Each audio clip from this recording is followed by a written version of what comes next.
It's a little bit more. Oh my God. The champ's in trouble. The champ's in trouble.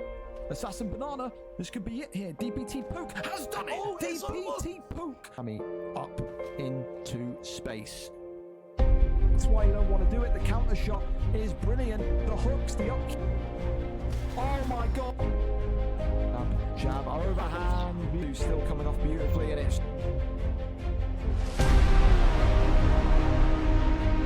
Is this going to be? Yes, it is. It's over.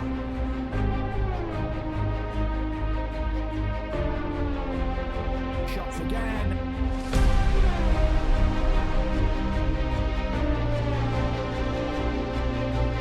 Oh my goodness me. And he's got him. Oh my God. Former lightweight champion of the world. The uppercut and the finish.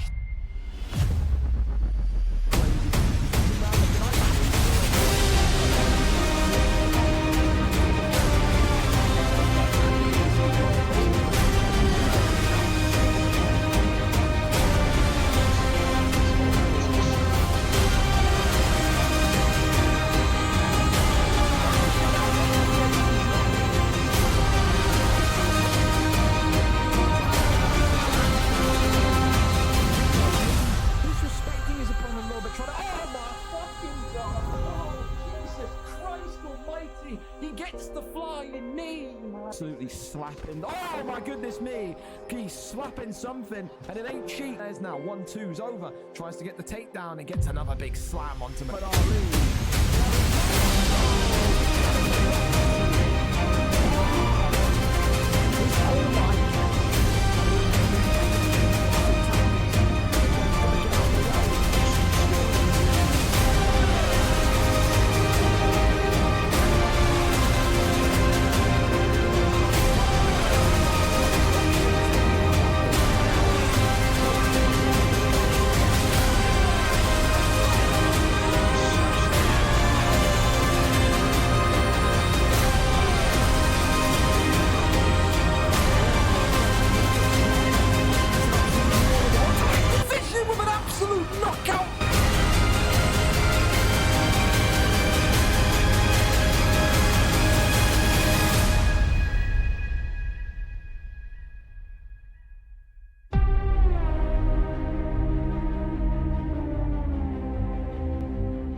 oh yeah, I'm late, kind of. I'm like 60 seconds away from the start. I would usually do build up and talk about the cards and the fights we got tonight, but I'm aware people have football.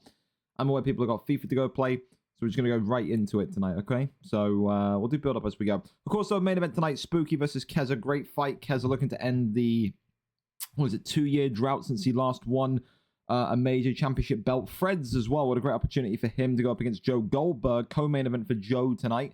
First defense as a champion, as well as some of the great straps on the line. Of course, Primes. Could he become the first ever German lightweight champion? Delafelder and Rapids, two light heavyweight icons there fighting. And of course, the return of Lister against Wayne Villa-Sky in that PlayStation title fight. However, we can start straight away tonight. Dan F against Alfie in the middleweight division. Of course, Dan F tonight coming in with a 1-win, 1-loss record. Alfie, first time back on the stream in what feels like forever. 1 win, 5 losses. However, is coming off of the back of that big win last week. Very good boxer, very good pressure boxer.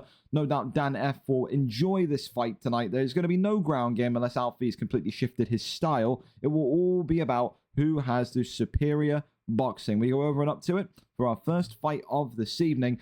And let's see how much of a war we have in fight number 1. Fight of the night potential for fight number 1 tonight, I'll tell you that much. Again, we're still experimenting with volume as well. So you have to tell me if this is too loud or too quiet, X, Y, Z, or whack the old headphones on. But realistically, it's always down to you guys, because the settings of this. I mean, in my headphones now, I feel like I'm in a fucking nightclub. It's so loud, but I mean, realistically, if it's good for you, then that's all that really matters. Can we get overlay expert off? Can I? There we go. Much better. Here we go. Over and up to it then. Dan F in the yellow with Michelle Pereira, I believe. Yep. And Alfie, of course, in the blue with Brendan Allen. again, kind of makes sense for Alfie. I mean, he's not really your typical kind of boxing pick that you'd expect Alfie to go for. But he matches Michel Pereira in height. Realistically, more of a balanced pick, you could say, as well for Alfie. So should he wish to go to the ground, then he may well go there. Of course, Alfie, former light heavyweight and heavyweight contender and champion at points over UFC 4 and UFC 5. Then made a name for himself with some high-level knockouts in usually around the second round. Alfie, one of those guys though that has had slips in his history. Type of guy that will get you stunned, get you rocked 3 or 4 times, and then make such a bad read, gets countered and ends up getting dropped. So for Alfie today, it's about maybe kind of, you know, confirming the kill, making sure that you don't do anything too stupid. You can come out of here with a big victory, make it 2 in a row. Said 2-fight win streak would be great for both of these two. Oh, big knee to the body though. There's that flying knee, comes forward, shoots the takedown, does Alfie, and grabs and drags him to the canvas. And again, for Dan F, that is not a good sign, and that's going to be something that Alfie's going to need to kind of latch onto here. It is legacy controls. Dan F here tonight, maybe going to be a little bit lost on the floor, as this looks like it could be a little bit of an issue.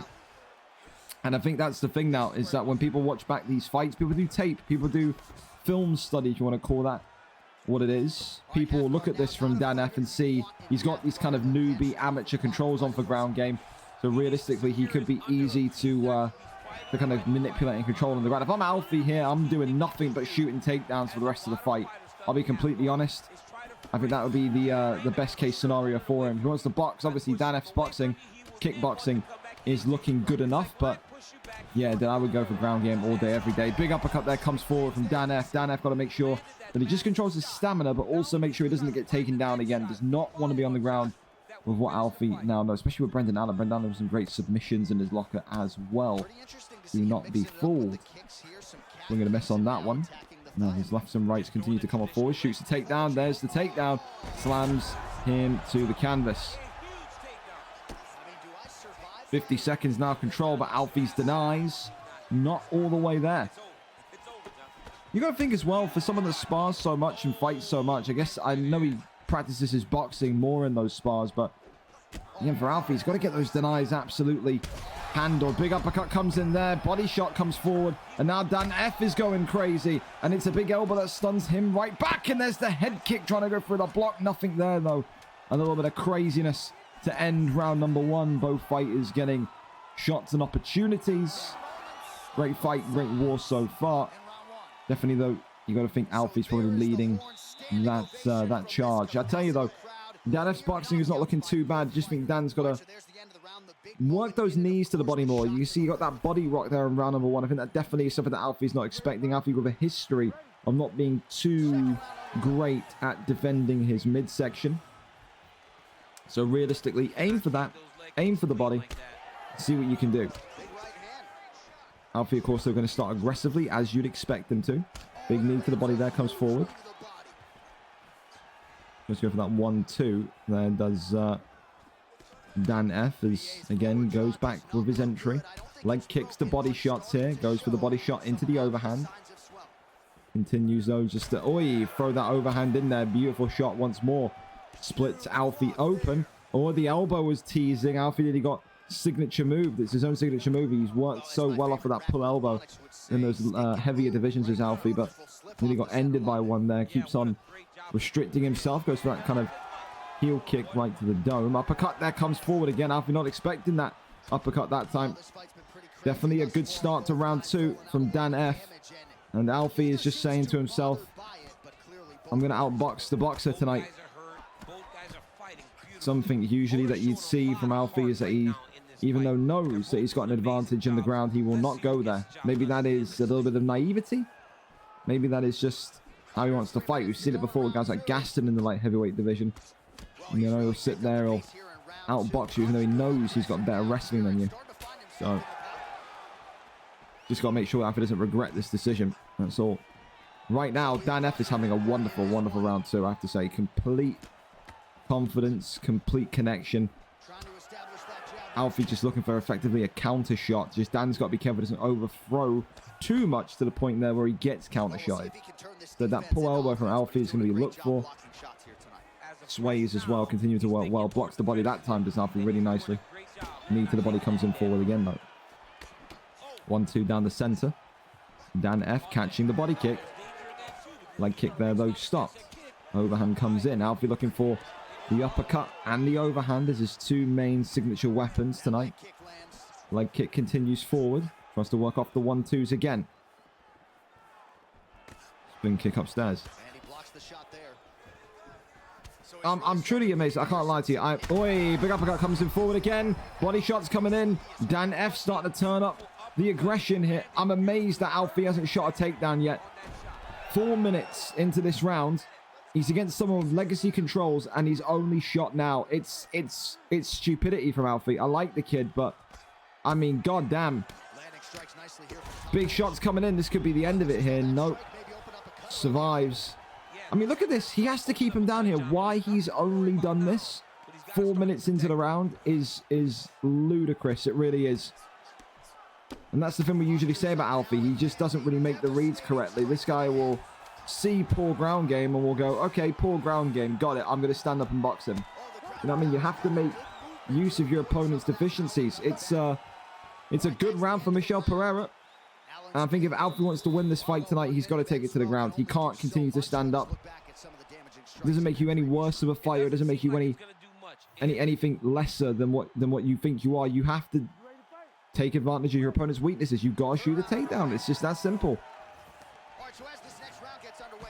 Third and final round for me, 1-1 on the cards. Alfie 1, Dan F 2. And the takedown finally comes in. About damn time. No doubt that's what his corner will be saying. And again, keeps him controlled in here. Look at this. This is now where Alfie absolutely can secure the fight. It's all about strategy. It's all about IQ. And Dan F here has been caught in an arm triangle. And this could be about that time. Alfie stopping him in his tracks. Cranking in the arm triangle. And gets 80% of that submission bar down. And it's a key lesson that Dan F needs to have as well. Dan F's boxing, clearly A-OK, clearly middleweight level.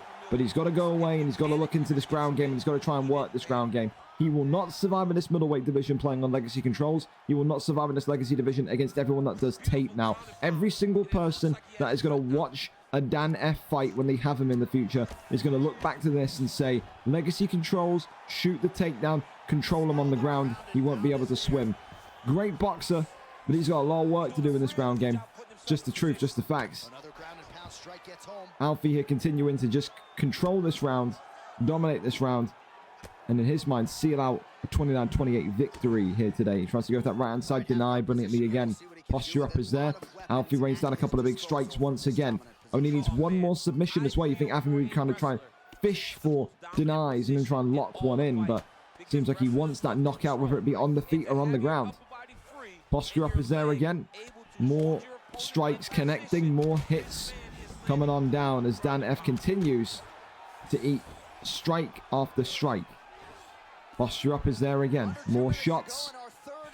He's refusing to go into top mount as well. Alfie as well as a little bit of I think fearfulness on the ground. We don't really see him go into ground game too often. So the fact that he's kind of sat in half guard posture up for so long is a testament. He's not truly comfortable down there, but he's done enough so far in this round to secure the points. He absolutely has.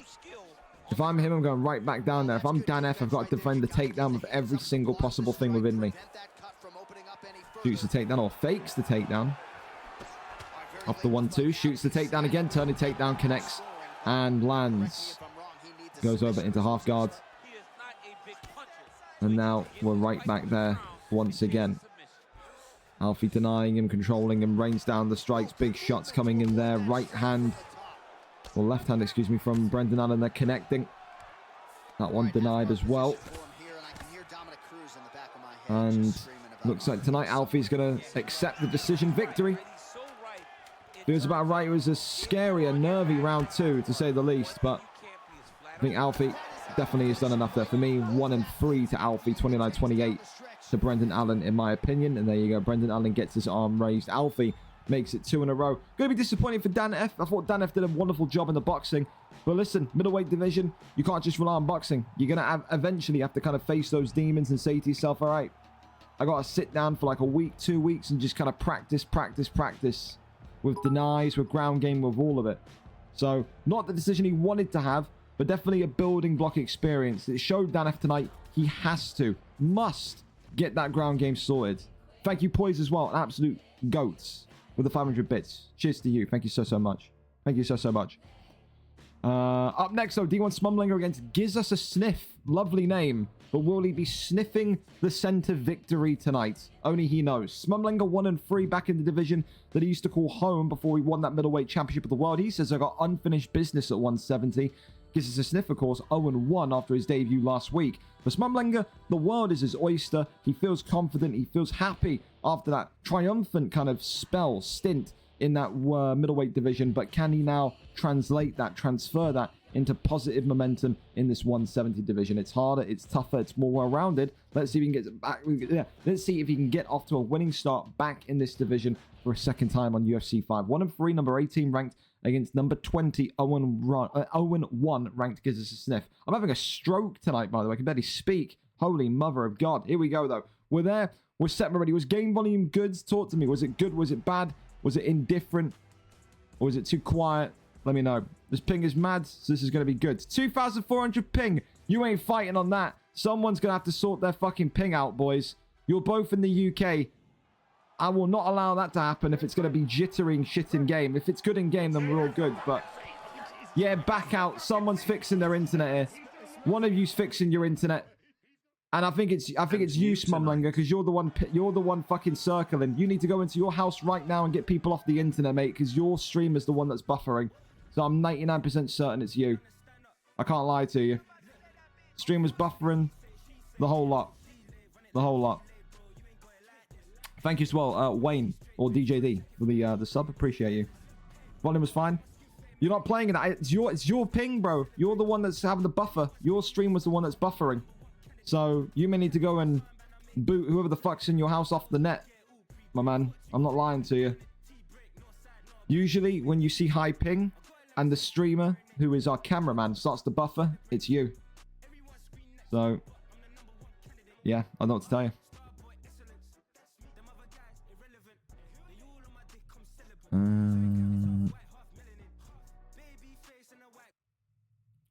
So, yeah. I guess we'll wait and see. We got to try and fix it, Mum. You do. I also think it's because I'm streaming. Dude, if your internet can't handle you streaming, it puts you to 2,400 fucking ping, then I don't know what kind of package you're on, but you need to find Christ. I'll tell you that much. I'm going to go reset it. We'll go to the next fight and we'll come back to you, okay? We'll go to the next fight and come back to you. If Arsenal and Lickleman are good to go, we'll head right over there. If Arsenal and Lickleman are good, we can go right over to them. Ready early if you are. Again, if those two are walking around completely confused, we go to Trixie and Fish. Let's just get some fights going here. We already kind of showed up a little bit late today, so we don't need to fall too majorly behind because of internet issues. Yeah, we don't need that. We do not need that. No, sir. No, sir. At least they showed up. They did. They did. They did. It's been playing up recently. Yeah, you may need to have a little bit of a conversation with your internet provider. I'll stream instead. Ping is too high. Smum, if your Smum, I swear to you though, seriously. I know it's like all memes and stuff like, haha, you got shit internet. If your internet spikes to 2,400 ping when you stream, you need to call them up, have your parents call them up. I don't know what the fuck, but your internet smells, dude. That is bad. That is bad.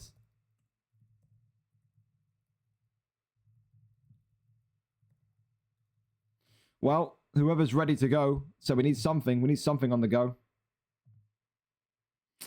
Westy is saying he's invited. Why am I having to communicate for you?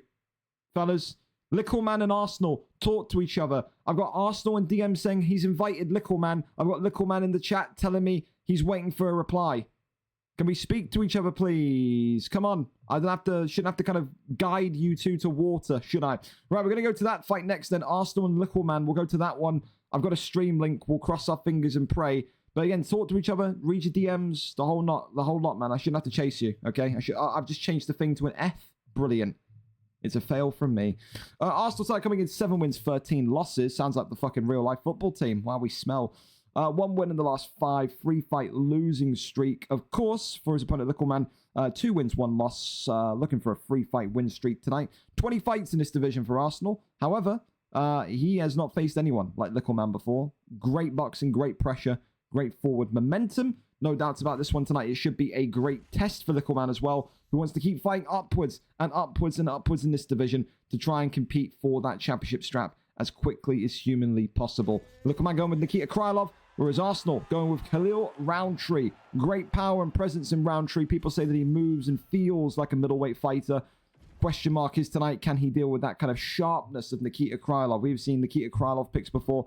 Just slice and dice people open. Game volume in this game is a little bit lower, so don't worry. It's nothing to do with your volume or mine. It's just that Littleman likes to play on 20% volume, so it's in a nice kind of silent murmur of a library tonight in the octagon. Blue trunks for Arsenal and Khalil Roundtree. Yellow trunks for Krylov and Littleman. Littleman, you probably say, is the favorite because of that recent form. Like I said, 2-fight win streak compared to Arsenal, who's on a 3-fight losing streak. However, if you're Littleman, you cannot look at this fight today and deem it as easy. This guy's got 20 fights of experience, former champion in both divisions of heavyweight and I think light heavyweight in UFC 4, and he comes with an intensity. Don't get to see him live often, the big Swede, but we do here tonight. Spin body kick there was just whiffed and missed as the uppercuts now fling on forward. Krylov now eating a leg kick back upstairs to the head kick goes Arsenal. And another big flying knee comes forward. Right hand continues to come down the middle. And that's the thing right now. Littleman has got to watch out for that flying knee. It sounds so silly to say because it's such a slow strike. But when you get the timing so terribly wrong, it can very much, again, 3rd time, it clips him. And he is not reading it whatsoever. Every single time he is throwing it, it is money for Arsenal. And right now, Littleman is in the biggest amount of trouble we've seen him in since his debut back about 3 or 4 weeks ago. Has to stabilize, has to find himself quickly in this fight. Because the Swede that is it's Arsenal right now is very much struggling. He is. Spin body kick there comes off clutch. As the uppercut flies forward. Double elbows as well. Not a bad idea. Drops him and rocks him. And this could be the end here for Littleman. Round 1. Is it going to be? Pulls him in. And if anything, that's probably going to be exactly where he wants him. 2 minutes now on the ground. Can't get a deny though. And Arsenal gets right back to his feet. He is piecing this boy up here tonight. The first time that the flying knee doesn't connect. But look at the head damage in the top right of your screen when we see it again. On Littleman and Nikita Krylov. He has been absolutely flambéed, sautéed, fried, annihilated, oven-baked. Every sort of method of cooking you could imagine has happened here to the man in yellow. Left leg as well as being beat up. And as well, the head health, the leg health, everything is flashing. Littleman doesn't know what to defend. His back is against the cage now as well. The leg's cracked again. The uppercut flies in. It's a fantastic kickboxing performance tonight from the Khalil Roundtree pick. He is absolutely gone 60 miles an hour direct north through Littleman tonight. He is not adapted to the pace. He's not adapted to the rhythm of this fight whatsoever. And the Khalil Roundtree pick with probably one of the greatest performances I've seen from Arsenal since his UFC 4 days. He's absolutely just ran through him in this first round. He has got so many health events to try and defend now. It's an uphill battle. I don't often say uphill battle after one, but I mean, Jesus Christ almighty. If you're Littleman, you got to get this to the floor and get it to the floor quickly. You are being out-pieced, outdone, outworked, out everything on the feet right now. Khalil Roundtree, can't lie to you. I know it's difficult to get a 10-8 in UFC 5, but that's a 10-8 for me. I genuinely believe it. That was one of the most one-sided rounds I've ever seen in this light heavyweight division. Now it's about what you can do to come back here. If you can win this fight, I mean, holy fuck, that would be a statement. If you're Littleman. Flying knee. Oh, clips him.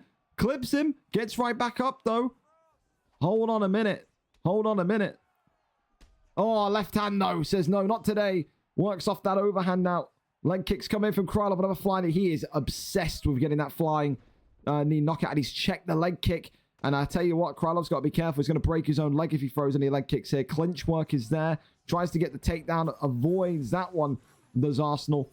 Continues, though, to just tease that flying knee. Gets the animation off. And then goes for a devastating right hook. Works off the uppercut there. Brilliant work. Leg kick comes in from Krylov. He's got to give up on the flying knee now. The flying knee has worked the first 4 times. The elbow comes in there, though. Uppercut drops him. Arsenal here looking like he wants the finish in round number 2. And the uppercut sends him flying. What a performance from the man, the myth, the legend, the former heavyweight, light heavyweight champion contender. It's Arsenal. Khalil Roundtree gets it done. Performance of the night so far. I will not hear anything but that was one of the most dominant performances I've seen from this young man in quite possibly over a year. That one was special. Vince McMahon meme. That was special. It truly was. Filical, man, the 2-fight win streak ends. Yes, 2-2 now. It's not the worst position in the world, but it gave you a little bit of an insight as to what that kind of experienced top half of the light heavyweight division feels like. Still a little bit of work to go. Couldn't adapt to the rhythm or the feeling of the fight. And that's the big thing for Little Man. He has to be able to know, because in the 2 fights that he won, he's the one that drove forward. He's the one that controlled momentum. He's the one that controlled the speed. He has to figure out a way how to cope in those fights where his opponent outspeeds him. That's what looked like was the case tonight. Just got outdone and just outworked very quickly. That's just what happened, I think. I don't know if you disagree with me or not, but it just feels like he couldn't adapt to the speed of the fight. Listen, we'll go back over to the 2400 ping derby. Let's see if we have any breakthrough developments in that one, shall we? Are we on 2400 ping still? No idea. Smumlenga still isn't back. Maybe Smumlenga went to go reset his internet and he exploded. So who knows? Who knows? 10 ads in the space of 10 minutes. You got Amazon Prime. I'm sure you can afford it, eh? Cried today, cried tomorrow. What can I say? Ow. Dropped my fucking camera thingy. We're ready to fight. We can go after this one. Go to give us a sniff for a stream. Okay. Fantastic. Fantastic. All right. Well, it's an improvement somewhat. We're at 106. It's not exactly 2400. So we'll cross our fingers and... I mean, this isn't looking great either. Maybe it's the worst connection. Look at your stream, Sniff. Both of you suck. I mean, you're wonderful people. I've got Bilal Muhammad looking like he's a prime Minecraft villager here with all this, bro. Look at this. We got the internet derby, the derby della modem. That's what we've got here. We'll do our best to watch it, but I mean, holy fuck, man. I'm watching a 2008 motion graphic, and now you're buffering. I don't think this fight's going to happen, boys. I think both of you have some of the worst internet I've ever seen. Look at this. Come on, dude. It is 2025. Why are you lot using a cereal box for a router? I mean, we'll try our best to commentate it, I suppose. I mean, strap in, but nah, I can't. Nah, I'm sorry, boys. It's a no contest. It's a no contest. I can't do it. We've got buffer in both. We've got a fucking picture that looks like I'm in 2007. Like, both of you got to get your internet sorted, or you got to stick to unstreamed fights. So, I mean, if it feels good for you in game, then carry on and just tell me the result. But like, you can't expect me to sit here and be like, oh yeah, what a fucking punch from the fucking pixelated blur and blue. You know what I mean? So, if it feels fine in game, drop the result in the unstreamed section. But I'm sorry, I can't watch that. I can't. Both of you, when Smumlenga streams, it's 2400 ping. When you stream, your shit's buffering, and it looks like I'm watching stuff from the 1980s, man. I just can't. Tony Stark built this in a cave with a bunch of scraps. You're not wrong. You're not wrong. Is it 19th century? Exactly. I'm saying, yeah, you gotta have good internet, bro. You can't be playing on. It's 2025. You can't be playing on fucking Wi-Fi, and you can't be having internet that spikes to 2400 ping when you have to stream. All right, that's a you problem at that point. Let's go Trixie and Fish anyway. See what they're cooking up here. Trixie and Fish 8-15 tonight against Fish 14, who is 3-1. 3-fight losing streak against a 3-fight winning streak. The climb in this division continues for Fish 14, who is hoping, itching, praying he can get towards a welterweight title shot. He has been unbeatable since that opening divisional loss to Showtime. Since then, three fights, 3 wins in a row. He is showing that same old Carlos Condit that we saw back in UFC 4.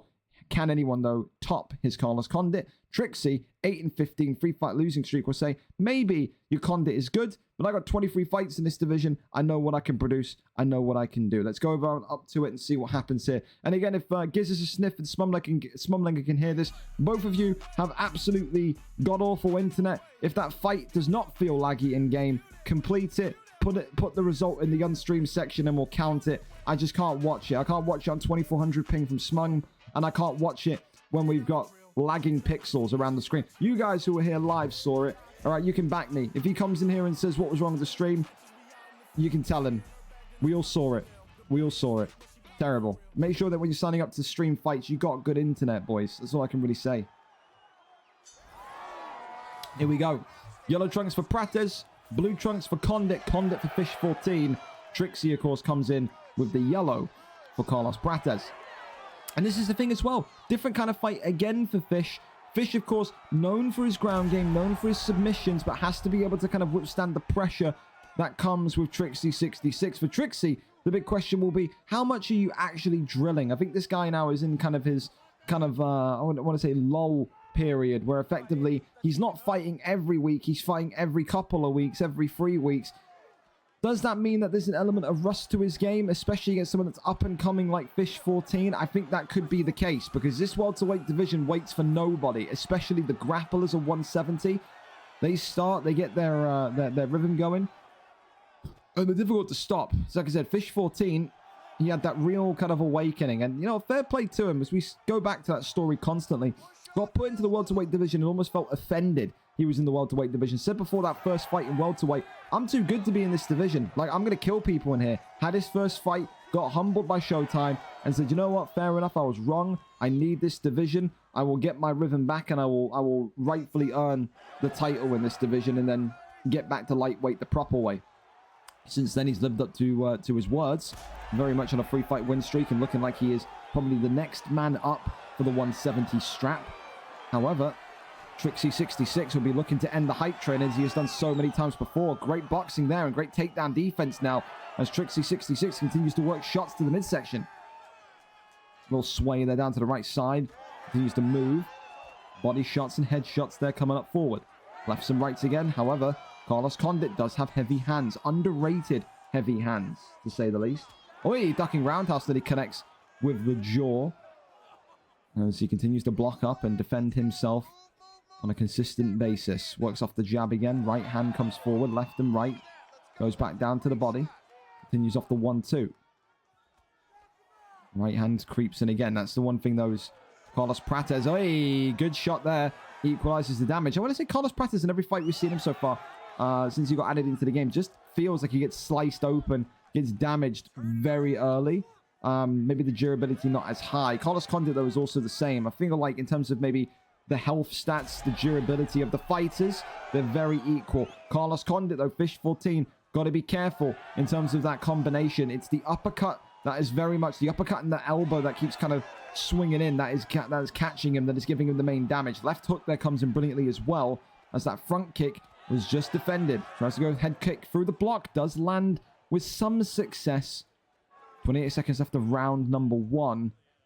And these two will continue into round 2. I don't expect to see a knockout here in the final 17 seconds, to be honest. But we've seen stranger things. Goes underneath. Left hand, right hand is good. Oh, he clips him there with the left. And I think that came. I felt like Trixie was mid-animation for going for a flying knee. I don't know if I'm right or wrong there. It just felt like the way that he was kind of shifting and getting ready, like he was getting ready to jump, indicated he got clipped there as he was starting the animation of the flying knee. Good stun at the end. No knockdown, thankfully. So it won't steal the round for Carlos Condit. But I'll tell you this much. For Trixie, got to make sure that you can keep the takedown defense high, but also keep that pressure high. Not a great start first 20 seconds of round 2. Immediate takedown. The turn added. And gets him into side control position. That one there is denied as well. There's now the elbows coming off it. Keying away. I mean, that is working the cut and something else, isn't it? Look at this. Raining down. Elbow after elbow. Prates has got to get out of there. Like 15, 16, 17, 18 shots now. 19, 20. It is a barrage of elbows from side control. And look at this from Fish 14. He is absolutely carving, butchering the carcass, the corpse of Trixie 66. He finally gets out. But I have never seen a worse head health than this. Carlos Condit now in a position where if he gets up and just kicks him away, this fight may get stopped by the doctor. It is an absolute bloodbath in that. And we always said with Fish 14, he gets you to the ground. He takes you into those deep, dark, murky waters. The waters of Atlantis. Then you end up being in a real strugglesome position. Strikes here again. Just pop into the head. As Trixie is going to try to look for a way to get back and up to his feet. But, I mean, it's been one hell of a round of accumulated damage. And Fish says, right back up to the feet we go. Let's see what you can do up here. Body shot comes in. There's that right hand, though, of course, as well. Oy, big elbow that was being touted as the left and right continues. There's another turning takedown. That one this time is denied. But Fish's face absolutely shredded to pieces. He's had a cheese grater and then some taken to the forehead in that side control. Goes back down low to the body. Flying knee attempted. Pulls backwards. Right hand is good.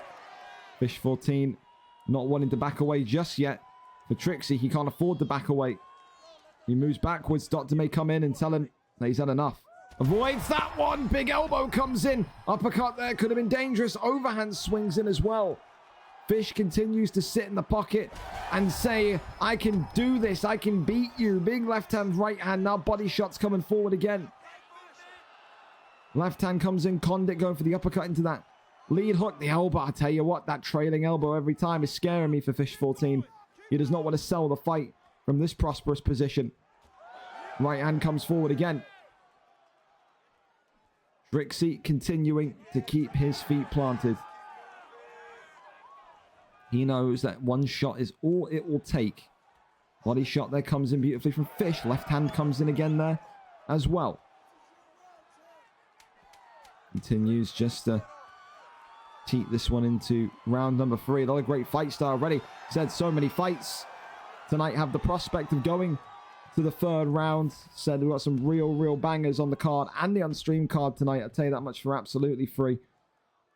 Still feel like Trixie is back against the wall in this conversation. I feel right now Fish is fighting with a lot of honor. I think if this was anyone else in Fish's position, he'd probably start to work the jab and then keep kicking backwards and try and win by doctor's stoppage. But Fish is staying tight on purpose. He wants that clean knockout, wants to prove a point and go in with a 4-fight win streak in a kind of honorable way. But if he fights with that kind of naivety and he gets clipped, stopped and dropped, then I tell you, he's not going to look back at this one with too much happiness. Takedown there right in the center of the octagon as well. Nowhere to go, nowhere to hide, and the side control is back in business. No, is it going to be side saddle perhaps? If he gets the side saddle, we could see this guy's face peel the fuck off. I'm not even joking. Just take a fucking machete to the guy's face at that point. Working little taps and jabs here though. It would really, yeah, I'll tell you this much right now. Controversial point. It would really disappoint me tonight if Fish 14 takes this to a decision, by the way. Like, it would really disappoint me. I don't know why he would want to do that other than kind of proving a point that he can deny. Looking for that Kimura, though. Says, I don't want a decision yet. I want another submission on the leaderboard as the arm's going to be broken here. The Kimura tweaked. And that's about 80% of the submission bar gone. And also now means that the block is even lower. So if you're Trixie now, you get back onto the feet. Don't want to see what your block's looking like because that could be absolutely annihilated. Works down the strikes again. Carlos Condit looking for the finish from half guard posture up. Nothing there though. Still working the body. Crawls over to that right hand side. And now back over into top mount. Trixie 66 could be in trouble here. 2 minutes left of round number 3. Goes back though into half guards. Works the body shots. And it just seems like Fish is content here. Oh, gets heel hooked by Trixie. But then gets right back out. It just seems like Fish is content with winning by decision. I can't lie to you. It's been a couple of strikes here and there. But other than that, he's not really looked like he wants to go for the kill. If anything, he's trying to maybe get that submission leaderboard stat up. But in hunting for submissions, you lead yourself into positions where you're going to win by effective decision. Trixie knows he has to get this one back to the feet and go for the knockout. Uppercut there to the body. Oi! Uppercut there to Carlos Condit. And there's the strikes of Condit. And this could be where the fight begins to come to roost. Will it be another Fish 14 knockout? Uppercut swings in for Trixie. I'm actually more impressed that Trixie is going to... Oh, clips him! Oh, my goodness me. Imagine if he got the stun there. If he got the flash, should I say. But yeah, I think I can't lie to you. It's a good win from Fish, granted. But I'd be worried if I was Fish, because how you've had all that damage, all that accumulated damage, and you've not finished the fight, it's a little bit disappointing. For Trixie, I'm more impressed about his resiliency. He's had that incredible amount of damage to his dome since round 2. No doctor's stoppage. No real threat on the feet in round 3. I don't know. Maybe I'm wrong. It just felt like Fish was happy enough to kind of safe and wanted to be safe enough to take a decision. Even when he broke the arm in the Kimura, you think he'd stand back up and try and get the victory. It's not a... I mean, the side control was impressive, but I need to see more bravery from Fish 14 there. It's a good win. It's 4 in a row, granted. Maybe I'm being a bit too harsh, but to have all that damage, all that control, all that accumulated pressure, and still only win by decision, I don't know. Feels like I've been given a steak, but I've had no sauce. You know what I mean? That's where I'm at with that one. GG's regardless. And for Trixie, great survivalist instinct. I'll tell you that much. For absolutely sure. Right, let's first of all quickly have a little look-see.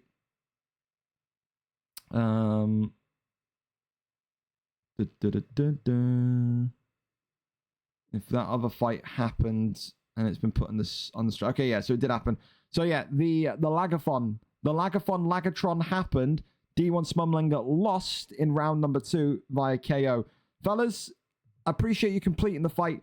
All I can ask you to in future, if possible, is just please make sure that you're only signing up if you know your internet can handle it. If not, then just stick to unstreamed. Maybe it was a one-off tonight. Maybe it wasn't, but again, I don't want to watch no Minecraft stream, and I don't want to have either of you guys fighting on 2400 ping. That's just way overboard. Anyway, up next, let's go over to Charlie and Ash. Of course, Charlie making his debut in this light heavyweight division, a natural progression for him. Congratulations, a promotion of sorts to 205. Some new fighters unlocked there. Ash, of course, is also making a move from the middleweight division to the light heavyweight division tonight. Both of these two begin their journey at 205. Both of them 0-0. Both of them devastating kickboxers as well. Should be a fun fight for their first ever 205 fight. Let's go over and see what the picks are set to be and what kind of action we can expect to see. Do we have a link? Do we have a link? Yes, we do. Charlie, thank you very much, my friend. We're there. We're set. And we're sorted.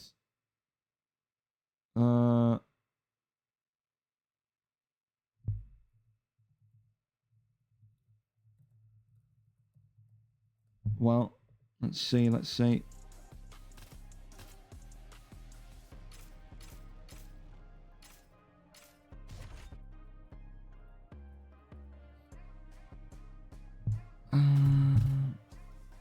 Okay.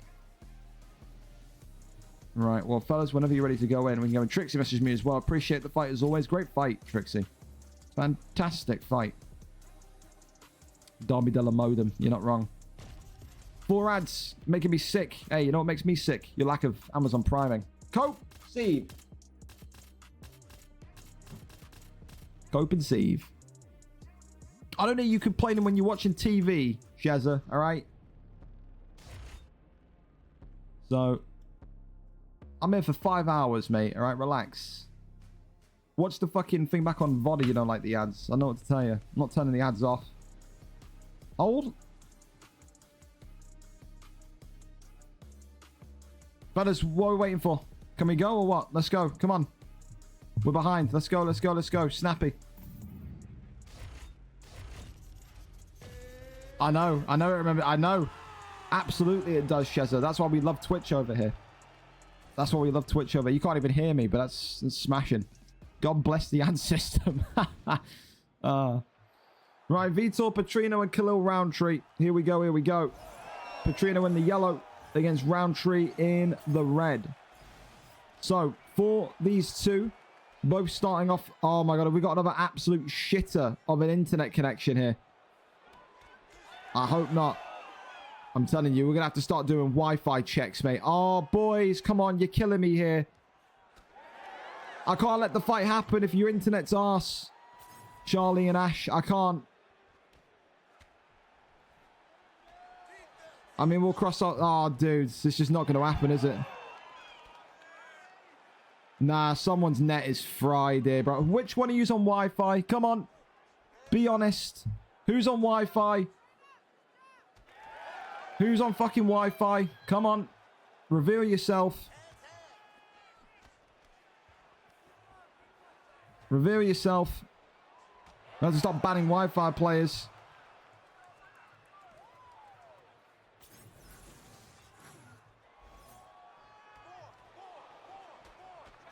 But I'm not watching it. I can't watch this shit, honestly. It's stopping and stammering each fucking, like, action. Well, I get we got some young people in the league that like 15, 16 and whatever, and they can't like go out and buy their own internet. But boys, you can't be signing up to leagues and playing in this if your Wi-Fi is this bad. What package is this? The fucking 5 megabyte family package. What's going on?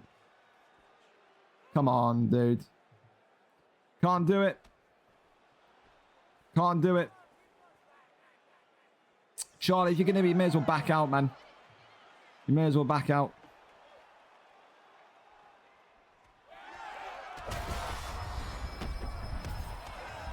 You can't expect me to sit here and watch this, dude. I mean, you want to finish it, you can, but I can't commentate on it. It's stop starting. Look at this. I'm just asking. Well, now. Stop. Please stop. Well. Yeah, I mean, come on, boys. What is this? Waiting for opponent every 5 seconds. You're killing me here, fellas. You're killing me. I mean, clearly, Charlie wants to carry on. That's why he's not backing out. But I can't exactly give you comms on this when it's like this. It's terrible.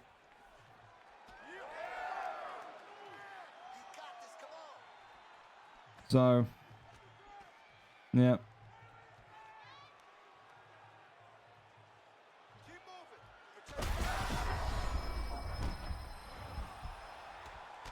Dropped him. Thank God. Thank God. Charlie says, poor internet, no problem. Round 1 TK. I was going to do. I can't, like, I'm at that point where, like, if your internet is poor, I can't, I'll watch the fight, I'll leave it on screen, but I can't, like, get into the rhythm of stuff of commentating it if it's that bad. You know what I mean? Like, I physically can't. So, yeah. I don't know what to tell you. Well, again, message is clear, whether it's Charlie, whether it's Ash, whether it's Smumlinger, whether it's Sniff. Please, I'm telling you, as nicely as I possibly can, stop asking for live fights until your internet is at like a decent requirement level. I can't do that every fight with you. You can't fight for it. It wouldn't be fair to put people against you for belts. It wouldn't be fair to put people against you for contendership opportunities. You got to have good internet. You just have to. And if you can't, then you'll have to do on-stream fights. And if you're on Wi-Fi and you've got like your mum, your dad, your sister, your brother on the Wi-Fi at the same time as your fights and it drops your speeds, you just can't fight. I don't know what to tell you. It sucks. I don't want to kind of say like you can't fight, but like look at that fight. Look at the Smum and Sniff fight. Like, what do you expect? I can't be like, oh yeah, just carry on. It's fine. But that's awful. And again, it's 2 fights, 4 people where all of you are from the UK. So it's like, you know what I mean? You know what I mean? It's nuts. It's nuts. Well, listen, we keep on going. We keep the train moving. Solar versus Burvey next. If they're good to go, we cross our fingers and pray that we got no more internet issues here tonight. Solar, of course, 2 wins, 2 losses. Coming off of a loss last time out is Solar, of course, though. Burvey, the former light heavyweight champion of the world, he was 10-6, I think, in the light heavyweight division. Gets that move for the first time in his career to the middleweight division. Tonight has the opportunity to start with a bang. He's got excellent takedown defense and great forward pressure. One of the best kickboxers in that 205 division when we were there last week watching him defend his belt for the last time. Will he start off with a bang tonight? 1-0 against 2-2 at 185. Let's see what happens here. We go over and up to it. Let's go. Let's see. Solar is there. All right. Here we go. Brendan Allen, Chris Curtis. Let's see what happens. A lot of people picking the Brendan Allen pick still. People that I would expect would like to box more, like Solar as well, going with Brendan Allen. A little bit surprising. I mean, it's the reach and all that stuff. So, yeah. It's one of them. Let's see, though. I'm intrigued. Chris Curtis is a good pick. I like it for Burvey. Again, it's uncharted territory, though, isn't it, for Burvey? It's one of those tonight where he's going in there with lighter fighters. These fighters are going to feel like they're Olympic sprinters. So when you go from 205 to 185, I think you can ask anyone that's made that move in VFL before. Just the difference is just uncanny. You feel like you can just execute so many more strikes. You feel like you've got so much more freedom of movement. There's so much there that effectively you can get going in a quicker fashion. As the takedown there is shot landed and gets into the middle of the octagon. Crawls over into top mount. And this one here, very much getting ready to go. Rains down the strikes, big shots there. The elbow there clatters in. Goes over into half guard. Tries to go over into full guard. Posture up is there. Rains down the strikes, pulls him back in though. Left-hand side is good, but again, this is the thing. When it comes to Burvey, he's faced some of the top prospects in terms of wrestling in 205. He is not going to be some sort of amateur, some slouch on the ground. He said he was ready for this move for the longest time, and he wants to prove that he belongs to be in 185, and he is looking like he is off to a whirlwind start tonight. Look at this boy go. Former light heavyweight champion has never looked more at home than right now. Beautiful ground game, beautiful submission. The denies tip top. Goes over into the arm triangle. Solar is in big trouble here already. And look at the denies of this kid here from the arm triangle position. Stops him once, stops him twice. And Brendan Allen could be out here. Good night, sweet dreams. Solar is tapped in round number 1. Burvey, former light heavyweight champion, announces himself in lightning fast, dominant fashion. Says, I was light heavyweight champion, and now I'm coming for the 185 strap. And again, this is the thing. All of that came from a takedown initiated by Solar, by Brendan Allen.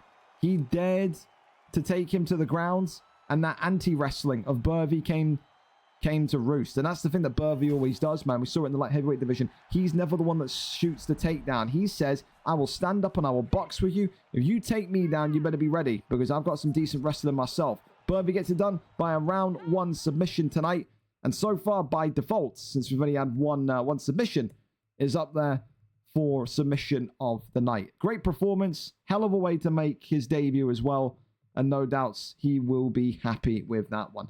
Up next, then, listen, we go over to Driscoll and Bass Inferno. This one is one hell of a rematch. Let me tell you, the last time these two fought was back 150 plus cards ago. I wish I was joking. It was a long time ago. One of their first ever fights. You can go over here. It was Bass Inferno's 3rd ever fight. Look at that. The VFL 14 card. These two were in the heavyweight division back then. Driscoll submitted Bass Inferno in round number 3. However, a long time has passed between the 1st of June 2022 and now. Nearly 3 years on, And these two have had an extensive career path in VFL, from Bass Inferno being one of the most notorious knockout artists in the featherweight division, all the way to Driscoll having stints at the summit of the featherweight division. Both of these two now find themselves in the lightweight division. The league is improved. UFC 5 is a different game. And now it's going to be one of those yin-yang style fights again. Driscoll and his submission game against Bass Inferno and his knockout game. You've got the #1 ranked submission earner in the league, 27 career submissions against the #2 knockout artist in the league,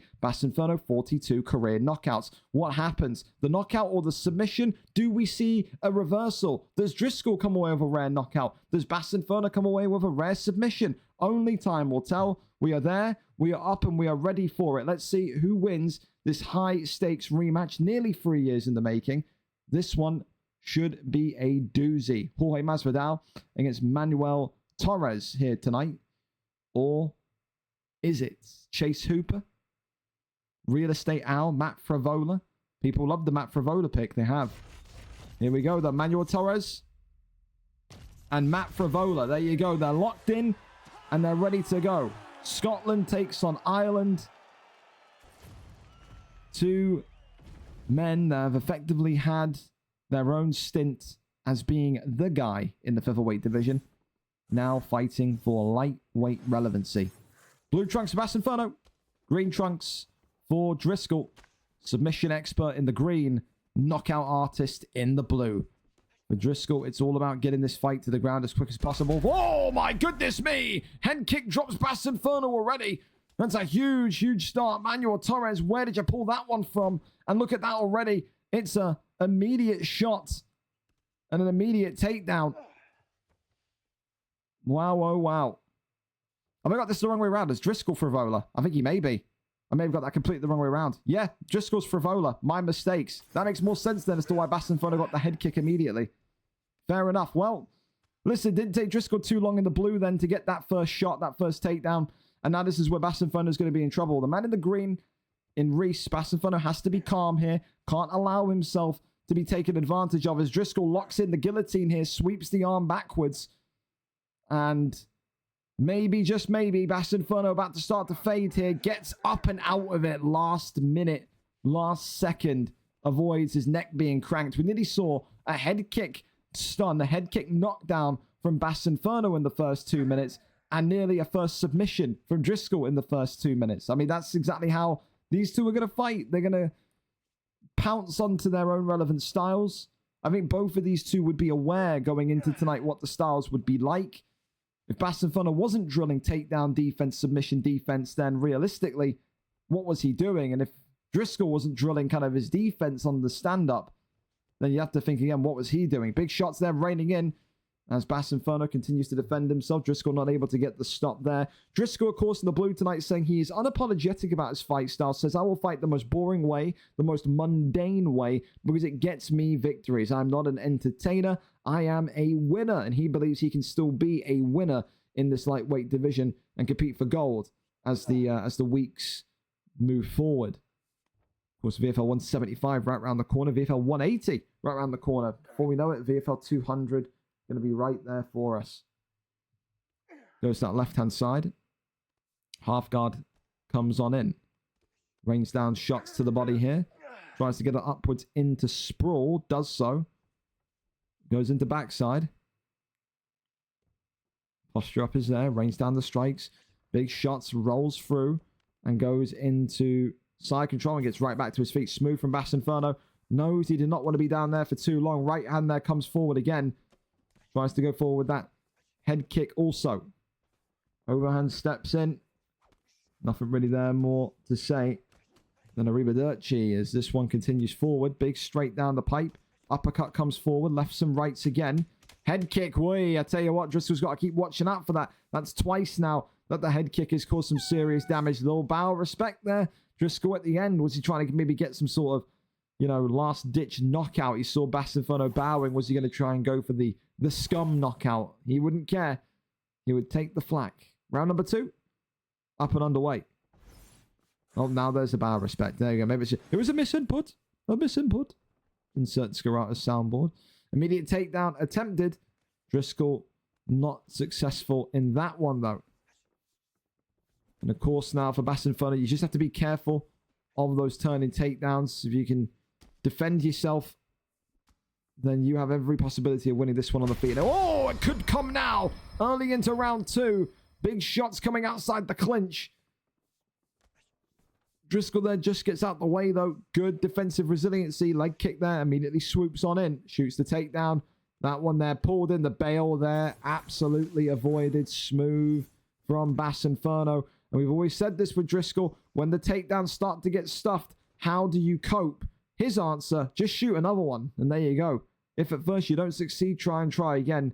Taken down. And now into half guard position we go with 3 minutes and 25 seconds left on the clock. Crawls over. And that one there is denied instantly. Driscoll here trying to get top mount now. Moves that left-hand side. Does Bass Inferno. Defends himself well and gets out of there. For Driscoll, he is the one with all the pressure to kind of gain advantageous position. After that stun, you'd probably say that Bass Inferno right now, with all things said and done, still leading this fight, but he can't afford to slip here. It's a submission attempt by Driscoll. That's coming in, and now the stamina chase very much being attempted, and Bass Inferno gets caught with the arm triangle. First submission locked in tonight. Driscoll making a good comeback here in round number 2. Bass Inferno, thankfully, though, getting right back to his feet. Will he be able to survive the pull down? No, he won't. Right back into backside again. We are. Now into back. Oh, and Driscoll. Ah, you know what that was? That is the flick up. He tried to posture up, and clearly it's just the kind of jankiness of the controls. I know exactly what he's tried to do there. He's tried to posture up to get to, I think, the posture up back mount, and in the end, he's just disengaged. That's going to be annoying for Driscoll, but he's still got dominance here in the control. Rolls through into full guard again. Tries to fake left. That one there not being bit on, though. That one being denied by Bass Inferno. Really nice hit. However, not able to make the move out of there. Posture up is there again. That one there is pulled on down. As this one now continues to rain on through. Crawls over to the right-hand side. Now over into sprawl.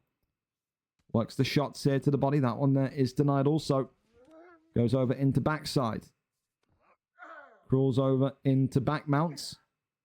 And look at that great deny there from Driscoll. Oh, and Driscoll takes the back here. Can Bass Inferno survive the rear naked choke? He's got to be careful here. Does Bass Inferno. And Bass Inferno has tapped in round number 2. The rear naked choke gotten with the last buzzer beater of the round. And Driscoll denies him once and gets the tap. Submission number 28 for the Irishman here in the lightweight division. For Driscoll, another big win. Another big win and another kind of stepping stone towards that eventual lightweight opportunity that he is craving. The Bass Inferno started off so well. The head kick in the first kind of 4 seconds was so promising. But from there, Driscoll stuck to his game plan, stuck to what he wanted to do. He wanted to go for the tap. He wanted to choke Bass Inferno out tonight, and he does indeed get that. Congratulations to him. A huge victory there. Huge foundation building victory, to say the least, as well. Should I get the Reyes or Derek Lewis alter ego? You got to go with Derek Lewis. Your balls are hot. Chicken wing, thank you for the follow as well. Fellas, just sit tight. I got a shitload of DMs, by the way. Ash saying my internet's never this bad. It was today. It was today. So just all I can say is try your absolute best to get it fixed. I mean, bro, ask the admins. Busy at the minute. I'm doing UFC. I'm not answering FIFA questions. Don't care. Someone's spamming people. 2 seconds. 2 seconds. Got to punt this guy out. Cows. This guy's spamming people Discord links and DMs, and he spammed one to me. What a silly, silly boy. There we go. Is he on this thing still? I don't think he is. No, he isn't. He sent me a Discord link, and I went, wow, thanks. And then I booted it from the cords. So, yeah.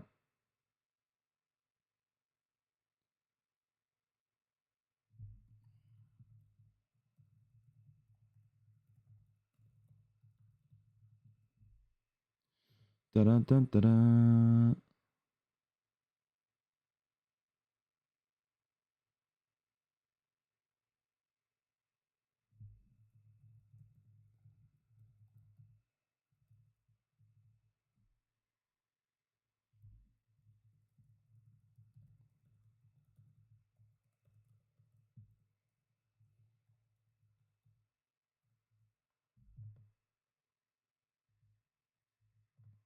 Do do do do do. 2 seconds.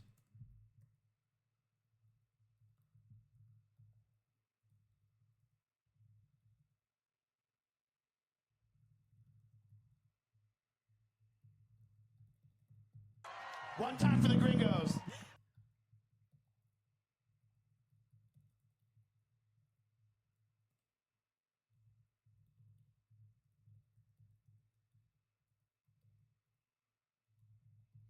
Two seconds.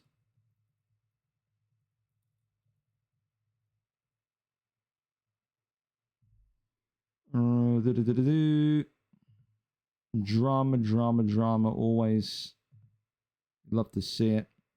I'm being pinged in the Madden Discord. Fellas, please stop pinging me in the shit. You Tiller. Like, I don't, like, what are you sending me this shit for? I don't care. Give me just a minute. Just a minute. All right, we should be good. Thank you so much again for the follow as well. Totally not Cosmic Heat. Totally not Cosmic Heat. Cosmic, thank you very much for the follow. Appreciate it. How do you sign up? Get involved. Exclamation mark Discord. Go from there. Listen, up next then, sorry, Alpha M. I'm being told that Alpha M hasn't replied yet. I mean, we'll see if Alpha M is going to be here or not. So, we'll DM him. Where are you? Alpha M has had trouble, we'll say, before in terms of showing up to fights. He's been told kind of after last week, like he needs to be here or else he would get cut. Thankfully, he is here because he's typing to me. I'm waiting in the lobby with this guy. Well, what am I being... Fellas, why... He messaged me at 7:50. He messaged me 8 minutes ago, Alf, saying that he hasn't heard from you. So, I don't know. Fellas, don't fucking scare me like that, please. If you could. He's here now. Please. 8 minutes apart, you don't need to be doing all that. So, we'll go over to it. I'm streaming. Okay, cool. Thank you, thank you, thank you. Make sure you're using the stream channel as well, please. Green Dot and Yam Yam. We will very much be able to use shortly, don't worry. So somewhat smooth so far, just a couple of internet issues. It's the only thing. It's been the Wi-Fi issues that have killed us tonight. Anyway, listen, let's get back into the groove of things. Alf M and TK Green up next. Alf M, of course, coming into this one as a 3-4 favorite, maybe you could argue. One win in this last 5, yes, but for TK Green, a 2-2 record. But the last time TK Green competed here was all the way back maybe about kind of, I want to say, 5-6 months ago. It's been a long time for TK Green. So will that ring rust be there? Will that competitive spark still be there? I think Alf will be the true favorite. I think realistically, the only time we're going to know about the development, the improvement of TK Green is based on what we see in this kind of opening round. When someone comes back in after a long hiatus, a long breakaway, you can usually tell about how good or how indifferent they look based on that first round. I think it's that rhythm, that speed, that kind of opening kind of sequence that really tells you a lot. Anyway, let's see what happens. Yellow trunks for Krylov tonight for none other than TK Green. For Alf, he is in the black trunks with Jamal Hill? Is that 5? Is Jamal Hill 4.5? Jamal Hill is at 4-star. Back out. What are we doing? What the fuck are we doing? What are we doing? And this ping as well. What are we doing? Jamal Hill ain't 4-star, is he? I'm not tripping balls here, am I? Jamal Hill's 4 stars. Are you kidding? When the fuck did that happen? When the fuck did that happen? He's 4-star. Jesus, Jamal Hill. I mean, bro, what? This internet, dude. Like, what? Have I picked all the shit people with internet today? What is this, man? What is this garbage net? Holy fucking hell. Pause and quit, dude. We're not doing this. Fix your internet. Whichever one of you it is. Fix your internet. Or don't ask to fight on stream. This is absolutely terrible. 3 fights that are just the dreaded night of internet issues, eh? They're carrying on. I mean, you can't really expect me to commentate over it. Like, it's so stuttery. It's like, this now is fine. I can commentate over this. Maybe he's turned his fucking Tamagotchi off. Well, you can't quit. This is just ridiculous. So you were on the verge of quitting, then you got like a fucking good flurry of strikes and you were winning, and then you unpaused and carried on fighting. Then you were about to lose, so then you fucking turned, then you quit out. What are we doing? You gotta make a commitment either staying in or stopping. What the fuck are you doing? Jesus Christ, boys. You're killing me here. You're making me make decisions here. I've never did like, bro, you can't pause, then go, oh, actually, it's okay. Unpause, because you're doing damage, then get hit a little bit and be like, oh, no, it's too much for me, and then back out. What the fuck are we doing? Straight up. Thank you, Machiavelli, as well, for the follow. Can you fix it or impossible? I'm asking if you can fix it. If not, you're fighting off stream. Like, dude, I'm not doing any of these 2008 router issues today. Why anybody is asking to fight live when they're on Wi-Fi and clearly their whole family's awake using the internet is nuts, man. I don't know what you want me to tell you. I just plugged my Ethernet in, so it isn't mine. Let's try it again. We're on time, but if it's lagging again, then I can't allow either of you to fight on stream again until I know who it is. 3 fights tonight, boys, that I've had people with internet made out of fucking clay and sticks.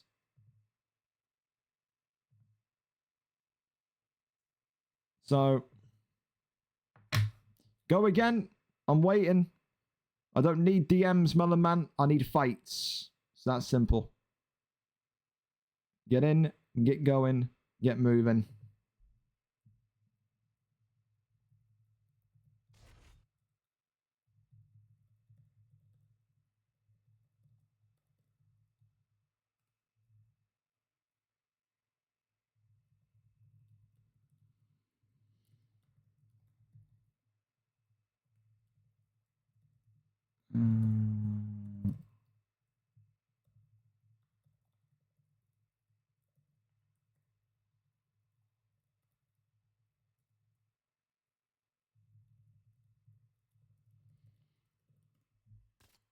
Let's go.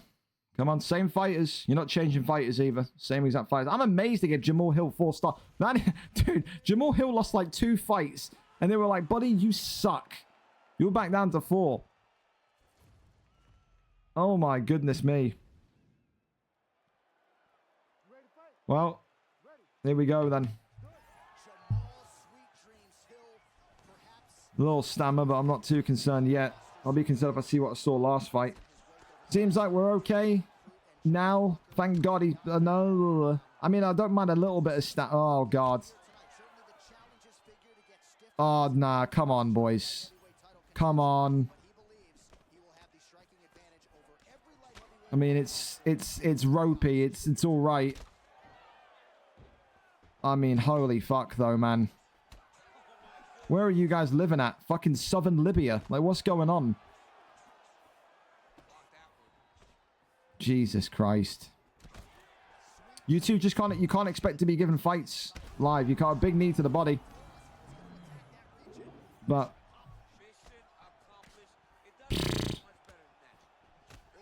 I'm making a mental note, man. Some of you just can't fight live again. It's just the facts.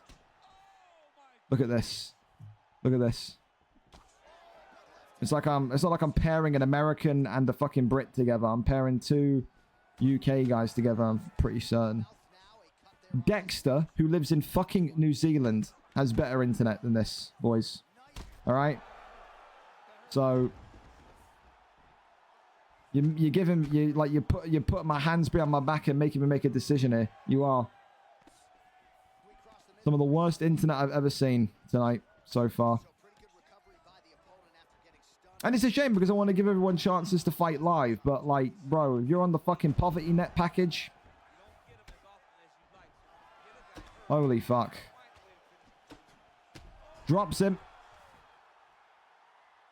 Against the cage. Nothing. Well, we may as well stay here and watch it. But I just can't Smoothly get into the commentary grove. A big elbow comes in. Overhand. Stops and drops in. Big knees coming forward again. Big one's coming forward. Right hand, left hand. I mean, throughout all the lag, it seems like it's a great fight as well. Big stun again. These two heavy hitters going for it in round one. As the next pause of delay commences. I still can't get more the fact that there can't be Jamal Hill 4-star after two fights. I mean, he is very unlikable, so you're not going to hear too many complaints from me. But holy fuck, man! Right back to the prelims with you, Jamal. Eh? Unbelievable. Knee to the body. I beg someone just knock the other one out.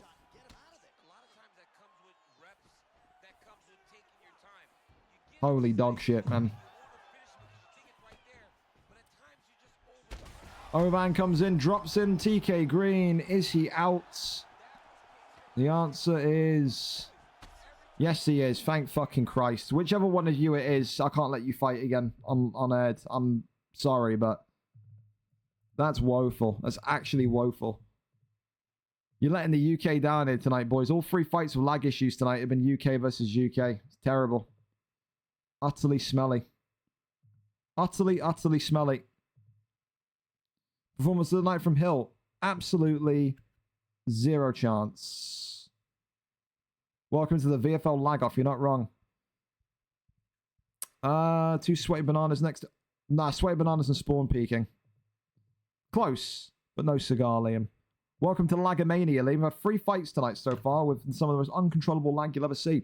Up next, we go to Yam Yam and Jack R. Right now, we're in the position of if your fight doesn't lag, you get a gold star. That's where we're at. Yam Yam 9-7 in this middleweight division, whereas Jack R. Red Dot 6-6. Jack R. Red Dot knows now that the fights get harder, the fights get more difficult, and realistically, if you win here tonight, you're in a position where maybe it could be the title next. There's a couple of people, though, in that conversation. You got Cameron. You got Yam Yam if he wins. You got Kevin G. You've got, again, Jack R if he wins. I think realistically, kind of this point upwards, you're talking about the contendership pool. So it's a big fight in terms of the middleweight division. But, you know, the quest to see who becomes champion is so long, especially after that dominance of Kieran and Smumlenger in recent weeks and months.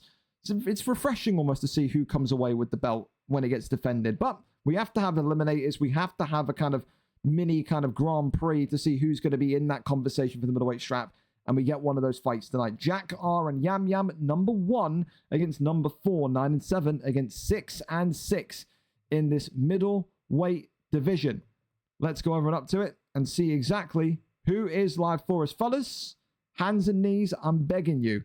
Put your streams in the stream channel. Stop making me go through DMs. Stop making me go through DMs. Well, for Melon Man saying it's not my internet, I have to say, mate, then let's see your net. Let's see it. Because that right there is from Alf M. So put your fucking internet cards on the table. Let's see if it's you or not. Because that's his. So let's see it. Let's see who's telling the truth and who's lying. Let's see it. Do we have a link? Yam Yam. Red dot Yam Yam. I'm going to go through fucking DMs to find a link because no one wants to put them in the link channel. It's great. Shoot me in the face. We've got one. Stream channel is there for a reason. I beg you use it. I beg. Right. Yam Yam and Red Dot. Yam Yam and Green Dot. Are we going to have a fucking lag off of all lag offs? Dana White and Joe Pyfer smashing. Oh, man. Make these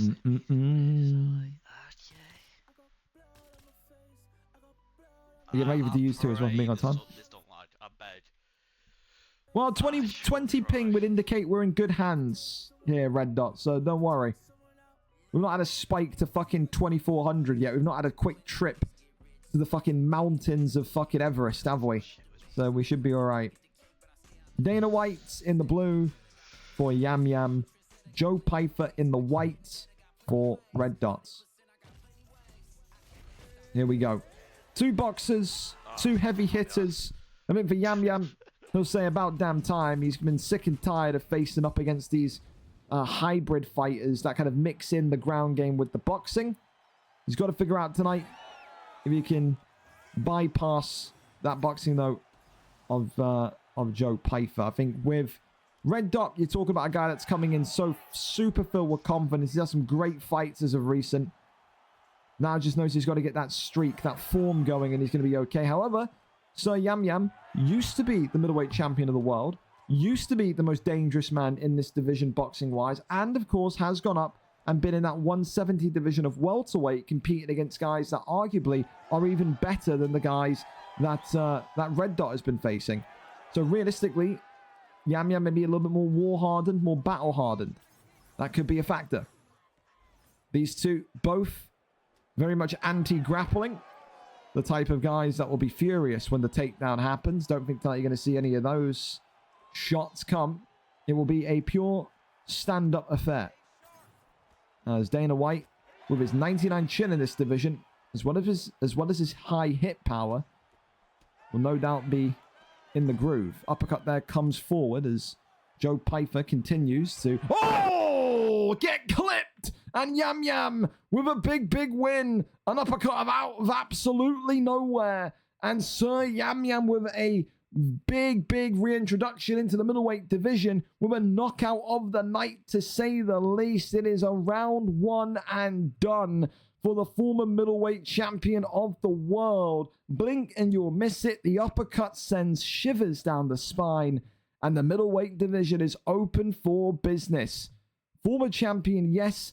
Former best boxer in the division, yes. Maybe he's got one more roll of the dice in him. His 10th win in that middleweight division for Red Dot.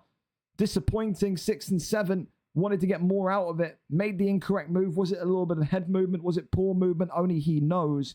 Yam Yam, though, gets it done, and that's all that matters. Hell of a knockout, and adds that one to the catalogue. What a finish by Sir Yam Yam tonight.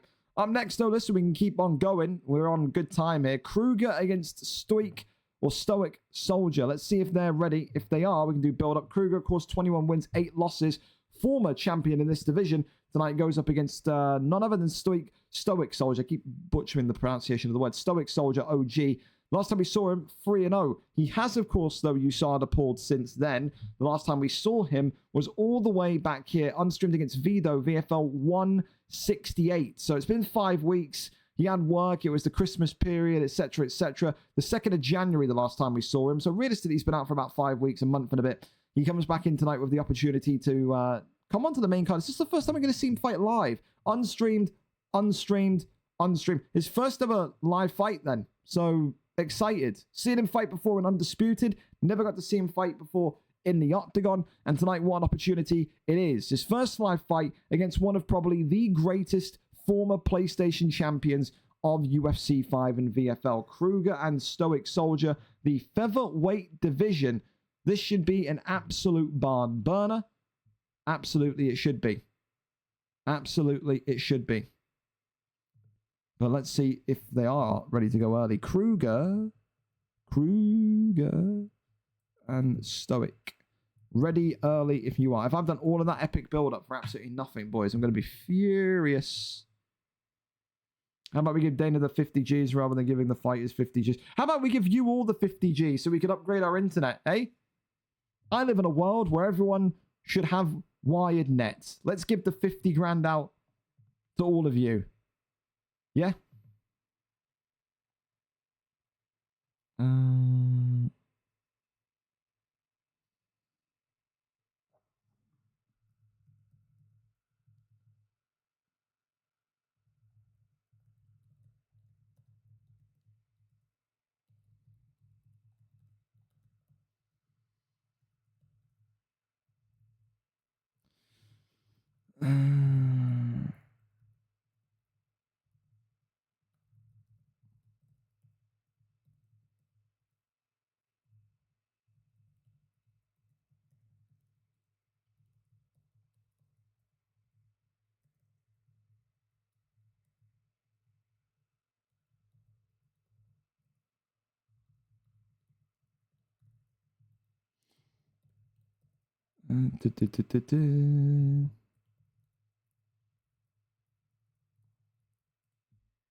2 seconds.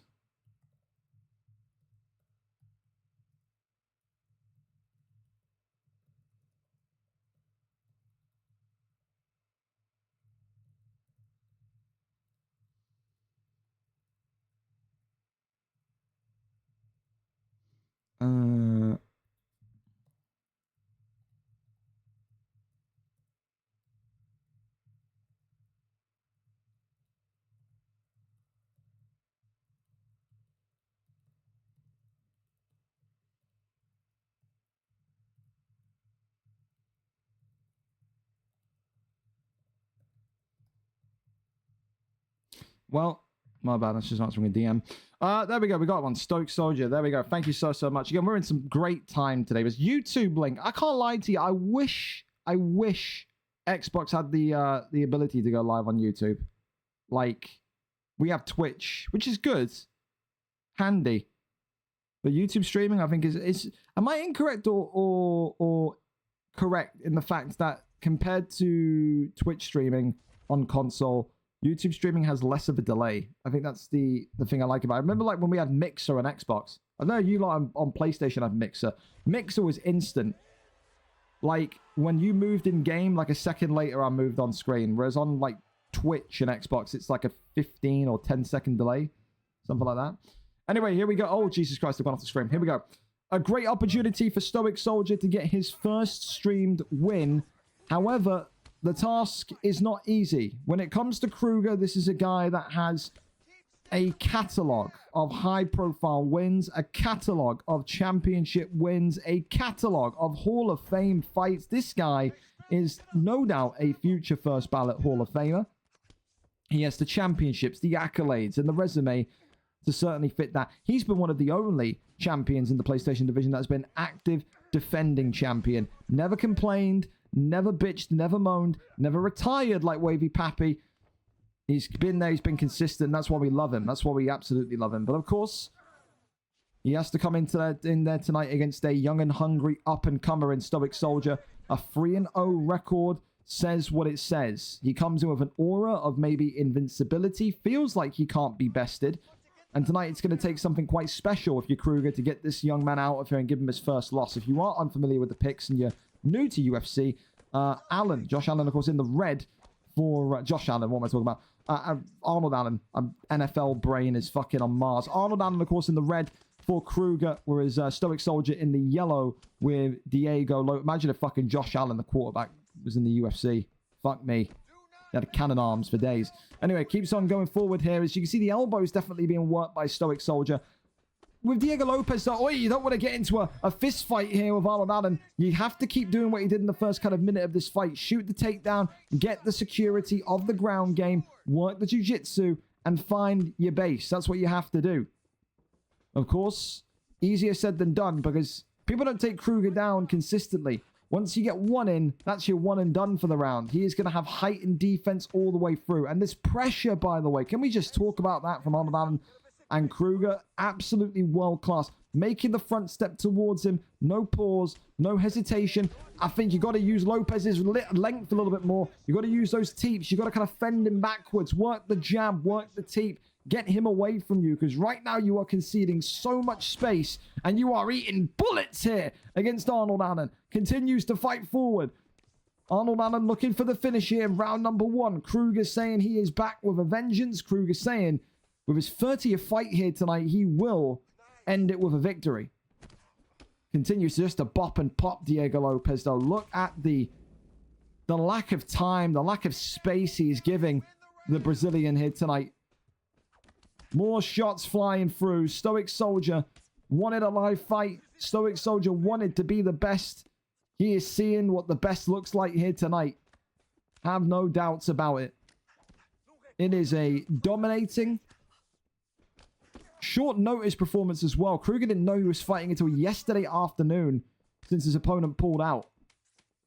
That tells you everything you need to know. Kruger, the first one to raise his arm and say, put me in.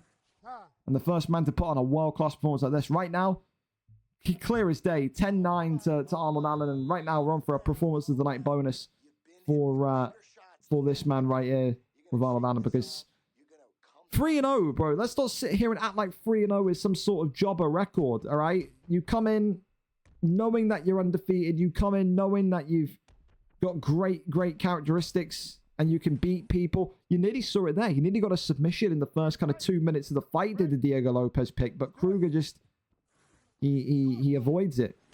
And when you stand up with Kruger, then you're inviting a lot of pressure onto yourself. And I think that's the smartest idea that Lopez has had so far, that Stoic Soldier has had so far.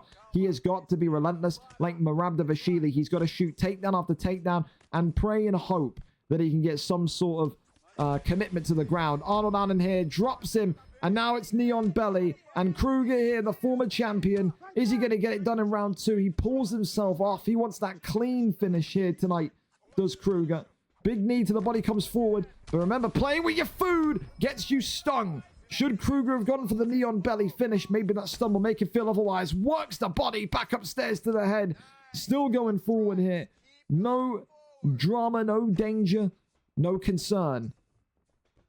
Takedown there, though, does land. I tell you what, Diego Lopez, Stoic Soldier, he needed that one. He needed that one. But look at this now. Denies him. And now looks to whip him into an armbar. He says, not only will I outbox you, I will out-submission you if you even dare try this. Kruger going to try and bait the armbar. Rolls through into oh no, never mind. I thought he was going to roll through into the back sitting position. Crawls over there, though, into top mounts. And not possible there to get that confirmed submission in. I don't speak... What is that? Spanish? I don't know. I know what this defense. I don't know what the language is, but I mean I'm in a trance over it. Nice language. I don't know. It's definitely got a feel. Submission. It's got to be Spanish. It has to be. Looks at this. Chokes him out with the Darce choke. Can he get this one locked in? Josh Allen. I keep calling him Josh Allen, Arnold Allen. The Buffalo Bills, Josh Allen in the crowd, though, no doubt. Cheering on his other Allen. Gets out of it, though. Rolls through into north-south. Going for a Kimura. Okay. Like this one from Stoic. Can he tweak the arm? The answer is no, he can't. Gets back up to... I'm amazed beyond my wildest dreams that he has wanted to get back up. I can't lie. I thought he would have just kept him down there for a minute. Works the body again. Oh, I tell you what, those little body uppercuts that Arnold Allen has as well are absolutely world class. They're just so speedy. Kind of pitter-pattering his body up here. Definitely a better round. It was a slow start for Stoic Soldier in round 2, but he has recovered with Lopez in the middle and the end of this round 2. Yeah, I don't know if the recovery is big enough for me to say 1-1. I think if he got one of the submissions off, definitely. I don't know. Controversial. I'm going to go 2-0 still to Kruger. 2-0 to Arnold Allen red. I think he's 2019 up, or 2018 up, excuse me. But I don't get it twisted. It was a very, very, very good comeback in the middle and the end of round 2. I think if you're Diego Lopez, though, you have to treat this one almost as you need a finish. I think if you go in there thinking that you've won round 2, it's such it sets such a dangerous precedent. You have to think about the finish. However, he will maybe feel that there's opportunity. Kruger, when he got that knee on belly, I thought he was going to rain down the strikes, end this fight nice and quickly. Peels himself off and said, I want that stand-up. So maybe there will be an opportunity to catch him, to clip him. He did clip him with that elbow, keep in mind. Third and final rounds. Champion, or former champion Kruger, very much looking back to his peak performance. So his training partner, Reese 786, retire about a month ago. Hopefully get to see him back in the near future. No doubts maybe he'll be in the corner tonight for Kruger as well. Flying knee comes forward there.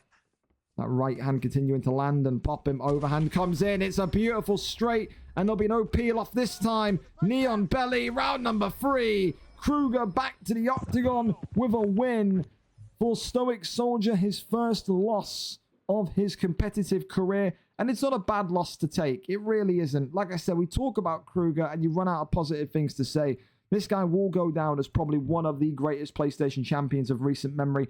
Definitely the greatest PlayStation champion we've seen in UFC 5 with the defenses and the world-class fights. He had the mixed bag.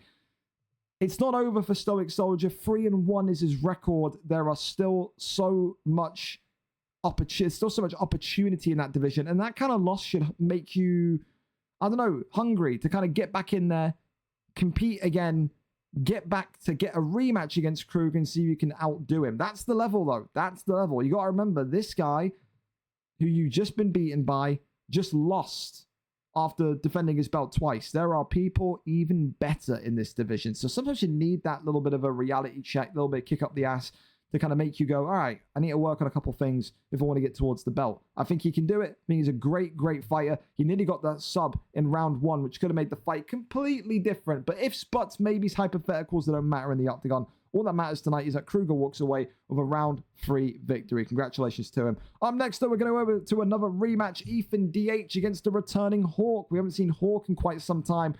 But the big question is again, what version of Hawk are we really going to see? Hawk is someone that has been so busy with work recently. Has he been practicing? Has he been doing all of the required steps to have that competitive edge on him? Will the ring rust be there? It's a rematch. The last time these two fought, Ethan won by a decision victory in heavyweight. However, that one was all the way back on the 16th of May, 2024. So again, nearly a year has passed. What is there to see? Ethan's been more consistent in his fights recently. Hawk, of course, has not had a fight in general, not just on stream. Hawk hasn't had a fight in, I want to say, about 8 weeks. We'll double check that, fact it. 164, so 9 weeks was the last time that he fought. And Lucas Chevalier, who no longer even competes, got a tap in round number 1. So maybe his ground game wasn't the best in the 5th of December. Maybe it's still not the best 2 months on. Let's go and see who gets this one done. Hawk, the one chasing revenge. Ethan, the one that is looking to extend his stay at the top of this division. Ethan, 13 wins, 18 losses, 1 win in 5. For Hawk tonight, returns back into the heavyweight division, a division he's not been in for about 3 or 4 months. 10-11, former champion, has business to handle here tonight. Will he look his old self, or will he look lost in there against the veteran? We go over and up to it. Who is going to be live for us? Will it be Hawk, or will it be Ethan? What do we have in that regard? Hawk, Ethan, Hawk. What do we have? What do we have? Toss me a link, please. And as for Cosmic Cheats, I've got you UFC tags there, bro. So if you go to the Discord now and you scroll down, you'll be able to kind of talk in that UFC section. So you're absolutely good, man. And you'll see signups will come out after tonight's card. When you're asleep, log back in the morning, and you'll see the card. Okay, so don't worry, you're all set. Just waiting for Ethan. Said he was getting back at 8:40. We'll go to the next fight while he gets back. That's fine. Salt and Pepe and AG. Are you two ready to go? We can go early if you two are ready. I saw AG in here early on. AG, have you had any comms with Pepe? Are you down to go early? Or no? Completely fine if you can't. I'm not going to lambast you if you can't. But let me know. I hope so, Ninky. Because Green, you're a nice enough guy. You are. Last time you were in the league, I had nothing but nice things to say. So yeah, I hope we get to see you again. I hope, again, whoever's internet connection it was today, it's not an issue next week. Maybe it's just bad luck. I don't know. But yeah. Pepe is streaming. Excellent. Fantastic. Let's go to that fight then. Salt and Pepe and AG. Let's keep this early form going. Salt and Pepe tonight comes in 4-6. Another late replacement after Luca pulled out. Is he flying to New York? Is his Xbox broken? Is it all a fabrication? There were rumors earlier on this week that Luca was going to pull out of this fight. Was it because of the status of his opponent, AG, former bantamweight flyweight competitor? Or was it, I don't know, something else? Was it a legitimate reason? Only he knows. Tonight, though, Salt and Pepe, out of form, 1 win in his last 5, 4 wins, 6 losses, takes on a former bantamweight flyweight contender in AG XIVI. AG, you got to get a new name, because I'm just going to call you AG from now on. I'm not saying the whole fucking thing. That's way too much. So, will he start off his 145 journey with a victory today, extend Salt and Pepe's misery to a 4-fight losing streak, or does Pepe make it a start of a comeback that will be legendary? Will it lead to a potential featherweight title shot down the line? Will we look back in 4, 5, 6 weeks and say that fight against AG was the fight that made Pepe credible? Let's go and see what happens here. Salt and Pepe is live for us. The 0-0 AG very much the underdog coming into this one tonight. Definitely because as well, he's been kind of iffy with his performances, hasn't he? He's had some great fights, some great moments, but then he's also had periods of disappearance. You know, we've seen AG kind of be out of the octagon for 4 weeks at a time. You know, we know that he got into his own head a little bit in the flyweight, bantamweight division about having to fight American contenders. It's not going to be any different in this featherweight division. There are Americans there. That was the big thing that always seemed to kind of creep in and give AG problems. Just never seemed to be able to get over that hurdle of ping. Tonight, he'll be happy to know his opponent is from the UK. He's from the UK, so we should be up here for a great fight unless someone's router is smoking rocks. Who knows? Sultan Pepe, though, comes in today in the yellow with Jose Aldo, Alexander the Great Volkanovski, of course, in there tonight for none other than the newcomer, the debutant AGIXI. Look at this already. I see, I fucked up. I said AGIXI, AGXIVI. I'm just saying AG. I've tried once. Once is all you get. Immediate cut already on Jose Aldo, who is going to need to really, really play his cards correctly if he wants to kind of sit in the pocket and box against Volkanovski. We know Aldo's got some great handwork. We've seen former champions like Kemure win a belt with Jose Aldo. But I still want to see some of those leg kicks from Jose. So debilitating, so damaging, and definitely a great kind of range extender to kind of confuse your opponent. So many people, when they have Volkanovski, they want this style of fight. Pepe, though, so far winning the exchange there, knocking down AG for the first time.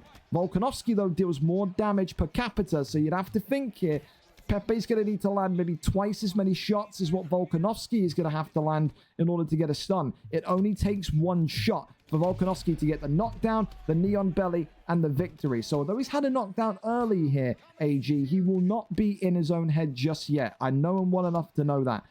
Kickboxing so far from these two, or the boxing so far from these two, absolutely brilliant, though. The head of Jose Aldo, Sultan Pepe, though, top left of your screen, is in absolute tatters. That is not going to have and be able to handle too much more damage. I'll tell you that much for absolutely free.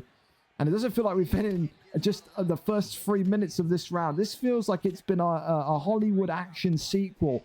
2 hours long this round has felt already. As the stun comes in, ducks the head kick. Bass Inferno started to shield his eyes there. If you know, you know. Continues to walk forward again. Jose Aldo keeping himself level in the middle of the octagon. And the question mark kick there comes forward. Works back to the body. Oi, clips him again. My voice is starting to go already. Oi, drops him again. Volkanovski jumps on in. Rains down the strikes here. Big shots coming in. Jose Aldo in trouble. One strike away. And as we said, it only takes one. Oh, stat guard. That is not good. As Pepe here could be out and done for in round number 1. Not possible yet. Survives that one. Survives that gauntlet, does Sultan Pepe. And that overhand was swinging in like an absolute pendulum. That could have been a nightmare in the octagon there for Sultan Pepe. There's the overhand, but there's the takedown. Wonderful shot, wonderful entry. And gets into side control position. Works the jabs it. Goes with that posture up. Rains down the elbow. And that's going to be the end of round number 1. I mean, that doesn't feel like a round 1. That feels like a round 3, doesn't it? That's a round, boys. Hey, if there were Hall of Fame rounds, you know the drill. If there was a Hall of Fame, is there such thing as a Hall of Fame round 1? That'd be it right there. That's it's a great fight. That is a typical VFL 145 a fight right there. Scrappy, entertaining, brawl-centric. We love that. We do. Well, listen, round number 2. All to fight for still. Neither of these two are going to be feeling down and out just yet.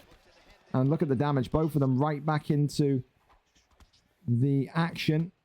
Definitely, you could say, though, that Aldo has to be a little bit more careful inside that pocket. However, damage is a little bit more slightly colored in favor of Volkanovski. So Volkanovski needs to keep that block high and just protect himself. Does not want to be doctor stopped here with all the positivity he's got moving forward. Oh, the uppercut clips him there, though. Wonderful little kind of shimmy of the shoulder. A little bit of a fake movement there by Pepe. Drops Volkanovski and gets him in the standing guillotine. That one avoided the elbow and the double tap, and that's got to be it. Throw the towel in, referee. This one is all over. Round 2. It was the elbow followed by the hook on the way down, and the former bantamweight flyweight has made his mark. He has landed. There we land. 1-0 in this 145 division. Hell of a fight as well.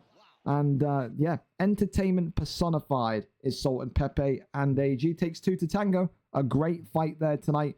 We'll give that one fight of the night so far. That was back and forth. I love brawls like that, man. I really do. Round 2 victory tonight for the newcomer. Gets it done with Volkanovski. Congratulations. Fight of the night secured. Knockout of the night secured. Submission of the night secured. Performance. All the performance bonuses are in. It's down to you now if you've still got a fight to try and beat it. Right. Over to it. We've got Ethan. He's home. He's ready. And he's good to go, I think. He says to me in DMs that he's running home now. Are we home yet or not? Let me know, Hawk. Is he back with you or is he not? Is he back with you or is he not? I'm here. Fantastic. Ethan, my fault. I didn't check the chat. I was checking Discord. That's fine. Right, so again, a quick recap into this one. Ethan, of course, coming in 13 and 18. 1 win in his last 5. Hawk back in the league in general after 9 weeks out. Yes, his form may look nice, but he's not had a victory in about, I think, 12 weeks. So back in the heavyweight division, it's a rematch from when they fought back in May of 2024 for Ethan. A great opportunity to end the 2-fight losing streak for Hawk. A great way to get back into the octagon, get revenge for that fight in May, but also come back in and make your landing with a victory. And a victory also to equalize, to neutralize your heavyweight record. This should be a great fight. Nevertheless, heavyweight division is always fun, especially when you're seeing how developed that these guys are. Let's go over and up to it and see exactly what the picks are set to be. As no one is live, I'm going to cry. I'm going to cry. There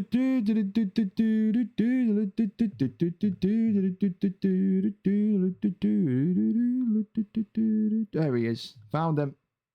Found him. You're in the wrong. Hey, that's why. Yeah. I found it. I was just confused because you commented on that one. You must be. So you're logged on to like different devices with different accounts. My OCD would not be able to handle that, Ethan. Fair play to you. Sergey Pavlovich against Mike Tyson. There you go. Pavlovich for Hawk. Mike Tyson, who, to be fair, nearly got the job done for him last week for Ethan. Like the Mike Tyson pick, he makes it his own. We talk about how fighters need to kind of, you know, have a pick, stick to it, make that pick his own. He does that with Mike Tyson. Don't be too surprised you see Mike Tyson go for a guillotine choke either. We saw that from Ethan last week. He's not afraid to get down and dirty in the octagon canvas with the boxer. Of course, red trunks today for Hawk, making his comeback after 9 long weeks, whereas XPG Elite Ethan with Mike Tyson in the black. Mike Tyson in the black has been more active than Pavlovich in the red. Hawk tonight has to try and find his feet quickly and just ensure that he's not overwhelmed and overconsumed in these fights. Look at that, though. Talk about overwhelmed and overconsumed, and it's a big overhand right that swings on down from Ethan here early. Great start to the contest, but there's an immediate takedown by Hawk. Now, this is interesting because when Hawk was back in this division and he was actively playing every week, Hawk had some of the best wrestling that we saw in that heavyweight division. Tonight, it's pretty simple. What are your denies like? How much can you remember? Do you remember much, if anything? So far, it seems like the answer is no, as Mike Tyson whacks him into the guillotine, and Mike Tyson's kept him in the guillotine, and Mike Tyson gets a guillotine. Could you imagine Iron Mike with a submission? You may not need to imagine for too much longer. He needs one more, and he will tap out Hawk here to like race down the strikes, though. 1 away or 2 away was Ethan from getting this one locked and loaded in round number 1. Postures up again. Hawk continues to rain down those strikes. And that one there not able to happen. Did I say Hawk continues to rain down the strikes? Continues to rain down the strikes onto Hawk is what I meant. Goes for this arm triangle here. Mike Tyson again. Ethan looking for the finish. He just needs one deny. And this one locked in. He needs one more. The arm triangle not as strong as Mike Tyson's guillotine. Looking to send a message here tonight is Ethan saying, I can do it all with Mike Tyson. I got knockouts. I got submissions.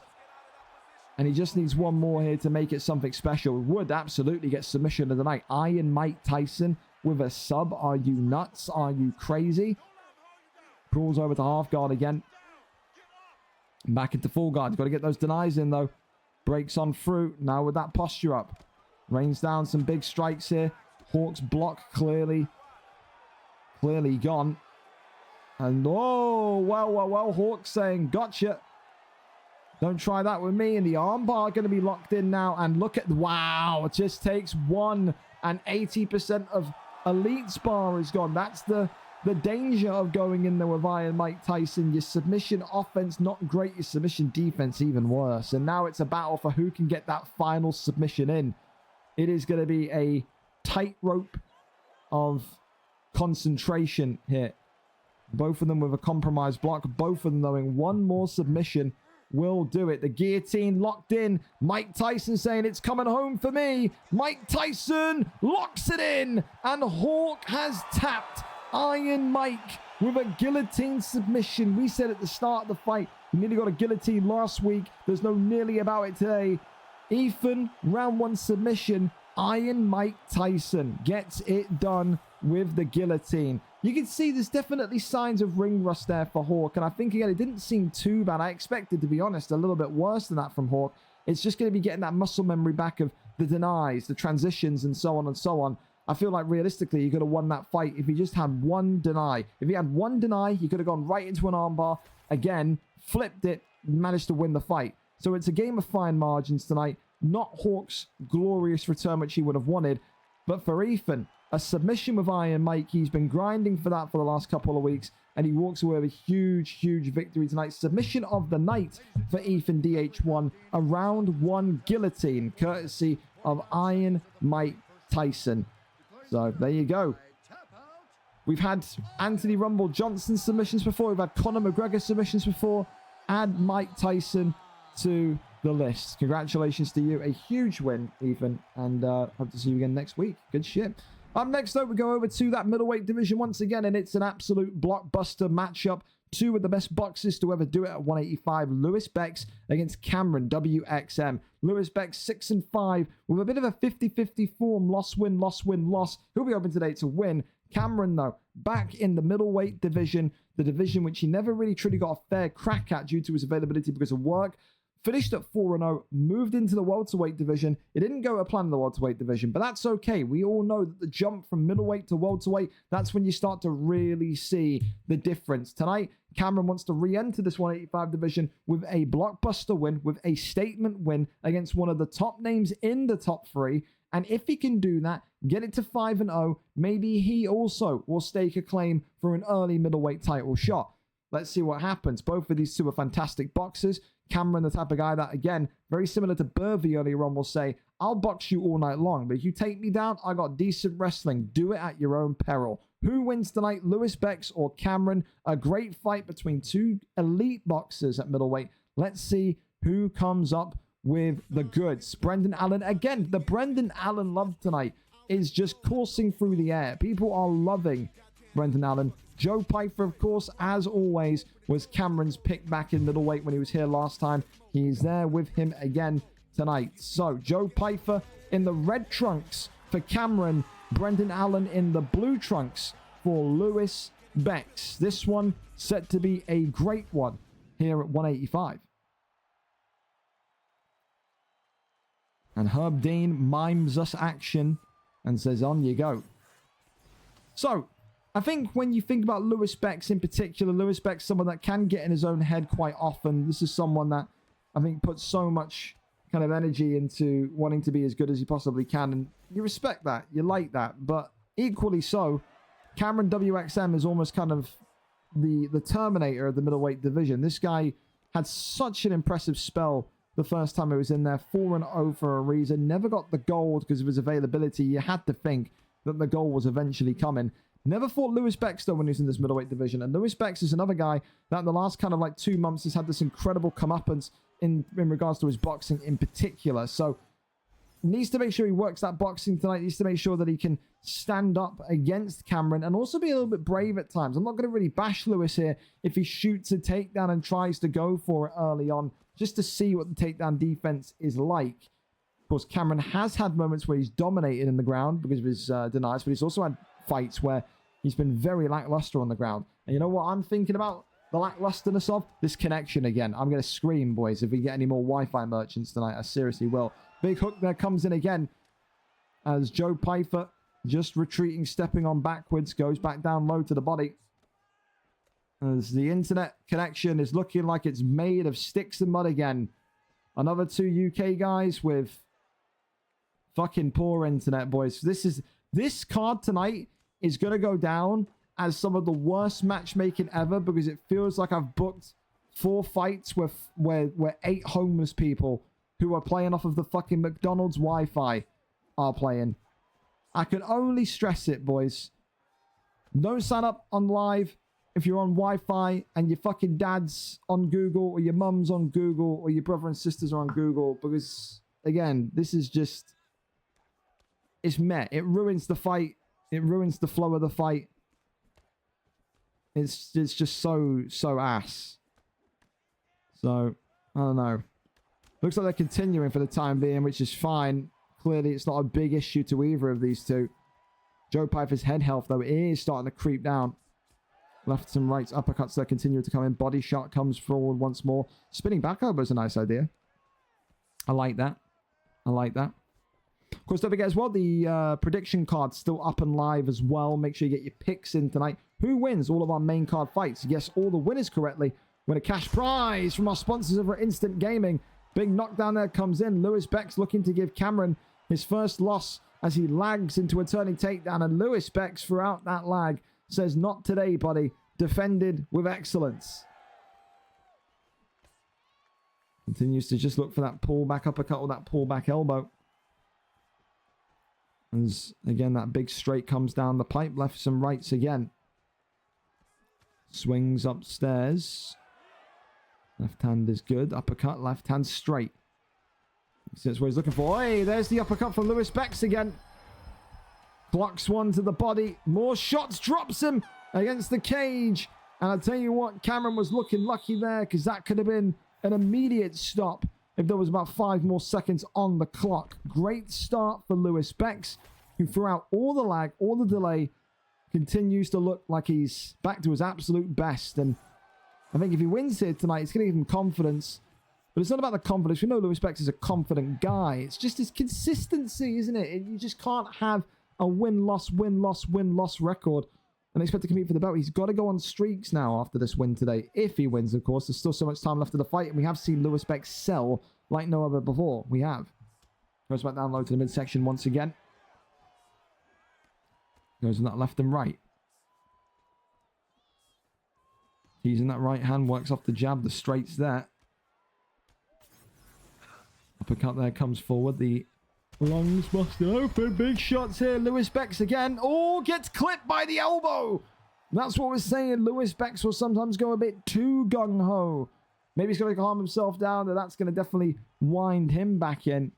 You can't continue to fight with almost a kind of nonchalantness.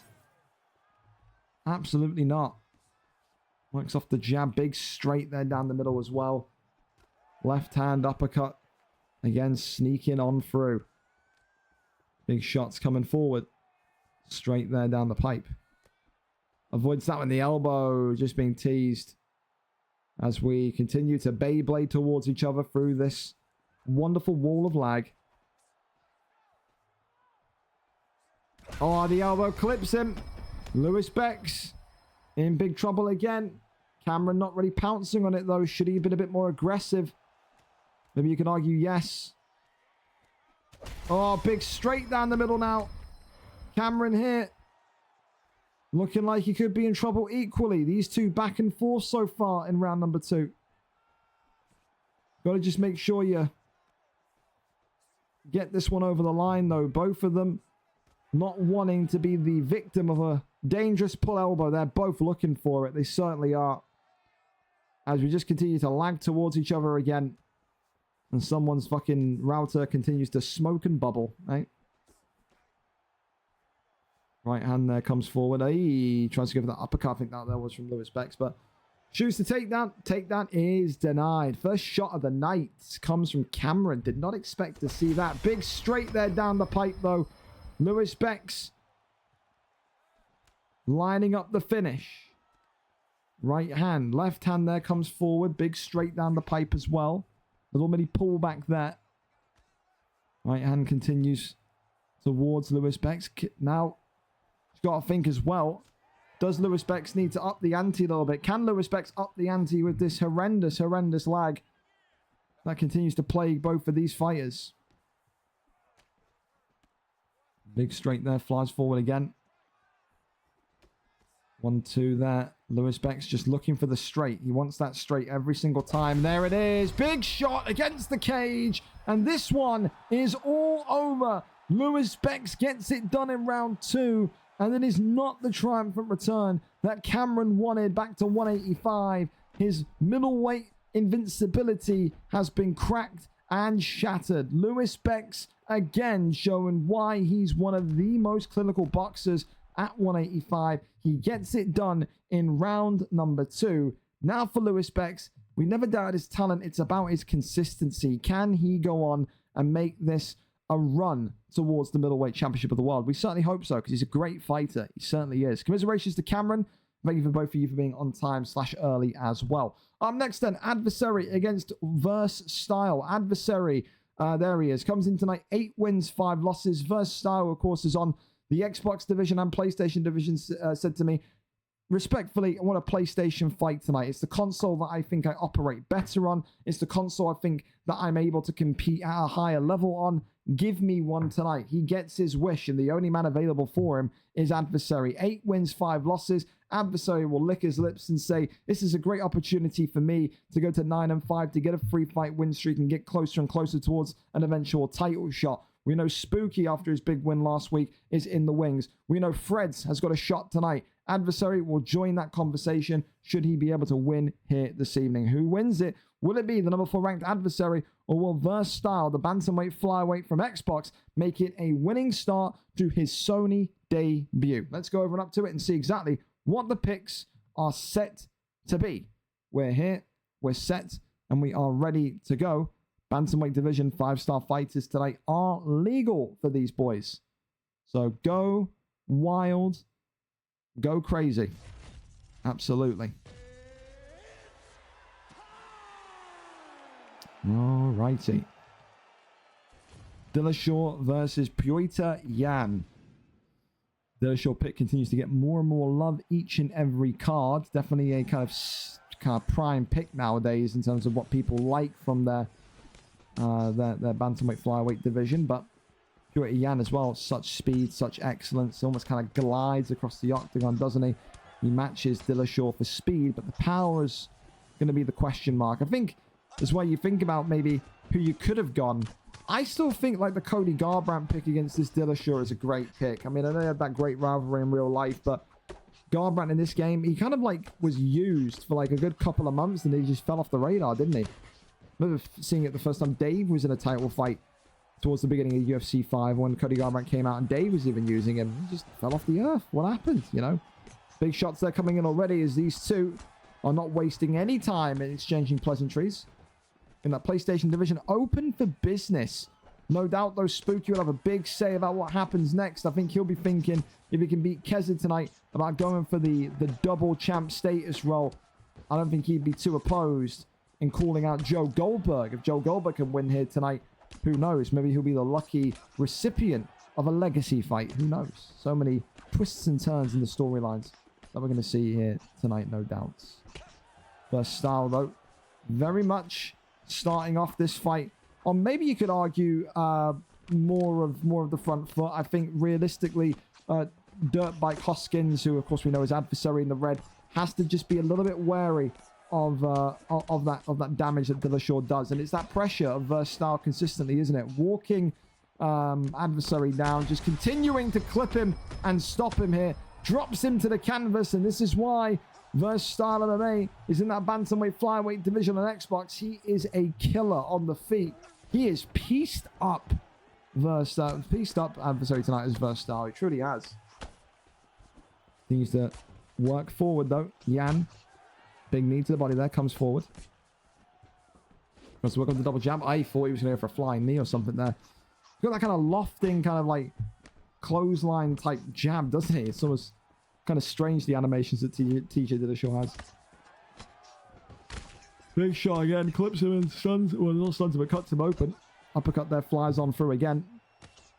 There's that ducking roundhouse. Just lands onto the block. Thankfully, not too much there to be worried about. Goes back down low to the body shots. Left hand again. I tell you what, though, Dillashaw now split open as well. It's a good amount of damage that that Jan's giving. Just look at that head health on the top left of your screen. It's not exactly perfect, is it? Oh, but it doesn't need to be perfect. Not when TJ Dillashaw rocks and drops you. Sits here into stack guard. Goes into side control, though. And just keeps him penned in here. 12 seconds left of round number 1. Into crucifix. At least 1 or 2 shots going to come off here. An adversary ending the round in a really, really compromised position. A great round and a great debut for Versatile so far. Absolutely positively.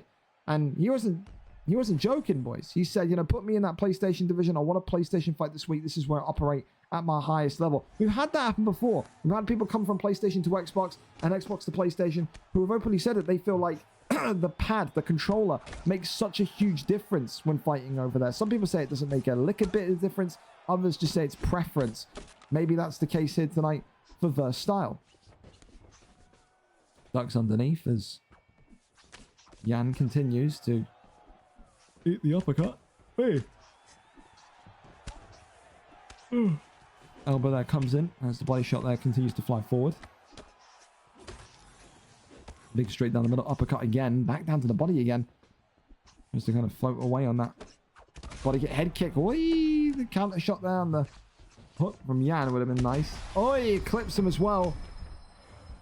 Jan still looking like he's not giving up hope in this one. Who can blame him?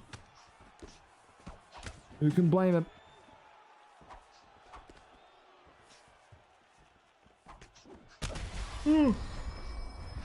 Continues to clip him and fight him with all of that danger. Oh, uppercut there. That kind of peekaboo uppercut.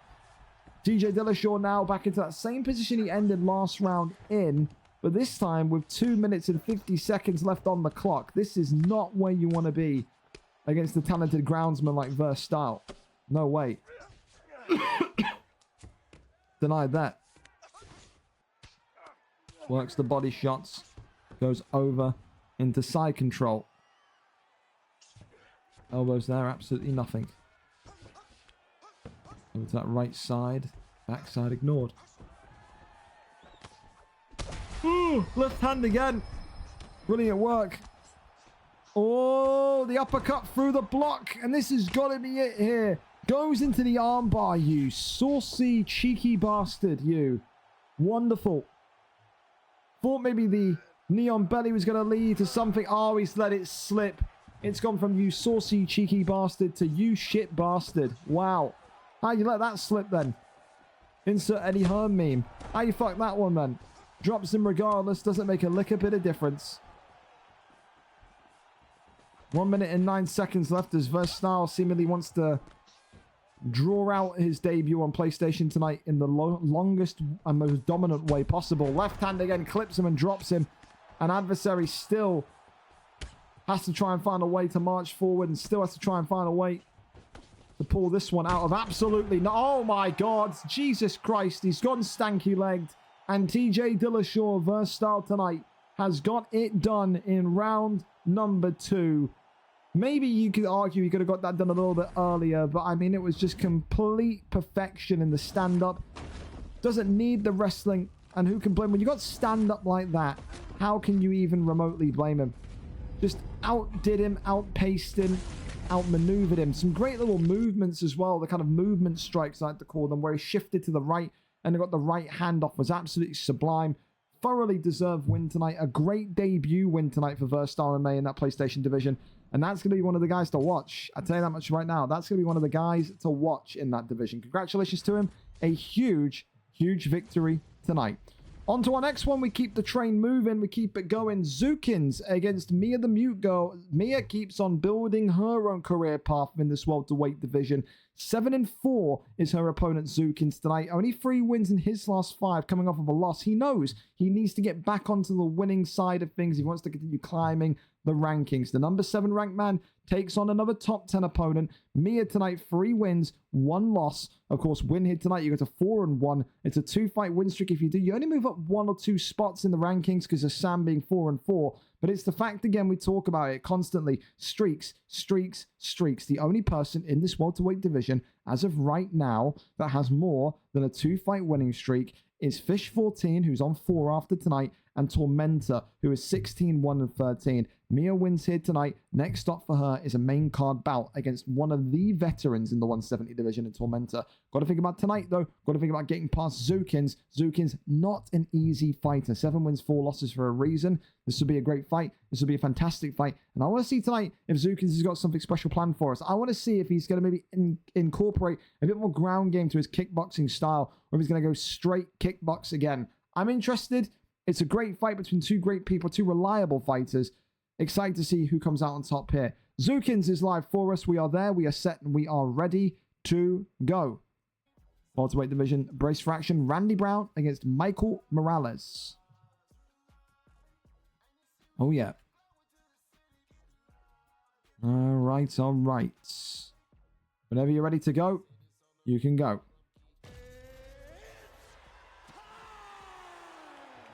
Got asked if you can use Ilya on Fight Pass, but on the prelims. Kezza, Taylor, don't ever ask me that again, because you go into the UFC cards section and actually read what it says about fighter limits. You'd know. Please, boys. Sending me questions like that when it's in black and white font. Come on. You're better than that, Kezza. You're better than that. Anyway, listen, Zookins tonight in the red with Randy Brown. Mia, of course, with Michael Morales in the black. And as we expected, Zookins tonight in mixing it up, getting a little bit of dynamism in his attack. I think that's the thing that he's needed. I think not desperately, but that's the thing that's going to take Zookins on to the next level. Just continuing to mix up his style. He needs to be a little bit more unpredictable at times. I'll say that much for absolutely sure. Not calling him easy to fight against, no doubt. He could stand you up and flambe you 6 different ways. But I feel like when you watch the tape of Zookins before tonight, it's the same kind of activity, the same kind of action. Starts off a little bit slow, and then from there just builds. And there's other random fights where he goes up against an all-out kickboxer. If you match his pace, you match his rhythm, then he starts a little bit fast, and then he fades in fight. So you know what's to come here, and you know how and what the respondent action is going to be depending on how fast you start. The wrestling doesn't really usually come in. Sometimes it comes in for Zookins in the kind of 2nd and 3rd round, but to shoot takedowns in the 1st, it's new, it's refreshing, and it's something that his opponents will not expect. It's just the truth. Just the truth. Well, pull back there, nothing to see though. Swing and a miss on the body kick. Needs to work off that double jab. Leg kick into body shot. Right hand, left hand is good. As now, look at this, the inside strikes coming forward again. Up kick there. Not able to save the day. There was no clean connection. The body shot there, forward again. Uppercut there, swings forward nicely. Good little pull elbow there. And you can see Zookins like that one too. A little bar of respect there from Randy Brown in red. Takes Mia down though. And says, all right, minute 30 left. Nothing to panic about, nothing to worry about, but let's see what you got down here. Want to see Zookins in these positions just completely clean up house. Control the game, control the fight, and don't really worry about anything other than just doing your job. That one there is denied. Goes with that right-hand side, nothing really there to see. Posture up is ignored again. Tries to kick off and away. Posture up is there. In stat guard. Brings down the strikes. Nothing to see though. Keeps him away. And right back up to the feet he goes. Superman punch though was attempted. Uppercut there. Swings on forward. Goes back down to the ribs. Leg kick. Uppercut. Left hand is there. Body shot there comes in nicely as well. Head kick is nice, but in the round one, I like the round for both of them. I think it's a tight round. I do. I do like the way Zukins has started, though. I mean, I'm a winner regardless. I want to see both of these fighters win tonight. But I mean, truly, if you're putting a gun to my head, I'm probably giving Randy Brown the 10-9. Very tight round, though. Not like Mia's been completely scored or outclassed. Just feel like maybe the metrics favor Randy Brown a little bit there in that one.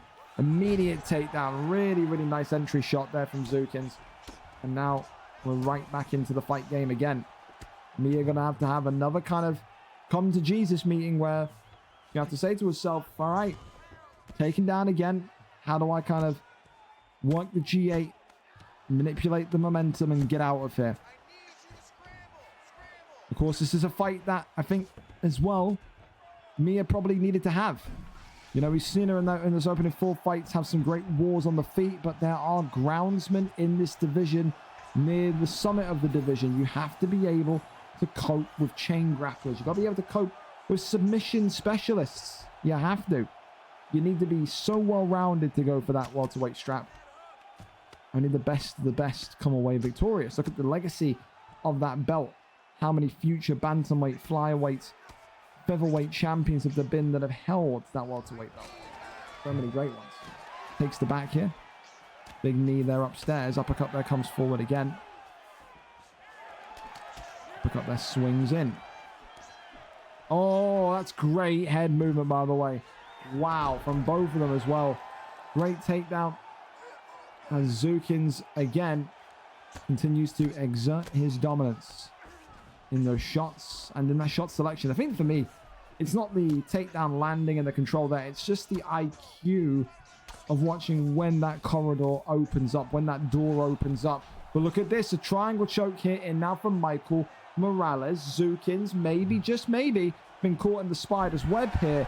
And this one not going to be executed. No submission in and confirmed. But right back, though, comes Zukins with a Darce choke. And Mia here is in big trouble. Can she get out? No, she can't. And that's a big, big submission locked in. 80% of the bar gone. And right now, Zukins is saying to himself, one more needed. Guillotine was attempted, denied brilliantly there, though, by Mia. And will it be a case of tonight you're screaming, Mamma Mia, it's a submission? I don't know. I was going to try and do an Italian accent, but I pulled out of it last minute. I didn't want to sound too fucking stupid. Big elbow there drops on in. His backside continues now to be wailed in. Big shots there coming in again. Rolls through brilliantly. Big knee to the midsection. Oi, jumping knee as well. Okay. You can see as well Mia's stamina. Look at this. It is fading up here, man. Only 1 round left as well. I think if I'm Randy Brown in the red, I'm just going for body shots galore. Truly. Body shots. There you go. Takedowns as well. Great round 2 there. 2-0. Am I going out on a limb here? I'm going to go out on a limb and say 2-0. Only 1 strike in it in that one. And then 2 in that one. So, I mean, close rounds for those significant strikes. It's a very, very close fight. I can't lie. It's a great performance so far. It just feels like it's a shame that someone here is going to walk away the loser. But it has to happen.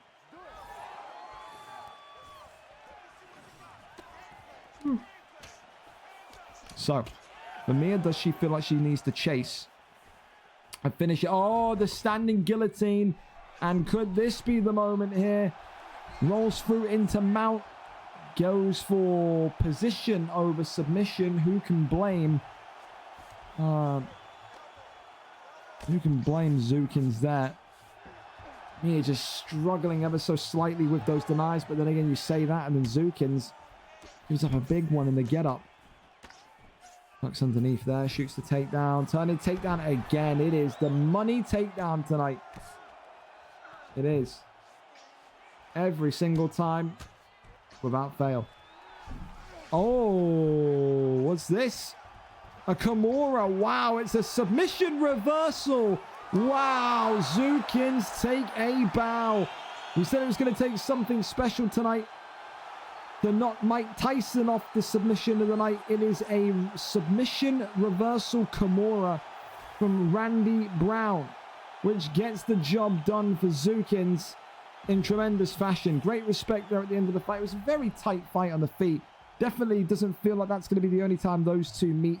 But tonight, all credit goes to Zookin. It is a wonderful, wonderful submission reversal in round number 3 that gets him not only the victory, but takes him in pole position for a submission of the night with Randy Brown, which still, to date, is one of the best names I've ever seen in UFC history. Commiserations to you, Ethan. You have lost your submission of the night bonus. Up next, though, we keep on going. Oh, thank you so much. Who's that then? Who's that with the big penis in the back? Tormentor, thank you so much. Thank you so much. Where's he from? Zookins, I think Canada. I'm pretty sure. Canada, I think. But yeah, I could be wrong. We've got a lot of Canadians and Americans. I forget where's where. Anyway, up next, Taylor against Waldoso. You want to talk about fights that may well put you to fucking sleep? Get a pillow, get a blankie, get a sleeping bag. Because when you see Waldoso fight, you're going to be put into a fucking coma. I tell you that much. But he doesn't care. He doesn't care about you. He wants you to get a good night's sleep. That's why he wrestles and fights the way he does. Tonight, Taylor is a kickboxer with intent. 2 wins in his last 5, but on a 2-fight losing streak, known for his quick starts, his fast fights in the featherweight division.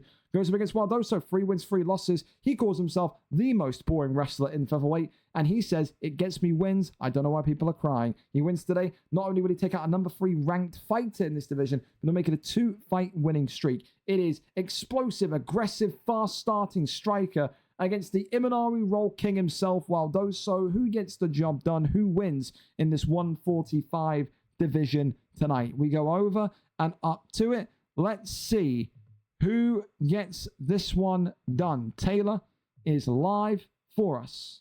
Here we go. Here we go. Here we go. It's you and me. He's from California. My fault. I thought he was Canadian. Hey, I got the first letter right. Got the first 2 letters right. There you go. Max Holloway and Aljamain Sterling. No guesses as to what the Aljamain Sterling pick's going to do, boys. Let's see what Taylor's takedown defense is like. We've said before, Waldoso has looked like he is a lost puppy on the feet. No. There's another fight tonight where the internet's right from the off.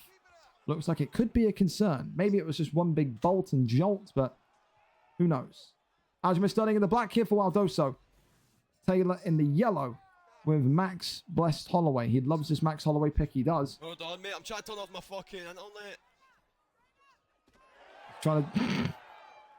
Well, looks like he's suffered the first takedown. No, he hasn't. Great take. Oh, I thought great takedown defense, but then follows it through. And now Waldoso will rub his hands together and will say, here we go. Oh, no, he won't. He gets him caught in an armbar. That's sloppy from Waldoso. How in the hell have we ended up here? He is giving him his armbar already. And that one there going to be stopped. Arm extended. And already Waldoso is in absolute tatters. Especially when you think Taylor Kezza, known for his kickboxing style, can now stand up and just light this guy on fire because his block will be broken. Big shots raining here from top mount. Elbow there drops in, no stun. But this is a dream start for Kezza right now. For Taylor, he just needs to keep this one going. Will he keep the fight down here, though? Or will he opt to stand back up? That's the ultimate question. Goes to that left-hand side. That one there, not able to be denied as Taylor Like I've waited my whole life. continues to sing to himself as keeps him over into half guard position, crosses over again. That one is denied brilliantly as well. Arm triangle, attempted arm triangle there, not landing. He gets back up. Okay, so he's going to test that block now. Look at the block. The block is low already. So it's those strikes from top man. That's definitely kind of got some damage in there for him as well.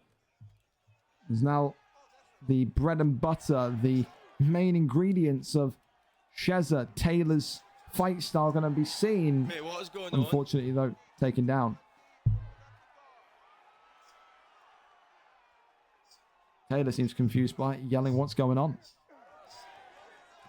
Back up to the feet he goes. Clinches there again. Whips him rounds. And gets the takedown. No, he doesn't. That one that time is denied. 1:03 left of round number 1. Uppercut goes forward again. Knee to the body, whiffs. Waldoso spinning body kick there is nice. Goes back down low to the midsection. Continues though to lag towards him like there's no tomorrow. Shoots the takedown, that one there. Landing. Mate, I swear to fuck.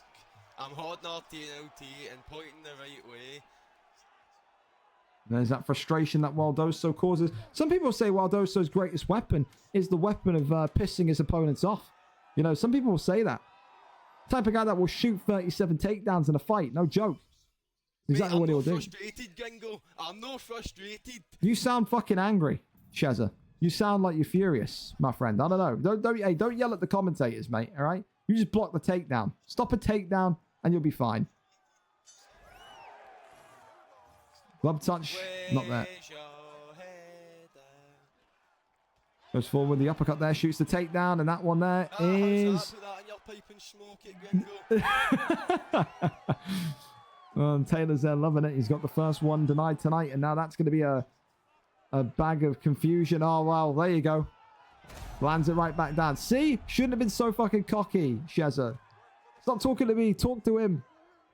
Feel like I'm getting the Khabib Dana White treatment right now. Jesus. He goes over that one there, denied. Little taps here to the head again as Waldoso. Happy to now keep it down here. He will sit here the entire round if needs must. Kezza, though, kicks him right back off. Sloppy defense from the Aljamain Sterling pick. Another takedown there. That one not followed through this time. Another big deny. Kezza continuing to find out more and more. You stop the takedown. You stop this guy's main plan. Goes forward again, shoots the takedown. Another takedown there lands. Like I said, I think I've got stick drift because it's just... I think I've got stick drift. He's yelling about stick drift now. I said this is the thing. Waldoso will shoot 37, 47 takedowns a fight. He will not care. Whips him into an armbar though. And could it be a rare sighting? Could it be a Kezza ball submission here tonight? As the arm, is it going to be extended here? No, it isn't. Taylor not able to make the most of that slip up from Waldoso.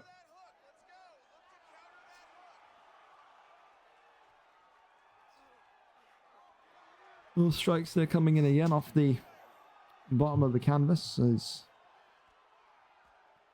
more and more tap on through. Oh, that's a big deny. And this could be now where he starts to have a little bit of trouble. Big deny on the submission though. Huge deny. Gets back up onto top mount. Here we go. Rains down the strikes. Absolutely nothing there, though, to see. 1:20 left here in round number 2.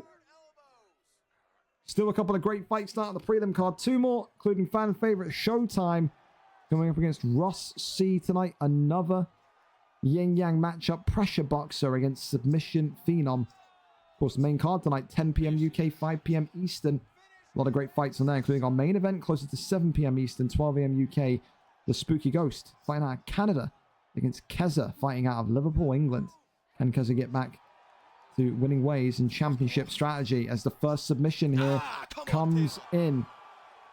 And Taylor there now needs to be careful. Like I've said, Waldoso is a dog in the sense that he will take down and take down and take down and take down, and he won't care about the complaints. He won't care about anything that you have to say. He says, it is my fight style. I will do with it as I please. 1-1 going into the third. Clearly a round 1 victory for Max Holloway Taylor.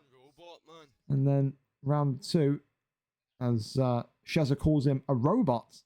The robot Aljamain Sterling gets that one as an equalizer. 1-1. Going into the third, all to play for both of these two. Who has the stronger finish?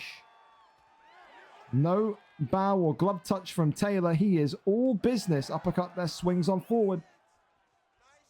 Pulls backwards. Oh, they were both thinking about the pull counter there. There's the takedown. Is this one going to be denied? Yes, it is. Great defense there again from the Max Holloway pick.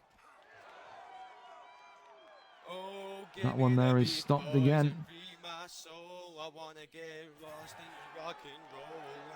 He's overhand there, swings, and that could have been dangerous. And you can hear he's continuing to sing.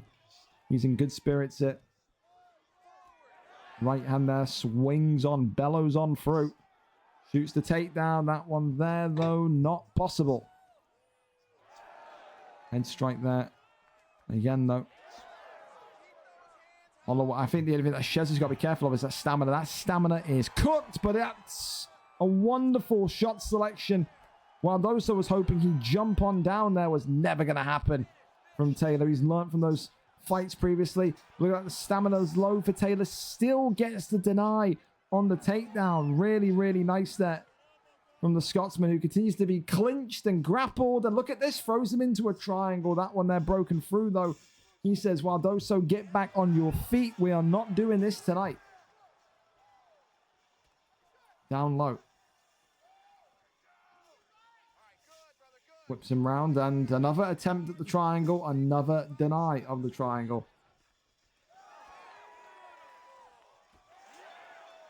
Got to see if Waldoso can just survive the gauntlet. Taylor known for his knockout credentials. The takedown attempted again. He can't land a single one. Yes, he can. Gets one down. Lands one down. Now you've got 1 minute and 50 seconds to find a submission. This is not what Kezza wants to see. It's not what Kezza wants to hear. Got to make sure he can just keep Waldoso at bay and win this fight by decision here tonight. He's got to give up on that armbar as well. Try and go for a arm triangle. Try and go for some sort of guillotine. Well, okay, I say that, then he gets the armbar, so it shows you what I know. As this one here is denied, and this one here is going to be all said and done. No, still about 20% left of his bar. And if Kezza doesn't...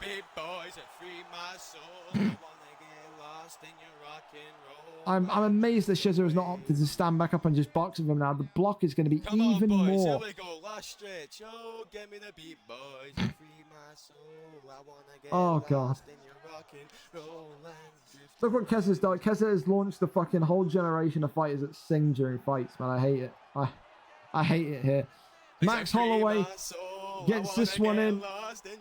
And it's a rare submission tonight for Taylor. Kezza Bors keeps calm, keeps resolute, and gets a submission on the pile. The last time we saw Kezza get a submission, we need to go back and actually look at this. I'm interested now. I want to see. I don't think he gets submissions often. That could be one of his worst, one of his first ever submissions, I want to say, but I could be wrong. He got a round 1 submission, never. Okay, ever had a round 2 submission?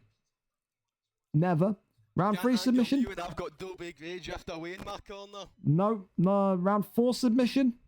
No. Round 5 submission. I think that is Taylor's first ever submission. I think that is. I think that's just your first ever submission, Taylor. Unless we've got you down as a Kezza Bors somewhere. Round 2? Round 3? Yeah. That is your first ever submission, Taylor. So fair enough, man. What a way to get it. Dominant performance. Great work to deny the takedowns as well in those kind of later rounds as well. And yeah, showing that you're a Swiss Army knife in that featherweight division. You can tap people, you can knock people out, and it's another big win. A win that he pretty much needed as well. Like I said, you're on a bit poor form recently. Only 1 win his last 3. Ends that 2-fight losing streak. Now goes to 10-6. Back into winning ways among the elite of the 145 division. Congratulations to the Scotsman tonight. A big, big victory indeed. With that, we can go over to our next one. And I think maybe we'll have to rotate the fights ever so slightly. If I know Ross and Showtime are here, I was afraid maybe Showtime wasn't going to be back from work yet. But it looks like we are good. That's good, because we don't mind rotating the fights. We know Showtime is usually about 10 minutes late or so. But they're here and they're ready to go. Showtime and Ross C. A great fight here. Showtime 2-2 on a 2-fight losing streak. Ross C. 1 win, 3 losses tonight. Looking to make it 2 wins in a row. It is his hardest fight tonight of his career, though. Showtime, a former 2-time, 3-time lightweight champion, former welterweight champion in UFC 4 as well.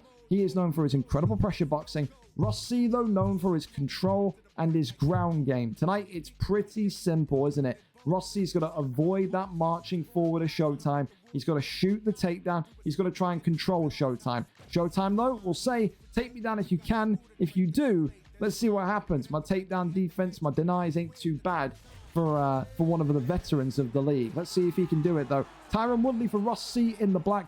Michael Morales in the yellow for Showtime today. Showtime looking to end that 2-fight losing streak. That welterweight division, as we said, is getting stronger and stronger by the week.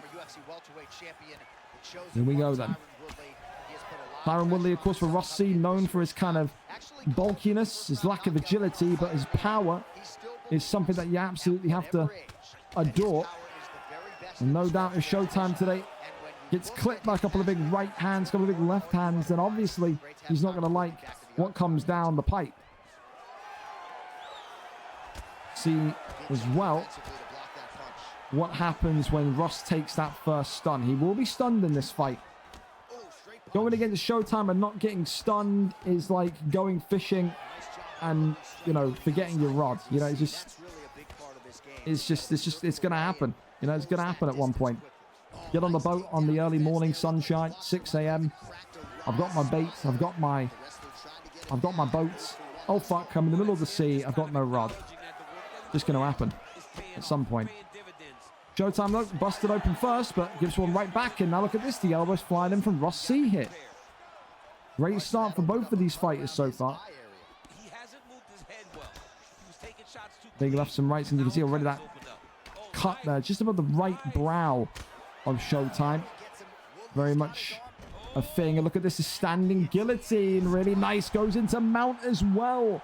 Fantastic from Ross here. And Ross could have it done in one. Ross C, his biggest win of his career. Not quite yet. Showtime in big trouble. The arm now being taken. The arm being extended. Is Ross C going to have enough in here to get the tap? And he's going to extend the arm. And that is one submission down, one to go. Ross C is having a brilliant start to life here. For Showtime, it is looking very grim, very fast.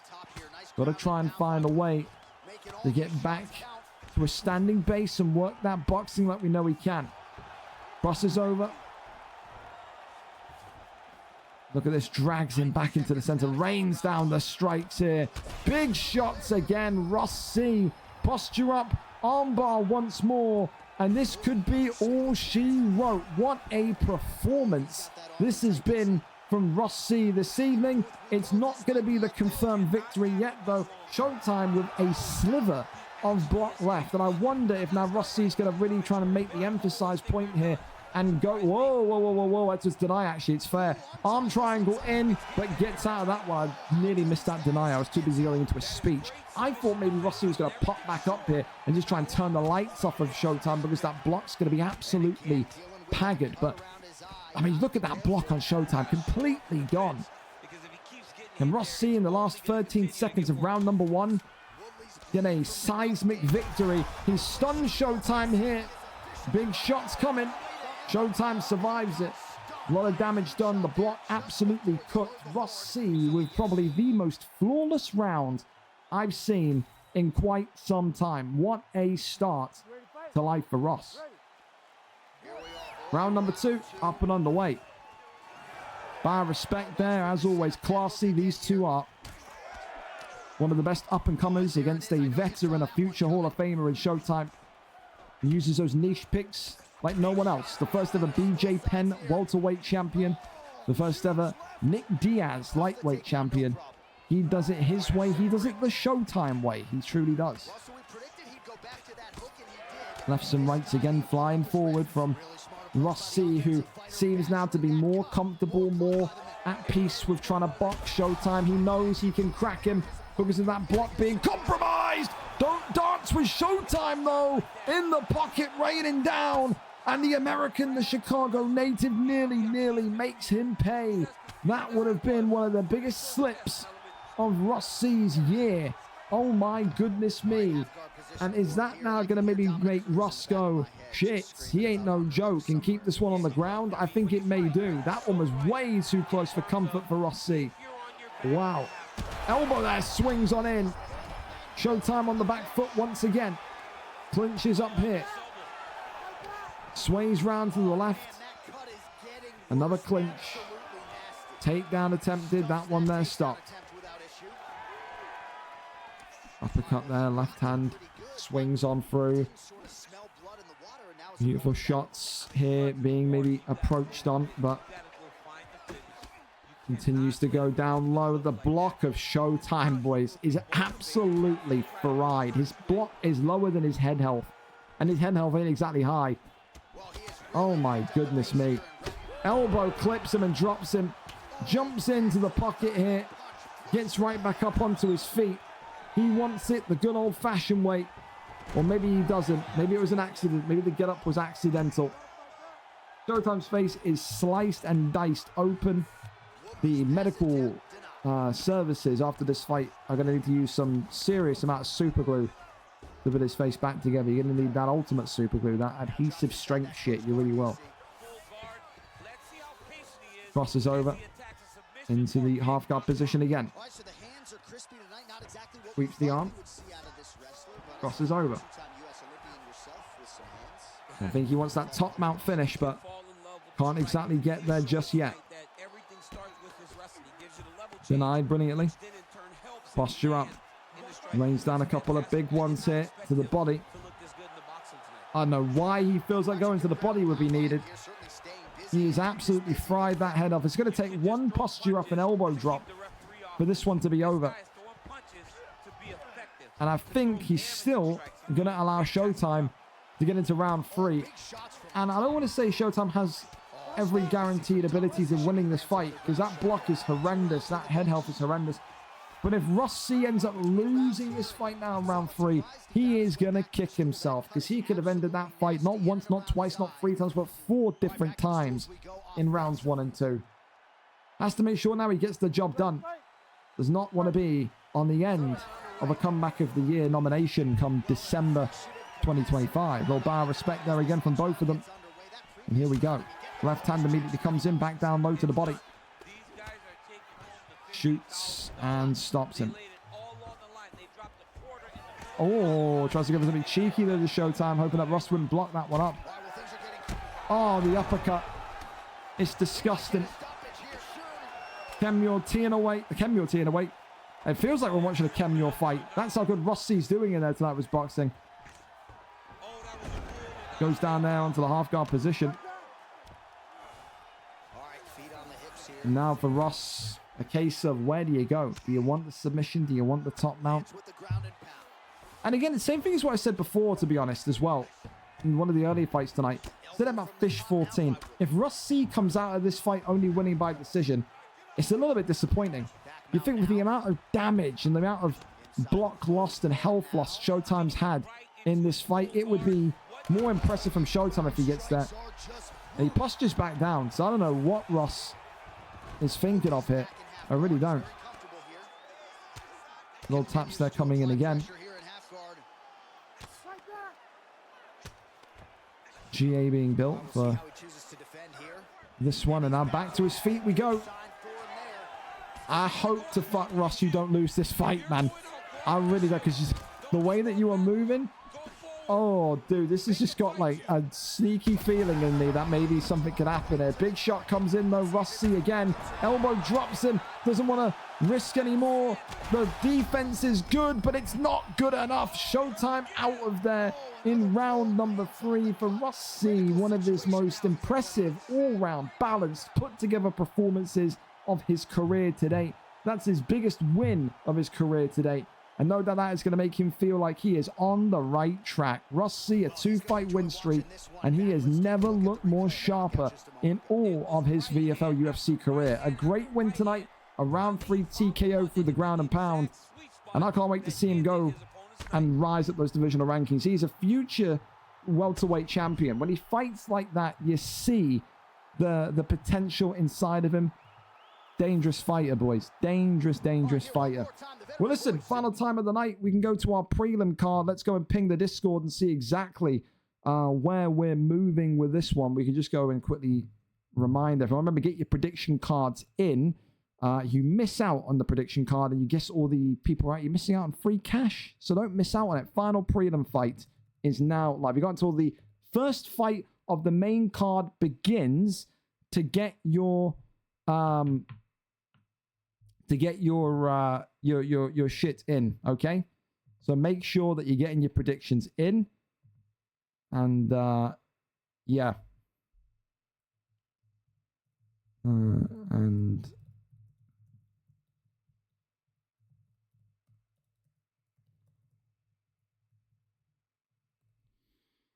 I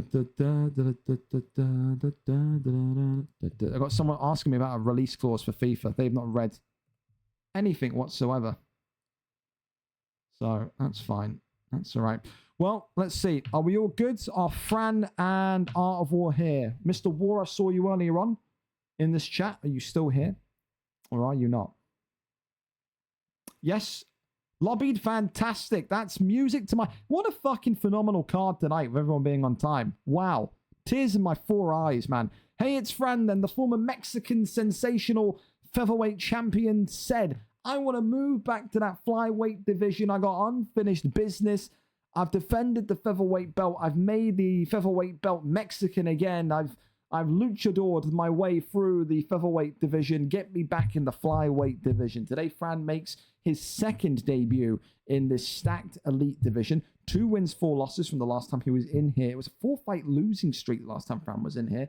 Tonight, wants to re-enter with all that positive momentum with that featherweight championship in the rear view and take on the Art of War, a man that, of course, had 1 fight or 2 fights in UFC 4 before retiring. Today, back into the flyweight division, he goes 0-0, an undefeated fighter, but a fighter with no wins. Tonight, which O disappears for Art of War? Does he remain undefeated and start off 1-0, or does he start off in a similar fashion to the way he ended UFC 4 with a loss on his record? Fran fighting to end a 4-fight losing streak. Art of War looking to make it a debut to remember. Let's see where this one goes. Let's see what the fighter picks are going to be. A great contest and a great matchup between 2 great strikers here tonight. Do we have a stream? Art of War is offline. Is it Fran, maybe? Yeah, it's Fran. There we go. Fantastic. Here we go, fellas.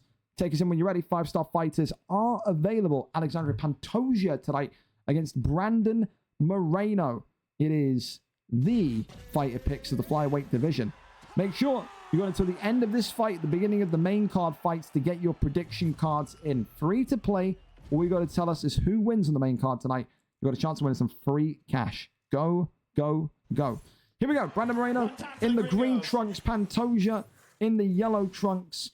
Of course, tonight, these two are 2 different stories. Art of War in the green, 0-0 on his debut, whereas Fran, the former Mexican featherweight champion of the world, second debut in this division, 2-4 when Fran left this division on a 4-fight losing streak. Just goes to show you how kind of wild and wonderful this flyweight division is. Fran, in his first stint, went 2-0. Looked like he was going to be a future champion in flyweight, and then lost the next 4. This is not a division that is easy to be consistent in. It's not a division which is easy to dominate in. Only few have done so over the years. Of course, Art of War will love to add his name to that list. However, of course, for the Mexican-born Hey It's Fran, he will try and make it as difficult as possible tonight for Moreno and Art of War. Of course, the big thing that I think some people will point to in this division will be the temperament of Art of War. When Art of War came back into the league for UFC 5, I had a couple of people, they will remain nameless, come to me immediately and say, listen, guy's a great fighter, but his attitude fucking sucks. That's what they said to me in so many words. I was like, trust me, I know, I've seen it in UFC 4. There was a period when he was cleaning up house, and then one week he asked for a, quote, harder fight. Got given that fight, lost the fight, and then retired 2 weeks later. You've got to have a little bit of a mental resilience inside of you if you want to survive in this bantamweight flyweight division on VFL. No doubt so, he will feel like he has that resilience now. Of course, though, with Fran, experience is indescribable. Experience is unfathomable in terms of what he has achieved, not only in terms of the featherweight division, but also in terms of those spells in UFC 4 as well, in that bantamweight division. Someone that has a quick start, someone that realistically, if you want to beat Fran, you have to lead the dance first. You've got to be the guy against Fran that is controlling the speed, controlling where Fran moves, controlling all of the rhythm of the fight. If you don't do that, and you allow Fran to be the commander-in-chief of the fight, then trust me, you ain't going to do too much, because his pressure, his presence inside the pocket in particular, some of the nastiest shit I've seen. Definitely one of the key kind of 5 boxers when I think of top-tier boxers in VFL. Of course, some of the others now don't even play anymore. They're retired, you know. Go back to the likes of Easy Work GG and so on and so on. However, so far, Art of War doing well with kind of containing the movement, trying to find that sideward step of Pantoja. I'm going to sneeze. I'm going to try and catch it, though. Oh, God. I didn't catch it. Sorry. I've deafened everyone that's watching. Well, you can see, so far, Fran happy to just sit on the back foot. This is the thing that I like about Fran as well. Fran can lead the fight from the front foot, the back foot, can do everything from anywhere. I think the biggest... I don't even believe this when I say this. I think the biggest weakness of Fran's game is his takedowns, but still, he trained with Regicide. This guy's got elite wrestling as well. Such a well-rounded fighter. It makes no sense how he's 2-4. It really doesn't. And I'm sure Art of War will be scratching his head, saying this guy lost 4 in a row. Just how damn dangerous this division is. It's crazy in that regard. It really is. Great round 1, though, so far. Respect there being paid from one side of the octagon to the other. Silence coming from the opposite side. Great round 1. I think you probably got to give that one to Fran just by a smidge. The damage, the connectivity. I mean, we know I had a lot of Brandon Moreno pressing on, pressuring. But in reality, you know, damage has to be kind of counted in as well. First sign, though, of a cut for Pantoja. That may well light the eyes of Art of War and make him get right back into his comfort zone, though. Overhand swings on in. Works off the jab.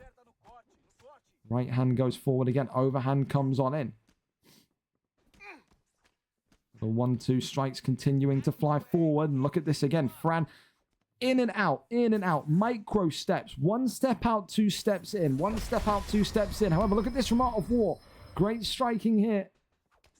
That has been built and built and built upon in round number 1. Those foundation level strikes which have cracked the dome of Pantoja. Effectively equalized the damage as well. Very much doing their job so far.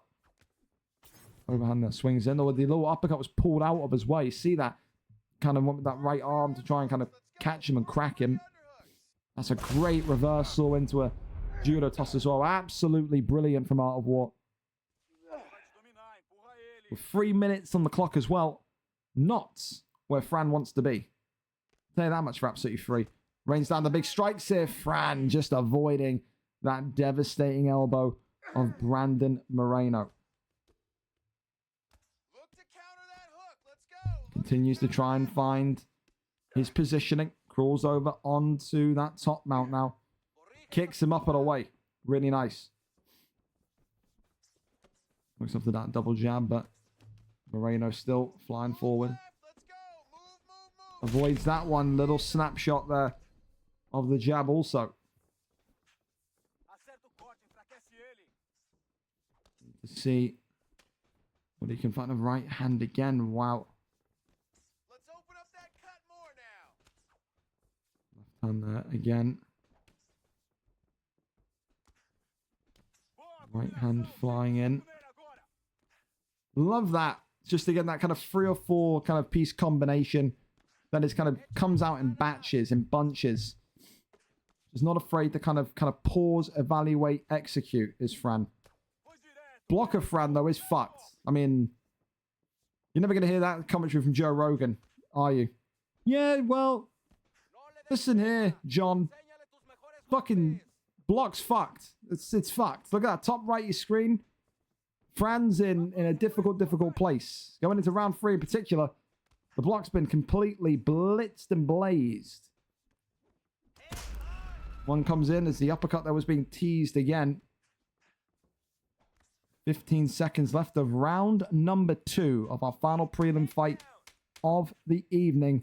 It was a good start in terms of damage from Fran. I like that round a lot from Art of War. And the fact of the matter is, when you're talking about now the final round, and you've probably got what can only look like 25% of your block left. I mean, holy hell, this is going to be an uphill battle to say the least.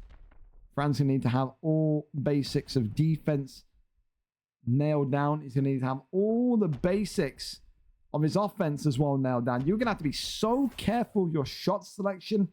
It may even hurt you at points. Third and final rounds. Probably 1-1 on the scorecards. Pick up their swings. Oh, and already, look at that. It's the flurry from Art of War. He doesn't want to be down there. He wants that clean knockout. And now he's pressuring. Look at him go. The arm out extended there. Trying to keep him away. That was very, very difficult trying to keep my arm low enough to not do the you-know-what. But look at that now. Rains down on him. Gets into stat guard. And now rains some big strikes in here. And Art of War makes it a debut to remember. For Fran, the re-entry that he wanted, that he requested, was given, but it's not a winning start back in the second time in this flyweight division. Art of War looked like he was in a little bit of trouble in round one, but it was all part of the game plan, wasn't it? Work the block down well, work the damage in, and gets that penultimate victory through the stack guard posture up there in round number 3. Welcome to the Octagon, Art of War. Welcome back to the winner's circle. A huge victory tonight against the former featherweight champion of the world. A great, great performance there, to say the least. Congratulations to him. Huge from Art of War tonight. Well, listen, going into the main card, we've got everything kind of nailed on. We've got a fight tonight. We've got a knockout tonight. We've got a submission tonight. We've got a performance tonight. Everything is locked and loaded. The red corner have been a bit more superior. So maybe that's a bit of superstition for you if you're on the blue corner. But some great fights there tonight as well. Also, some really, really great fights. So keep your eyes peeled. Even the non-title fights are spicy. Thank you also as well. Missed that early run to Tranquil and also Lotuses. Thank you so much for the follows as well. Well, listen, fellas, go and grab a beverage I need while my voice is going. I'm going to take you back to the starting soon screen, and then I'm going to play the trailer after I get a drink, okay? We're 7 minutes in time. Can we make sure that if you're on the main card, the 10 p.m. fight in particular, be lobbied up, and let's go as soon as we hit 10. So don't go anywhere. Grab a snack, grab a drink. We'll be back in about 60 seconds. Don't go anywhere.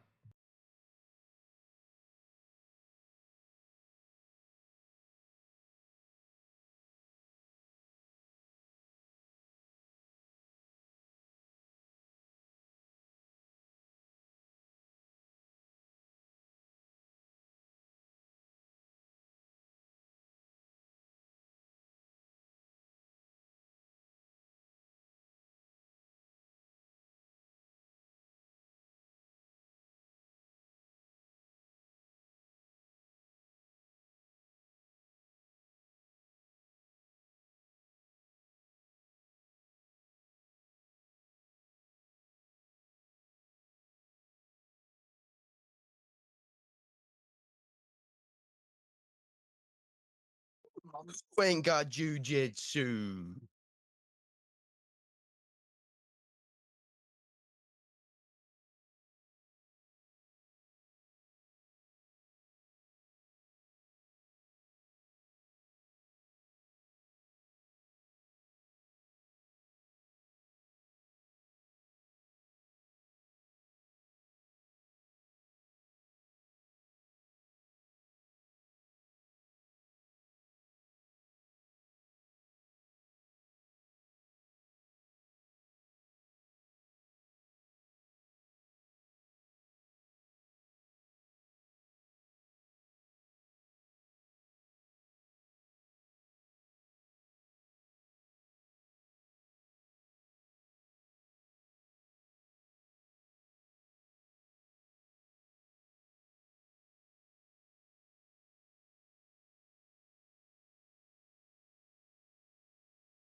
my God. Legs beat up, man. That's for Poirier. Oh, big left from Poirier now, right hand. It's hurt. Oh my God. An SLG Jokers has put the former middleweight champion to sleep. Light heavyweight champion. Goodness. It's time.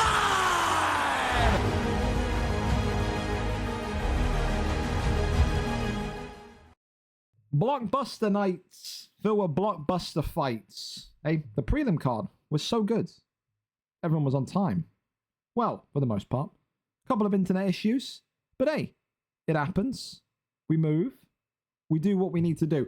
Fellas, tonight, a really, really intriguing main event, to say the least, because when you think about Kezza's legacy, a 2.5-year spell away from the I was about to say the trophy, the title, the flyweight division and the featherweight division has effectively avoided Kezza for so long. Tonight, realistically, has to find a way to get it done against one of the most dominant grapplers that we've ever seen, okay? However, some great other fights. You got Joe Goldberg against No Love Freds. You got Charge against Primes. You got Rapids against Della Felder. Lister against Wayne Villasky. By the way, I've just seen that in the chat. Kex, you need to not be 5 minutes late because these fights will go quick. You need to be here at least 10 minutes before. Because, yeah, I can't promise you that we're going to sit here and wait for 20 minutes if we're early. Dexter against Winter as well. Great number one contendership bout there for the bantamweight belt. Koros and Benji. It's a trilogy there after a late pullout. In that one, Koros 67 will have the opportunity to welcome Benji to the featherweight division. Benji, a former contender in the bantamweight flyweight division, now back in featherweight. Deco Hebden makes his return against the student in Falcon 68-62, a guy that he helped and perfect and craft his craft in the early days of UFC 4, or late days of UFC 4. Tom UFC 45 takes on Fear Mitchie. Lucid 27 takes on Lee Stosey in a number one contendership matchup there in the PlayStation division. And of course, Displaced takes on Yo Shadows to start us off tonight. Drive fast. Hey, you break the speed limit, I'll pay your ticket. All right, that's fine. It's a promise. You get home. That's all I care about. Don't die. That'd be bad. Then we need an interim belt. Well, no, we need a new belt because you'd be dead. Interim would mean that you'd be... If you go into intensive care, go into a coma, then we need an interim champ. If you die, then we'd have to get a new belt. So, yeah, don't die and don't go into a coma either. You know what I'm trying to say. Anyway, let's get right into this one then. Yo Shadows against Displaced up first. Displaced, of course, coming in today. 6 wins, 3 losses, a 3-fight win streak for Displaced. He didn't look too convincing, though, in his last bout out there. We said if he won that belt, it was going to be for the heavyweight championship of the world next. It didn't look convincing to me. There were points in his fight where I didn't look too sold by his readiness.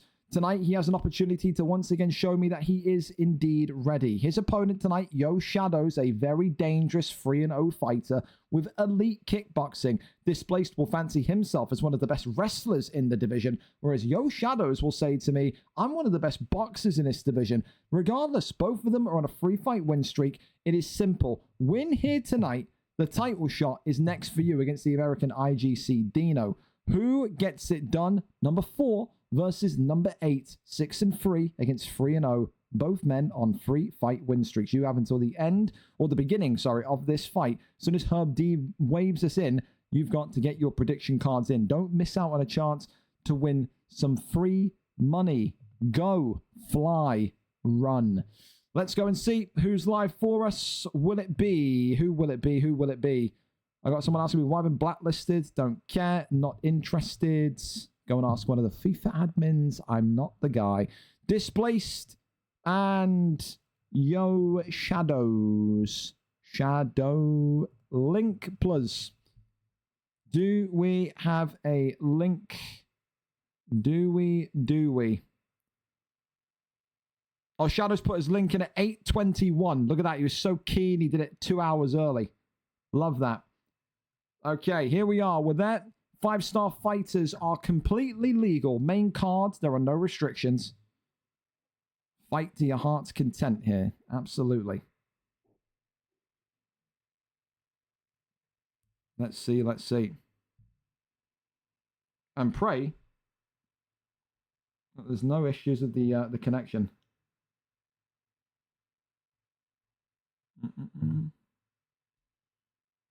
Oh, no. Oh, we're going to do one of these fights where there's no Oh, Shadows. Fix your internet, man. God fucking damn it. It's the buffer. There's no volume. We're going to launch this fucking headset over the fucking room in a minute, man. Oh, my God. Well, we're in the silence of the fucking octagon, boys. Fedor, oh, my God. It's been a night tonight, if you've not been listening to the prelims, of people with fucking cow dung for routers competing. However, it seems like we've got to... No, there's no stability here. Oh my God. Sweet heavens almighty, man. How many of you are on fucking Wi-Fi rather than Ethernet? Dear Lord. Well, Fedor Emelianenko in the black trunks tonight for... Displaced, I think. And then, of course, Tom Aspinall in the black and gold for Yo Shadows as Shadows continues to lag. It's his internet because it's his stream that's buffering. Give us strength, lords. So many of you need a serious war with your internet provider, I swear. And please, when you're streaming, don't turn volume off. This is so weird for me to do comms without any sort of actual sound effects. Takedown there, though, lands from Fedor. Brings that one in nice and quickly, nice and early. As now the posture up is there as we lag into a knee on belly. Great start again here, boys. Yo Shadows' stream is struggling to fucking stay on at this point. The block there nearly broken. But not too much to see there. For Displaced. Has the full guard position. Armbar was attempted there by Shadows as the posture up not going to be denied. Rains down the strikes here, pulls him back in. Little taps continuing to come on forward, lefts and rights, passing on through. Goes over into full guard again. As we once again, oh dude, honestly. Look at this, man. I've never seen such stinky piss internet in my life. We've had 5 fights tonight where this has happened. By the way, 5.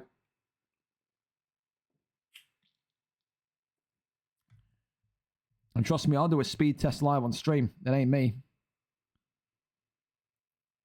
Back into side control we go. Elbows going forward. Crawls over into half guard position again. Now back over into side control. It's what Displaced wants to be. He said, you know, I want to be the kind of dominant, controlling wrestler, that ground and pound wrestler that I see so much of in those lighter divisions. He's got a great coach as well.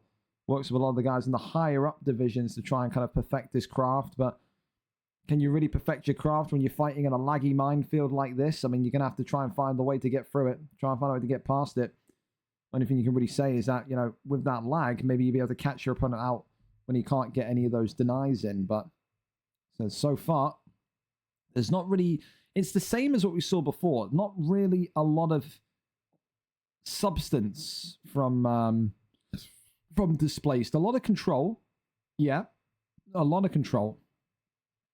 But realistically, no real, you know, compiling damage done so far. Needs to find something. As we lag into the end of round number 1. Look at this, man. Honestly. Worst fucking net in the world. Well, round 1 in the books for control. It will be Displaced. Again, not a convincing round. 4 significant... I mean, listen, he's had all that control and he's only landed 4 significant strikes. It wouldn't surprise me in the... He's got to be careful, Displaced, because he's falling into the same trap that Lawbors fell into when Lawbors used to fight. He's got all of that control, but it's Shadows who has 7 more significant... Honestly, we'll be dead straight. I think Shadows has won that round. I'm not even kidding. You can have 3.5 minutes of control, but you've got 3.5 minutes of control with 4 significant strikes. That's nearly 1 significant strike a minute. You are doing nothing on the ground. Nothing. You have to get going. I think you've genuinely lost that first round because of the lack of activity.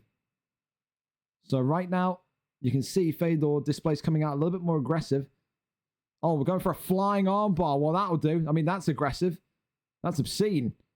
Imagine if he gets this one locked in, as it seems like he will. Displaced here. Not able, though, to deny that second one. Would have been one of the great submissions of the night, but also the year, you could probably argue. That one, they're postured up again. That one gets back up and out.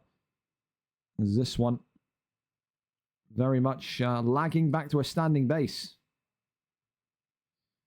Oh my God, boys. Wi-Fi in 2025, really? Lagging in your own house at 10 o'clock at night when everyone's asleep. Unbelievable. Elbow there comes in. Beautiful work. Drops in. That's more like it from Displaced.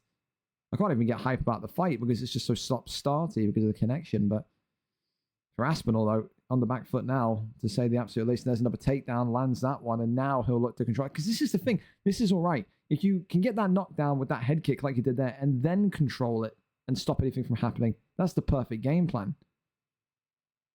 But realistically, we're lagging again. Nope. Yeah. That one denied. As we go for an arm triangle. Okay. Shadows here being denied once. Yoinked back into position. And yoinked back into position again. And Tom Aspinall's stamina here is about to go nighty nights. As well as his submission bar as well. The stamina bar chopped. The submission bar down to half. As Shadows again lags into the Nether Realm. Yes, he does. Well, 2 minutes left of round number 2. And it's a very compromising position now that he finds himself in. Rains down the strikes here, and Shadows could be out. Here was one strike away. His block was completely gone. Completely finished. Is he going to cross over here? Goes over into that side saddle position. Can he get a couple of big elbows in? And now look at this. The posture up, and this one's all over. Displaced tonight. A very inactive and poor first round, which he lost. And then a round 2, where clearly someone told him, get moving, get forward, get the aggression going. Worked the head kick brilliantly.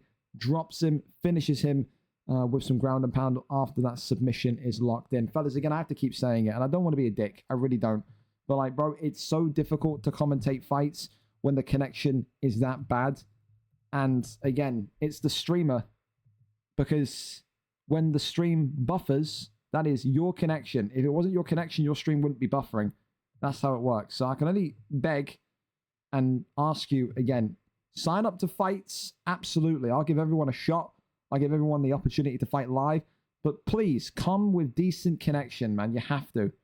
You have to. Because it's just so difficult to commentate over and even get excited for. Imagine if someone gets rocked and knocked, and then we've got a fucking 10-second buffer. You know what I mean? It just kills the feeling of the fight. So, great fight, though, from Displaced. I think round 1 was I'm going to be brutally honest. I don't care. Round 1 was fucking terrible, Displaced. But round 2, that's the correct mix of control and aggression. You lost round 1 100%. 3.5 minutes of control time, 4 significant strikes. The judges would have given that one the other way, especially when he's got 11. So you got to avoid rounds like that. That's the kind of pitfall that you can fall into. Be controlling, but you've got to get some strikes in there. You did exactly that in round number 2. The title shot is next for you. Congratulations. Up next, though, we go over to the PlayStation division. Lucid27 and Lee Stosey. Lee Stosey said to me, boss, I want a contendership fight. I said, okay, makes sense. 4-win streak against a 3-fight win streak tonight. Number 3 versus number 4 in this PlayStation division. 4-2 versus 4-5. For Lucid27, he would love the opportunity to be the next man up in this PlayStation divisional lineup. Realistically, we know after tonight, the likes of Lister and Wayne Villasky will move up into their new division. That will leave the belt open for business tonight. Of course, if you win, whether you're Lee or Lucid, you will have the next opportunity at the belt absolutely categorically. It's a big stakes matchup tonight. Lucid's wrestling against Lee Stosey's knockout power. Lee Stosey said he wanted the toughest opponent available. He wanted a contendership matchup. My friend, welcome to the big leagues, because Lucid is a dangerous, dangerous fighter that will absolutely tear you to pieces if you allow him to. Not getting a reply from Lee Stosey. Excellent. If Lee Stosey isn't here, he can never ask me for a title contendership matchup again. If you're not here, Lee, you will never be fighting for the belt ever. You asked me for a number 1 contendership shot. You got one. You've been reminded. You're not here. So what are we doing? Oh my God. Oh my God. Imagine coming into my DMs saying to me, can I get a shot? I said to him, I've got doubts that you can ever fight after 7:30 because you tell me you need a fight all the time before 7:30. He says, he said, yeah, I can fight beyond 7:30. The only problem for me is that I don't get home from work until 8 p.m. UK. So later is better for me. Well, it's 11 p.m. Lee. Where you at? Where you at? Where are you at? Ram was just figuring out. Well, are we? He's typing to me now. Are we fighting or what? Like, what are we doing?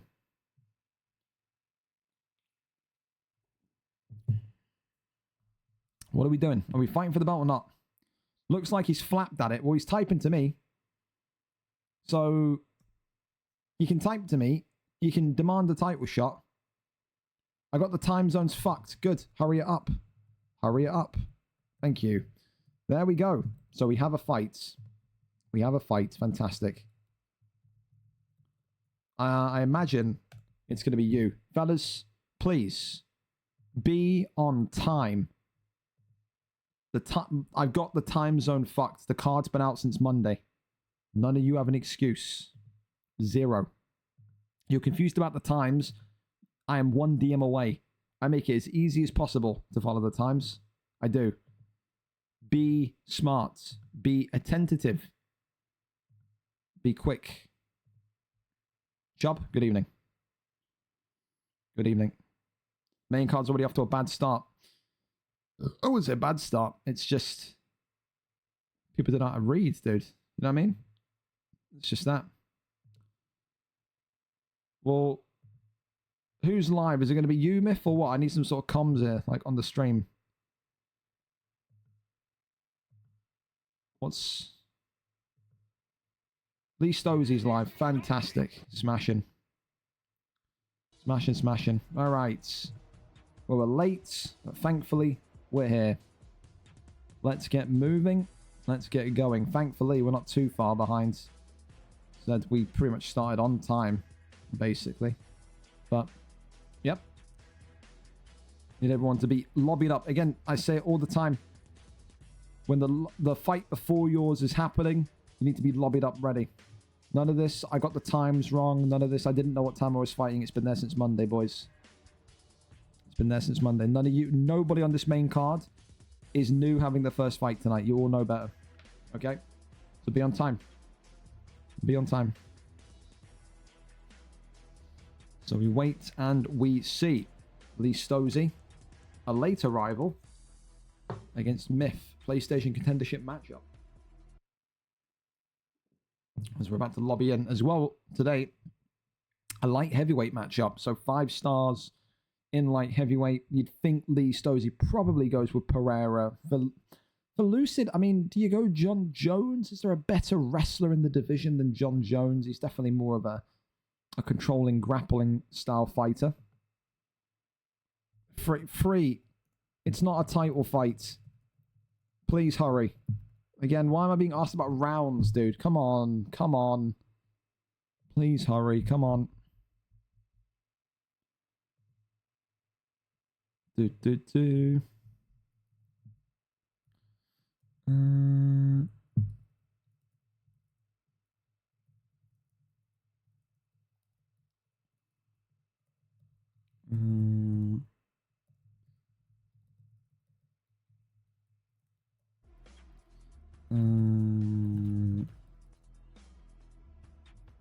All right. Are we there? Are we moving? Hallelujah. All right. Better late than never. 5 minutes late. But we're... Apologies about the small delay then. But we're... DC, you're right. Daniel Cormier. You're probably not wrong with that one, are you? So light heavyweight winner of this one will be up for the belt next. It's that simple. John Jones tonight for Lucid. And for Lee Stosey, I thought so. Alex Poatan Pereira. So that is looking like the selection. There you go. Poatan going up against John Bones Jones. For Lee Stosey, he said he wanted an opportunity to compete for the belt, to compete for a contendership opportunity. He gets that now. He believes he's ready. He's on a 3-fight win streak, the Poatan pick. Lucid, though, he's been there before. He's done it before. He's held the belt before. He's on a 4-fight win streak. He believes that he can't be touched in this division. Here we go, then. Lee Stosey in the multicolored trunks. Lucid 29, or 27, excuse me, tonight. The favorite in the white. Of course, this wrestling game is what Lucid does. Is at the peak of his powers when he's down here. He's able to completely dominate. Of course, maybe when he made his re-entry into the PlayStation division, he didn't look so fluid with his wrestling as what we remembered him as in UFC 4. However, once he gets his groove, once he finds his rhythm, he is a machine down there. For Lee Stosey, it's his first ever main card fight as well. Not a great start that it was 5 minutes late, but listen, he's got to kind of expel that out of his brain here and work in a way which will give him the best chances of victory. Good deny here there by John Jones. Crosses over into top mount already. Postures up well. Lee Stosey in big trouble already. Slips out the way of that devastating elbow, though. Back sitting there is denied. Fakes. Goes over into side control. Over into half guard. Landing the taps in there. Posture up is in. Rains big shots to the body as well. Continues just to strike from the bottom. Tries to go for that flip and denied. Works well. And this now, these arm triangles in particular are exactly what Lucid wants. The man formerly known as Myth tonight will absolutely want it to keep him locked in. However, Lee Stosey just gets the rotation out. Back onto the feet we go. That's where Lee Stosey wants to be. All of that power of Poatan in his hands. You're going to want to try and box John Jones to pieces. But John Jones, some people have described him as the Black Slender Man. So lanky, so bony, so stick figurine. But that makes no difference when he can flip and rotate you like this. There's Lee Stosey again struggling to shake off the presence of the greatest of all time, John Jones. Goes to go for the armbar, and that one is locked in. And Lucid here got to make sure that his stamina can pay the bills, which it will. And I think that there is going to be the first submission in tonight. Poatan Pereira having his arm extended. The block will be broken. And that is 80% of the submission bar gone. One more submission. And he's going to take this one home tonight. Can he get it done in one? Is the next big question. Tries to get a deny there. Not possible. Posture up is there. Crawls over with one of those power transitions into top mount. Posture up again. Tries to go for an arm triangle, I think that was, but not able to get that one through.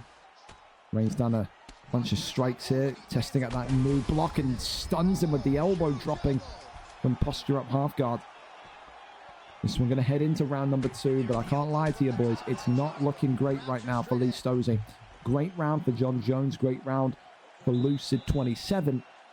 Poatan's block compromised, and only one more submission needed. It has been a very lackluster round for Lee Stosey there. Round number 2, up and underway. Uppercut there, swings on through. I think the big thing that Lee needs is just needs one concrete strike, one head kick that will kind of drop Jones, kind of give that fear factor back to him. We don't want to get touched by Pereira, certainly not, but right now, where is it going to come from? Where is it going to come from? Back down low to the midsection. Body shot there, takedown in by Lucid again. Armbar there is denied. Crosses over.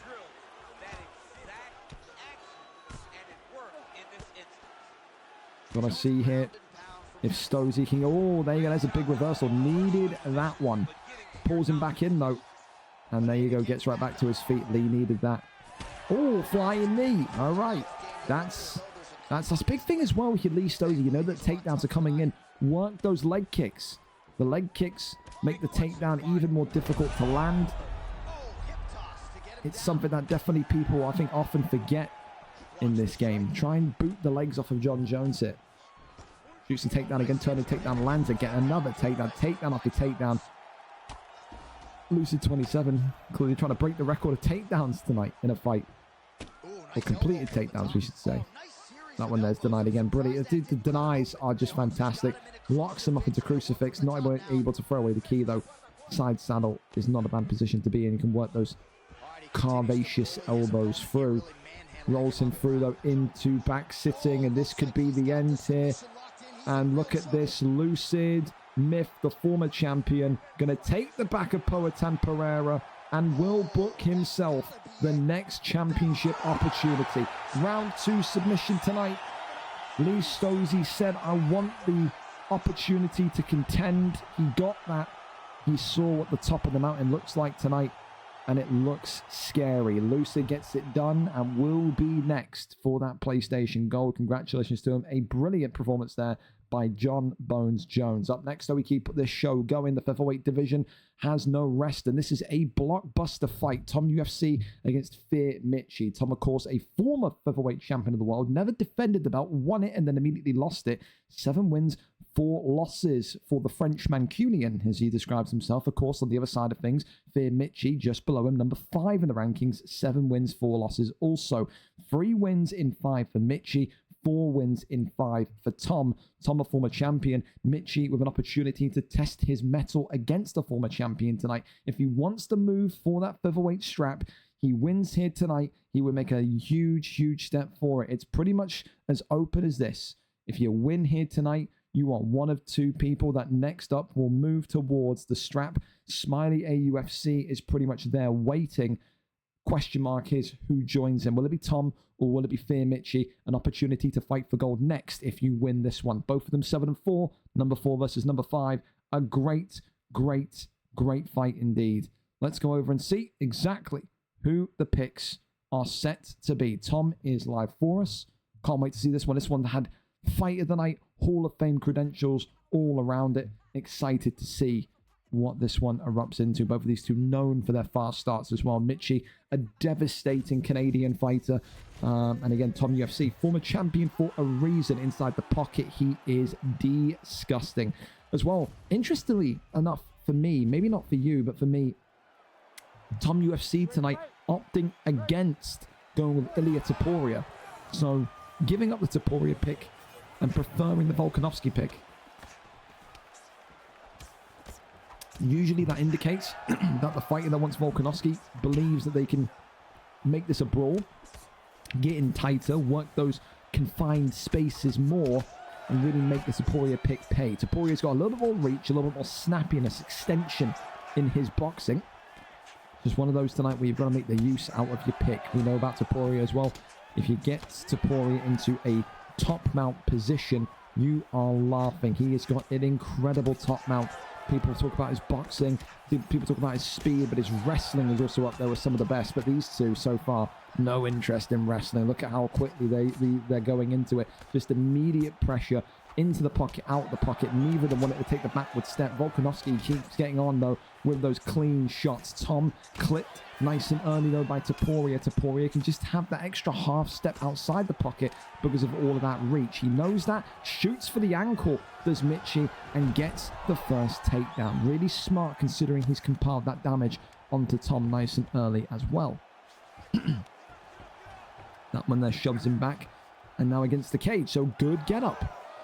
You need that against Topuria as well. Good wrestling defense, not able to kind of keep down Volkanovski. So good sign there from Tom, especially. However, the one thing I'm worried about for Tom is look at that head health bar already. Top left of your screen there under the name Volkanovski. That is not great for round number 1. Compare that to his body health. You can see the damage that's being done already. So Topuria packs a huge punch. He really does. The power is nuts. Going to get more of this going though. Good knees against the cage here as the clinches now come thick and fast for Fear Mitchie. 3-piece combination that Results with the uppercut. Body shot there comes in beautifully. Body shot again comes in nicely from Topuria. As these two continue to fight and rumble on. Body shot there. Left hand comes in brilliantly. Uppercut there. Free. He leads in bunches. We've seen this again earlier on tonight on the prelim card. Tom UFC, he fights in threes. Left, right, uppercut. Left, left, straight. 3-piece combinations in batches. So that's something that maybe Mitchie will need to keep an eye on. But look at this, the Darce choke here. Tom UFC locked in. Is he about to concede the first submission here of the evening? The stamina battle is tight. And in the end, Mitchie says, I'll take back flat instead. I mean, that's a wonderful position, isn't it? Can he posture up here and get some big damage on? Seems like he's just going to sit and wait for his stamina to recharge. But as he does that, Tom also can keep himself charged up. Look at this though, gets him right back down, big strikes coming in and protects himself, takes us into round number 2. Really good chess match fight so far between these two featherweight fighters. You can see why they're 4th and 5th in the rankings in particular. Just feel like maybe Tom's going to be a little bit disappointed in his performance that round. Feels like he didn't really do enough until those late stages with Volkanovski. Has to be a little bit more spicy with the Volk pick. Make Topuria fear that pocket. It's that simple. It's a great start. Right hand comes in, reopens the damage, but then right back comes Topuria. It is almost a jousting session here between these two. It's I hit you, you hit me. Let's see who comes out on top. The evasiveness, the IQ, the reads, all going to be so pivotal in this one tonight. Uppercut there comes forward, brilliant work, and Topuria there is dropped inside the pocket. We talked about it. Volkanovski doesn't need much. He can make you pay within an instant. Left hand there comes in brilliantly. Right hand there just whiffs because of the short range of Volkanovski. Denies the takedown so well. Tom UFC's defense in particular since his move from PlayStation to Xbox has improved significantly. Used to be taken down at will back in his PlayStation days. Now very much the complete opposite. Big knees coming in here. 3 minutes 24 seconds of round number 2. Takes the back. Seeing what he can do in terms of maybe getting that quick fire boxing going again. Works off the jab straight. Left hand there creeps in beautifully. Well, I'll tell you that the head health of Tom, though, is really bad. Really, really bad. If I'm Topuria, I'm working off the jab straight. I'm just doing the most basic combinations. Bleeding that head health down. He can win this fight. He's got to be careful, though, because every time he stays in the pocket now, because of that compromised head health of himself, he's getting starched. Knee on belly. And Tom UFC, could he be back in contention? He's one strike away, pulls off and pulls away though, right back to the feet we go.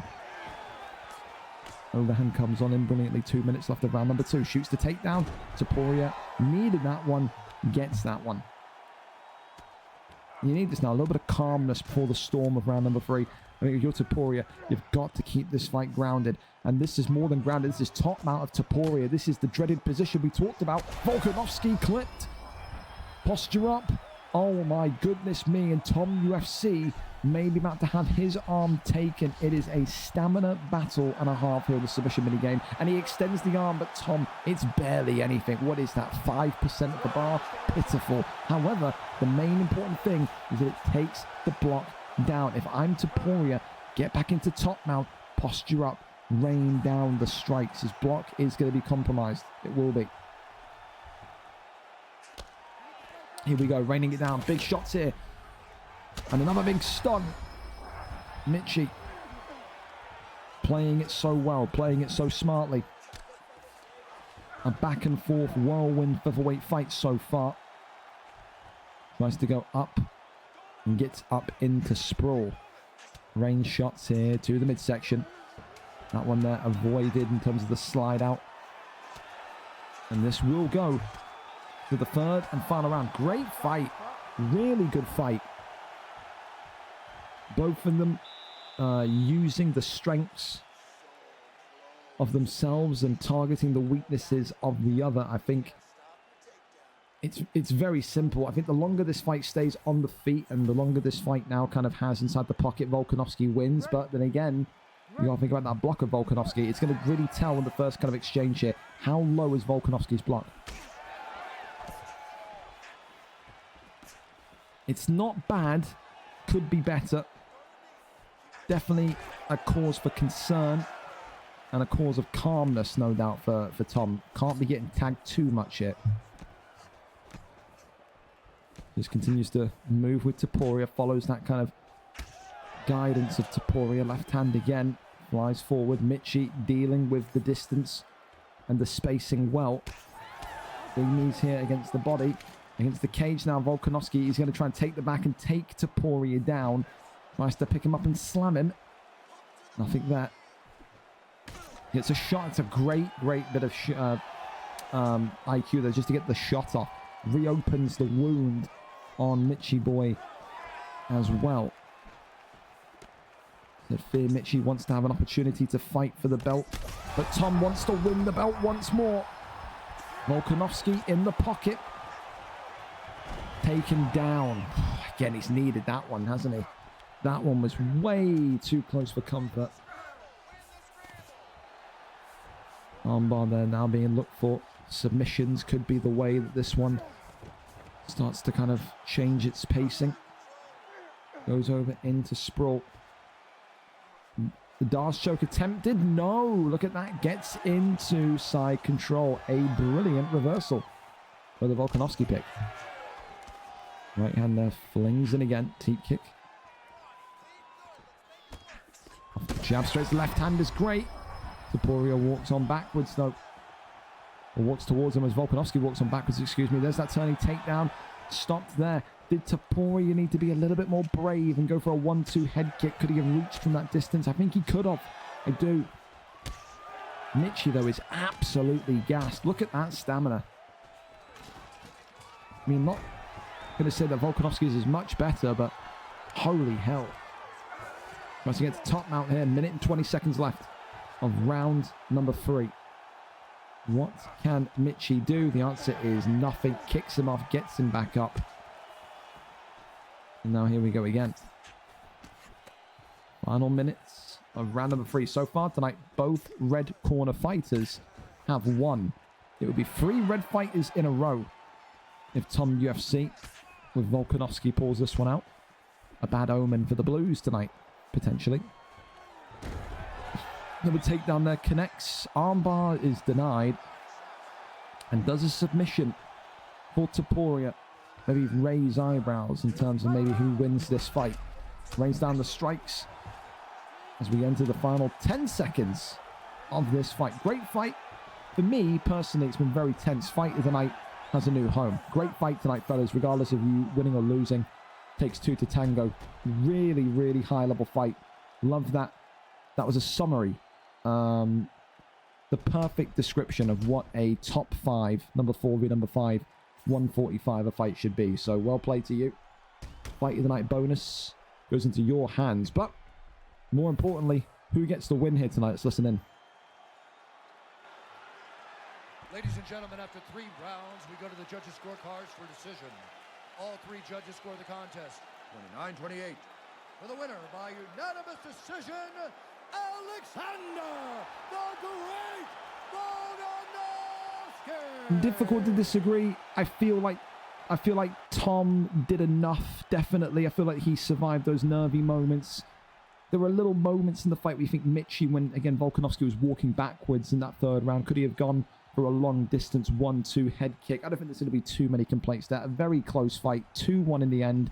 Tom UFC is going to be back in there for the golds, and what a fight that's going to be between him and Smiley, no doubts. But brilliant fight tonight from both of those two. A reason why they're top 5 featherweights, and yeah, no doubt Michi will be itching to get that one back. I feel like he'll be looking at that and saying, I can beat that guy. I absolutely can. Well, for tonight, the victory belongs to Tom. Let's see what happens in the future weeks with those two. Up next, though, a great return. It is a historical return. A VFL UFC Hall of Famer and Deco Hebden taking on Falcon here tonight. Deco Hebden, the last time we saw him, 4 wins, 1 loss. Of course, though, we have not seen him in a competitive sense in VFL since all the way back here at VFL 123, the 15th of February, 2024, nearly a year to the day. We were just short by 9 days, effectively, of a year-long absence. He beat Jakey B in that last time we saw him. Now he comes in this flyweight division, looks a hell of a lot different. Falcon 68-62, his longtime student, his longtime associate, is one of the top ranking men in this division tonight. Deco Hebden, 4 wins, 1 loss. Falcon, 4 wins, 5 losses on a 2-fight win streak. Can he make this a nightmare return for Deco Hebden? Or does Deco Hebden make it 2 wins in a row and start to immediately announce himself as a contender for that flyweight strap? Should be a great fight. Falcon's boxing, Falcon's movements, Falcon's pressure against Deco's calmness, his suaveness in the ground game. There's pressure on Deco. So far, 3 wins, 3 victories for the red corner. Will he carry on the red corner or the blue corner curse, should we say, in this card tonight? We're here and we're ready for it. This flyweight matchup set for action. Pantoja against Roy Val. Thank you so much for in that fight to Toby Ruins MMA and also Dom AO0 for the follows. Appreciate that massively, you two. Welcome into the card. You can get involved every Thursday night. We also do unstreamed fights. Do ! Discord. Join the cord. Go to the tag request section. Ask for UFC tags. You know the drill. Do it. Here we go then. Pantoja and Roy Val. Oh, there we go. We did double check that Deco wasn't asleep. We've had that before. People falling asleep in the lobby. Not been great. All right. Well, listen, it's been a year away for Deco. I don't doubt in my mind that Deco's been probably playing elsewhere in a competitive sense. It's just always interesting to me to see, after so long of a period out, how do fighters look? How do they perform when they're back in front of people, in front of a crowd of people, and again, especially against someone that we know so well like Deco knows Falcon. Of course, Pantoja tonight in the black and gold for Falcon. Yes, with Pantoja. Deco Hebden, also known now as Full Violence, smashing name that, in the white with Brandon Royval. Again, for Falcon, he made his namesake in VFL off of vicious knockout victories. He was the guy that was the boogeyman at one point in this division, but also in that featherweight lightweight division. He was collecting souls. Incredible streaks across UFC 4 and UFC 5, but Deco Hebden is a different class, a different entity of fighter. He says he's on a different level to Falcon. Former champion, Hall of Famer. Some of the greatest submissions that you would have seen in UFC 4. Definitely someone that feels like maybe his energy, his mojo is returning ahead of that UFC 6 release later this year. Of course, with Falcon, he knows tonight a victory against his mentor, Deco Hebden, would give him a 3-fight win streak and would seriously open up credible doors and credible opportunity to compete for the belt next. Could it be the case of tonight maybe Kezza or Spooky is watching this fight and evaluating maybe the landscape of the division? Big shot there comes in as the damage on the eye comes out quickly. Tries to go for that uppercut. There goes double uppercuts there now for Falcon. Falcon's timing as well. Tell you that much. The precision, the timing, everything that kind of has led to his boxing becoming more an improved stylistic type of boxing has just been on fire since like the last 6 months. Definitely feel like since that winter period, he's just gone up a level. He had that kind of month off of UFC 4 or UFC 5, excuse me, which I think he said really helped him. You know, allowed him to kind of disengage, kind of, what's the word, decompress, and not really have to worry about the fights and so on and so on. But so far he's being decompressed in the head by Deco Hebden, who's just given him a lobotomy there of that knockdown. Huge recovery there with a minute left to go from Hebden with Royval in the white. 3-piece combinations coming in again. 55 seconds left of round number 1. Big left hand comes in though from Deco Hebden. Swings and misses with that overhand though. And look at this there. Drops him. The alley-oop against the cage. Deco Hebden looking to make it a victorious return here. Tries to go for that fake takedown uppercut. The easy work GG special was attempted. Blocked up there though. Falcon continuing to circle around. It was a great 4 minutes for Falcon. It really was. It was this final 60 seconds for me that has very much undone his fine work. A great start for Falcon, but a fucking excellent finish to the round by Deco Hebden. Deco Hebden, for me, 10-9 up. Ready to fight? Ready. Falcon's got to be a little bit more pushy now. you know, you've got to get that knockdown back. You know, got to find a way to kind of neutralize that length. Definitely, we talk about fighters, users that prosper with those lankier, lengthier fighters. Deco is in that camp. Talk about the likes of Warbsy with Sugar Sean O'Malley. Add Deco Hebden with this Brandon Royval performance tonight to that list. He loves the Slendermen of the flyweight division. He truly does. Uppercut there comes in, just skims off the nose. Deco Hebden with the right hand though. And look at that body shot now coming forward. He's in full flow. And this one here, not over yet. Falcon just surviving. Mother of God though. The combinations are flying. And Deco Hebden, who was a grappler by nature, comes back in tonight and looks like he's one of the greatest kickboxers that this continent's ever seen. He's got Falcon doing the stanky leg hit. He really does. Right hand comes forward again. Uppercut there, swings on through. Body shots now. Look at the block, the head health, all of it is in complete disarray. Lefts and rights, uppercut again. Falcon. Can he survive this one? He's avoiding it. He's pulling back. He's trying to hunt for a pull elbow of some sort. And you can just see here, Deco Hebden wants him in regards to that kind of fake takedown uppercut, the stun and drop again. The drop down against the cage. And this one is all over. It's a round 2 victory tonight. Deco Hebden, for the first time in nearly 12 months, has re-entered the octagon. It is the same man with a new style, and he looks the most complete that he's looked like in years. Hell of a performance, hell of a welcome back for Deco Hebden. Great fight from Falcon as well. First 4 minutes, no one's going to gaslight me into saying otherwise. The first 4 minutes of that round 1 was a Falcon masterclass, but it just takes one slip, one moment of lapse of concentration against Deco Hebden, and that is what happens. The red corner curse continues. 4 fights, 4 red corner victories. Who from the blue corner is going to step up and save this, man? Because right now, all the challenges of tonight's titles are looking a little bit shaky. They're a little bit rattled with what's going on here. But again, great fight. Welcome back to Deco Hebden. And for Falcon, I wouldn't even feel too bad about that one. That was a great performance. And yeah, just a really unfortunate series of events there. Thank you to Chosen as well for the follow as well. Thank you so much. Well, listen, we go over then to our next one. It's Koro67 against Benji PP. It is a trilogy. Fair play to Benji PP. Stepped up late notice after Luca. I think it was. Was it Luca? I can't remember who pulled out. Someone pulled out. I don't think it was Luca. Someone else. Someone pulled out. I can't recall. Benji PP said, you know what? I'm back in the featherweight division. Give me the fight. It's an old rival. It's an old familiar foe in Koro67, but it's been a one-sided trilogy to be completely honest. You go back and you look at this first fight here back at VFL 138. It was a draw at the first time these two competed, the welterweight division. They both moved and developed at similar levels. That draw, of course, happened VFL 138, the 30th of May, 2024. They then rematched later on at a VFL UFN.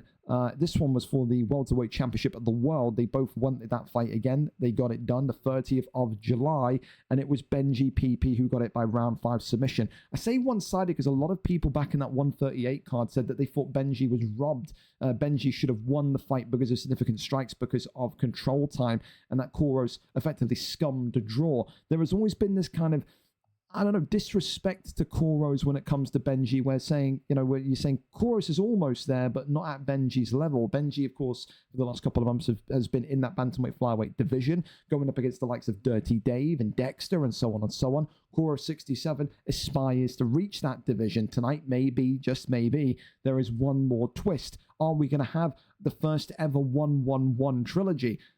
We've had a draw. We've had a Benji win. Does Koros make this a 4-peat? Do we have to have a 4-fight? Only time will tell. A big one, though, today. Benji, finally, after 6 months in that kind of elite division, relegated. He's 0-0 coming into the featherweight division tonight. He's never been in the featherweight division in UFC 5 against a former featherweight champion, Koro67. 7 wins, 5 losses, 3 wins in his last 5, including a championship win.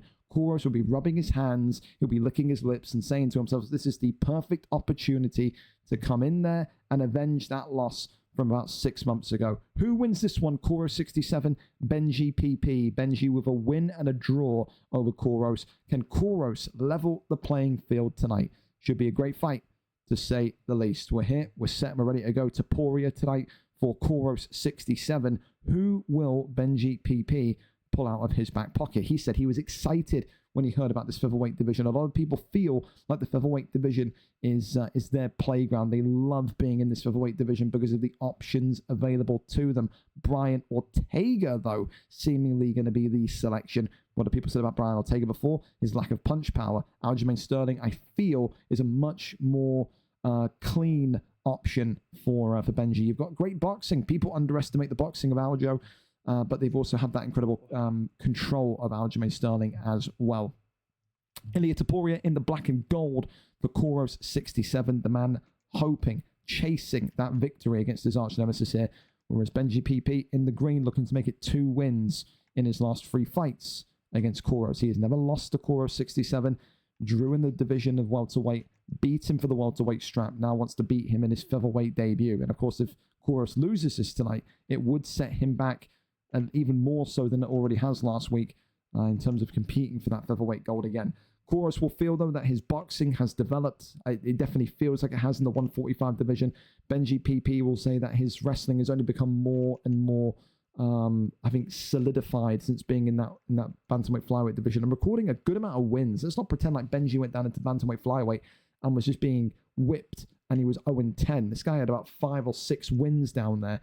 It was just effectively the form that got him dropped and chopped in the end.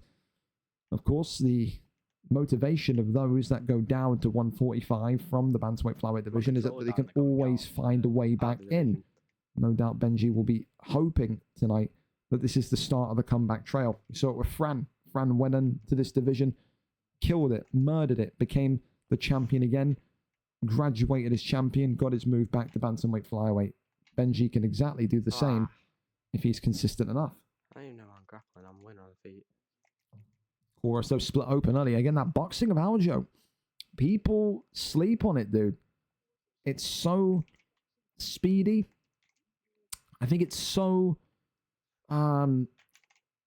what's the word? Sneakingly devastating as well. It's disrespected in that regard. And you can already see that right side of Topuria's face is busted open. But talking of busted open, and look at this, Benji PP now eating some big shots. Again, we always say it, man, when these two grapplers come up against each other in featherweight, it's something about the featherweight division. We've seen it so many times. 2 grapplers in the featherweight division, they come up against each other, they turn into world-class boxers. It's always funny. The wrestling just goes out the window. It does. Right hand there comes in again as the little jab flies on forward. Minute 15 left, and I'm actually stupid.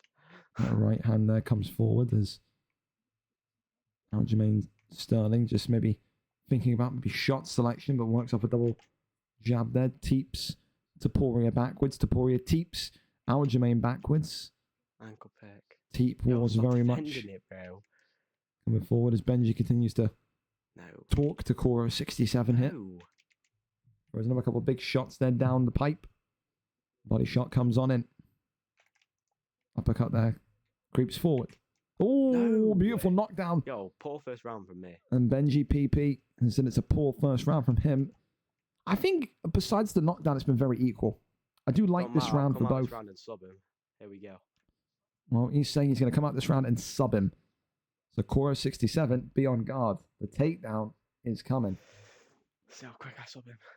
He said, I want to see how quick I can sub him. The confidence in this young man, it is brimming. Well, start the timer. Let's see if he can get the sub. Immediately denies the bail. So one win, 1 draw for Benji against Kouros. We've never had a trilogy which has ended in a 1-1-1 tie. Yeah, put me on my back, please. Would set up a brilliant conversation for something like 175, wouldn't it? The trilogy decider, part 4. Great rivalry as it's been throughout the divisions. As the bail is there, and there's the bail. He secured it, And Benji PP, just like we've seen in that kind of bantamweight flyweight division now, will say to himself, I can hold this position all night long. Can Koros defend himself? That one there is denied brilliantly. Oh yeah, I can actually. Nice one, Gringo. And he will crack the fingers, put the hands behind his head and say, make a move. It is a Mexican shootout. Let's move. Goes over into backside. As now Koros flips him over into full guard. I'll heel hook you. Works the shots to the body. And now gets flipped and rotated through into half guard. Never mind. That one there is denied. Posture up is there. What? Why are you not getting up? I'm going to do it again. He's going to fall for it. Nice one. Well, you can hear Benji there. He's talking. He's saying he's going to make Koros fall for it. He's going to try and set traps for Koros. And this is the dangerous part of Benji's game. Submissions have come at a premium as of recent. Usually had that kind of spell. No way. I'm actually so bad. Wow. So and he let him out. I was going to say, he's had spells in the bantamweight flyweight division where he's won fights by just controlling, sitting on his opponents. Doesn't really go for submissions that often anymore. And he's let that one slip. It's a big mistake from Benji. It's a huge mistake that now gives Koros the opportunity to kind of stay on him, stick to him for the final 1 minute and 20 seconds of round number 2. Oh, that was a close one. The uppercut there was beaming through, wasn't it? Push him up against the cage. Take down here attempted. Can he get the trip? What the fuck? Takes the back. Yo! And he does. Well, listen, if Benji thought this was going to be an easy fight tonight, definitely been shown otherwise. So the submission going to be more difficult than he maybe anticipated to get in. That's a great deny there already. And that one now is looking likely to be the case. Rotates that one through and he compliments him on his denies. Again, this featherweight division ain't an easy walk in the park. Benji finding it out here as we are into round number 3. Only 2 significant strikes there from Benji. You have to say he's clearly lost that round.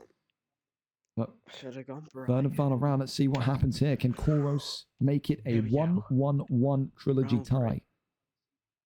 Here we go. Benji known as well for his decisions. Of course, you go back and look at his track record in that bantamweight flyweight division. Rarely got knocked out or tapped in the beginning. He was more so the decisionator. So he hung into that division, hung on to that divisional status for so much longer than people anticipated. Wait, no way. Goes for the triangle. That one there, the flying triangle, is not to happen. There's another takedown, comes forward, takes the back hit. That one pulled down, but nothing really there. Uppercut into that left hook, shoots the takedown, another bail, and avoids that one as well. And Benji now is in his own head. He's repeating to himself, I've lost this fight. So maybe, just maybe, Koros starting to crack a smirk or so, and gets this one avoided. Just grappling me for half a round. And Benji is pleading for Koros to take him down. I don't think that's going to happen. I think he's happy here with the stand-up game. Goes low, goes back high. Brilliant work. Shoved him to the side. Head knees. Head knees. As long as I don't get stunned, I'll get 6, right? Boom. Big knees to the body. Boom. Huge ones there. 2 minutes and 40 seconds left of round 3. And Benji now has devolved into the old reliable clinch spam. We've seen this from Kiss George before. But is he going to make much of this? Kiss George. It would take some sort of miracle with the stamina, the head health, even the block health to some degree for Benji to come back into this one. But there's always a chance. Flying knee out of nowhere. Left hook from nowhere. Oh, Benji PP though.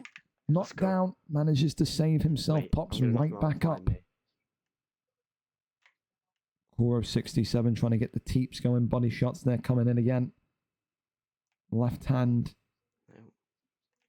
Oh, he gets clipped as he was about to launch with the flying knee. And this is going to be game, set, and match. 0-1 to start his featherweight career, and this trilogy is far from over. A fourth fight Just will be disappointed, man. Why required. have I gotten there? They, after 3, 1 win, 1 draw, 1 loss each. One of the most incredible rivalries of recent times, and it will continue to rumble on. 1-1 and 1 after 3. Kouros finally gets victory over the man that's bested him once and maybe even twice. That draw again, there was a lot of controversy surrounding that about whether Benji should have got it or not. But tonight there is no controversy. Kouros with a blockbuster performance and gets it done by that backside ground and pound. Congratulations to him.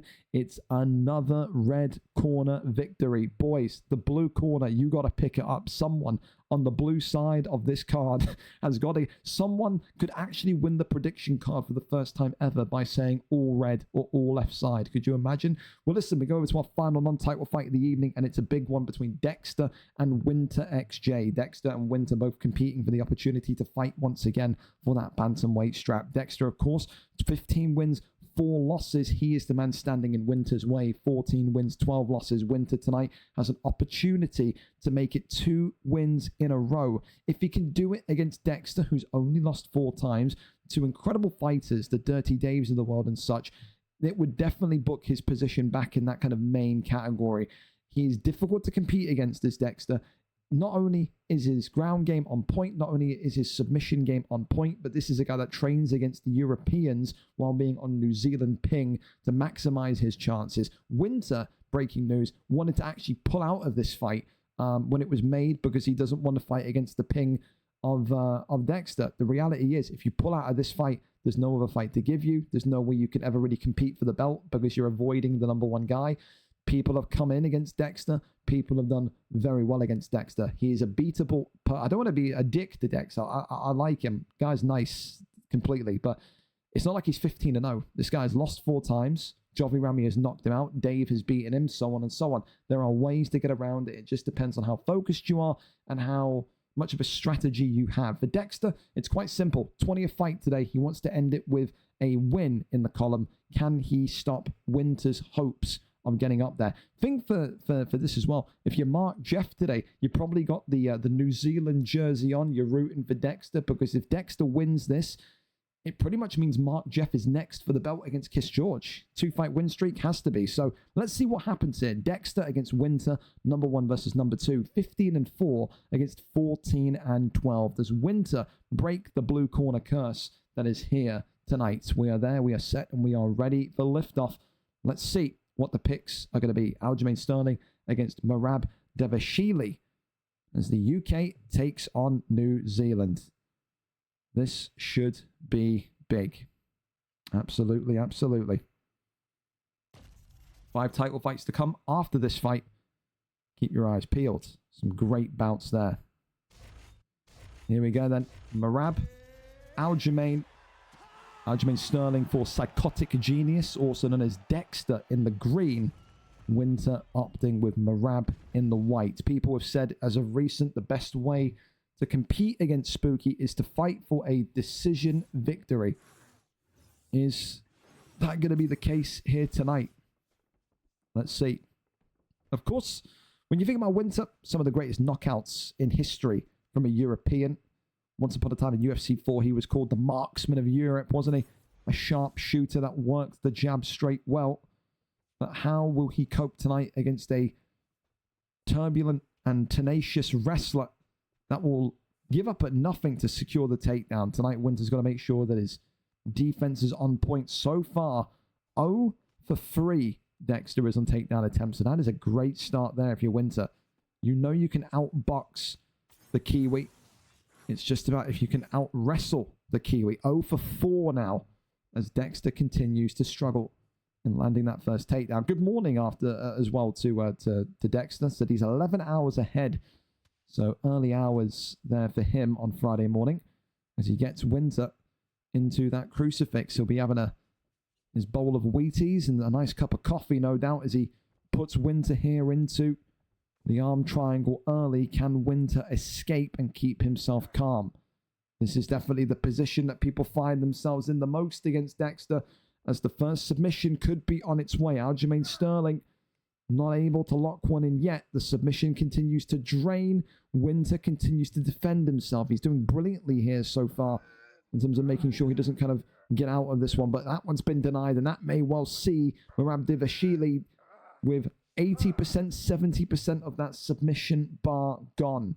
Great start for Dexter, the International Fighter of the Year of 2024. What a streak of wins he had before that incredible victory that secured him the belt back in the flyweight division. Now Winter, of course, being flattened out here. Again, continuing just to assert his dominance, rain down the strikes here as the Kiwi gets a couple of good uncontested shots there and avoids that one and rolls him over into an armbar. It is scintillating stuff. It is pinpoint perfect stuff. He's got knowledge of this ground game beyond his years, as it looks like Winter tonight is going to join that resume of high-profile victories, as this one has been secured. Round one and done. The tap is there, and Dexter with another submission. It is so difficult for people to compete against him. People will point to ping and the latency. We always say the same things. It's the same for everyone, and the reality is Winter started off the fight well. If Winter kept denying the takedown attempts, that's exactly the code to victory that we saw Dave secure it. Dave, when he fought Dexter, denied, I think, something like 8 takedowns in a row and just started to work his magic on the feet. And then when his magic on the feet came through, when he drained Dexter down, worked the body, then Dave took Dexter down and had his way with him in able to kind of like counteract submissions and whatnot. You have to have such a concrete strategy against Dexter. Tonight, Winter didn't have that. He put up a great first couple of minutes with his takedown defense, but it just wasn't possible tonight. So, unfortunate, disappointing. No doubt he'll be back, though. Great former champion as Winter, but tonight, the night belongs to the Kiwi. And again, so far, if you're a contender on this blue side tonight, you are shitting bricks, because right now, 6 fights, 6 red corner victories on the main card. And we're going to go over to our first title fight of the evening. We're going to go ping the UFC Discord as well, let everyone know that the title fights are now live. Some big ones here tonight. Title fights are live. So, how is everyone's predictor card doing? Has anyone so far correctly predicted all of this? Not many times do we see people get the all red or all left answer correct. Maybe tonight's the first night. However, listen, it's a trilogy here tonight. It is a last shot. It is a last opportunity for Wayne Villasky to get a victory over Lister. It is the third time these two are competing tonight. It is 2-0 to Lister. Wayne Villasky knows that regardless of what happens tonight, he will move to that secondary division, that kind of main division on PlayStation after night, as does Lister. Listen, the last time we saw Lister, it was a while ago, 169. He's here after 4 weeks. He says, I will be a champion that defends when I need to.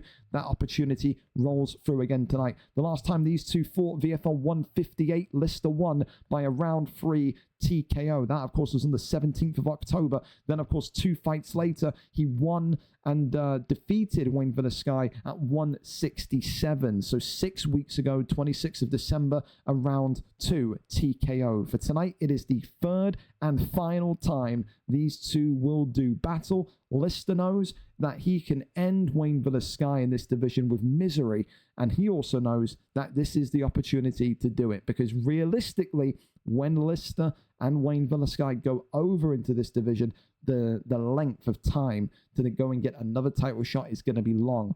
This could be the final title fight that Wayne Villasky has for the next month and a half, 2 months. You have to seize your opportunity at the bare minimum tonight. Who wins? The champion 4-0 Lister. He's had a title win and a title defense in that 4. Or Wayne Villasky, 6-3, 4 wins in his last 5 on a 3-fight win streak. 4-fight win streak against 3-fight win streak. Only one of them walks away with that PlayStation belt this evening. We go up and over to it. Let's go and see what the picks are set to be. We are here, ready, and no, we're not here, ready and packed for action. Shocking. Not Lister sent me a YouTube link. We are here for action, thank God. I thought maybe we were having difficulty there. So, of course, tonight the champion sets the weight as well. It could be heavyweight, light heavyweight, middleweight, welterweight. Those are the weight classes that you compete in this division. Lister will say that we are fighting in the welterweight division. Looking like Shavkat Rakhmonov for Wayne Villasky, and looking like it's going to be Leon Rocky Edwards for the champion. Lister will have the say, though. It is going to be Leon against Shavkat. Big opportunity here. And a final opportunity here for Wayne Villasky to clinch gold. Can he get it done? Ready. Here we go. Germanic, shut up. There we go. Shavkat Rakhmonov then in the blue for the challenger Wayne Villasky, whereas the champion Lister in the red with Rocky Edwards. Interesting pick from Lister as well, because we know him as someone that has got excellent grappling. He loves to roll. He loves to kind of get that jiu-jitsu going. Tonight with Leon Edwards, he will say, I can still do all of the above with Leon, but I've got that sharpness. I've got that sting with Leon Edwards. How many times do we see it in the Xbox welterweight division where it just takes one elbow, it takes one kick to the dome to shut the lights off? Tonight, if you're Lister, you've got to pile it all together. You fought this guy twice. You can't be complacent. He is driven by a motivation to win here tonight. Is that going to happen, though, is the big question. He's earned his stripes to get back here. He's earned his ability to say he wanted to compete for the belt. And he wanted no one else other than Lister. He said, I want that win back. And I want to do it for the belt. Takedowns there. And now the grappling on its way. Of course, tonight now, the 5 title fights, all of them 5-minute rounds. These two, though, have never gone past the third, round 3 and round 2 in that order. Champion here, running down shots. Goes over into side saddle. Oh, goes over here for the choke already, and this is not what you want to see if you're Wayne Villasky. Can he lock this one in? The answer is no. They out-transition one another, and that leads to Shavkat Rakhmonov, Wayne Villasky getting back to his feet. It's a warning sign, though. Can't be giving up the arm triangle that quickly. Got to be careful. I think as well, when you see that from Lister, if you're Wayne Villasky, I think for me, I'd be working the midsection, work the body, drain the stamina, do all the above, you know? Make those submissions even more trickier to land. There's that deep kick there. Goes forward. As Leon Edwards continues to just stay in the grill of Shavkat Rakhmonov.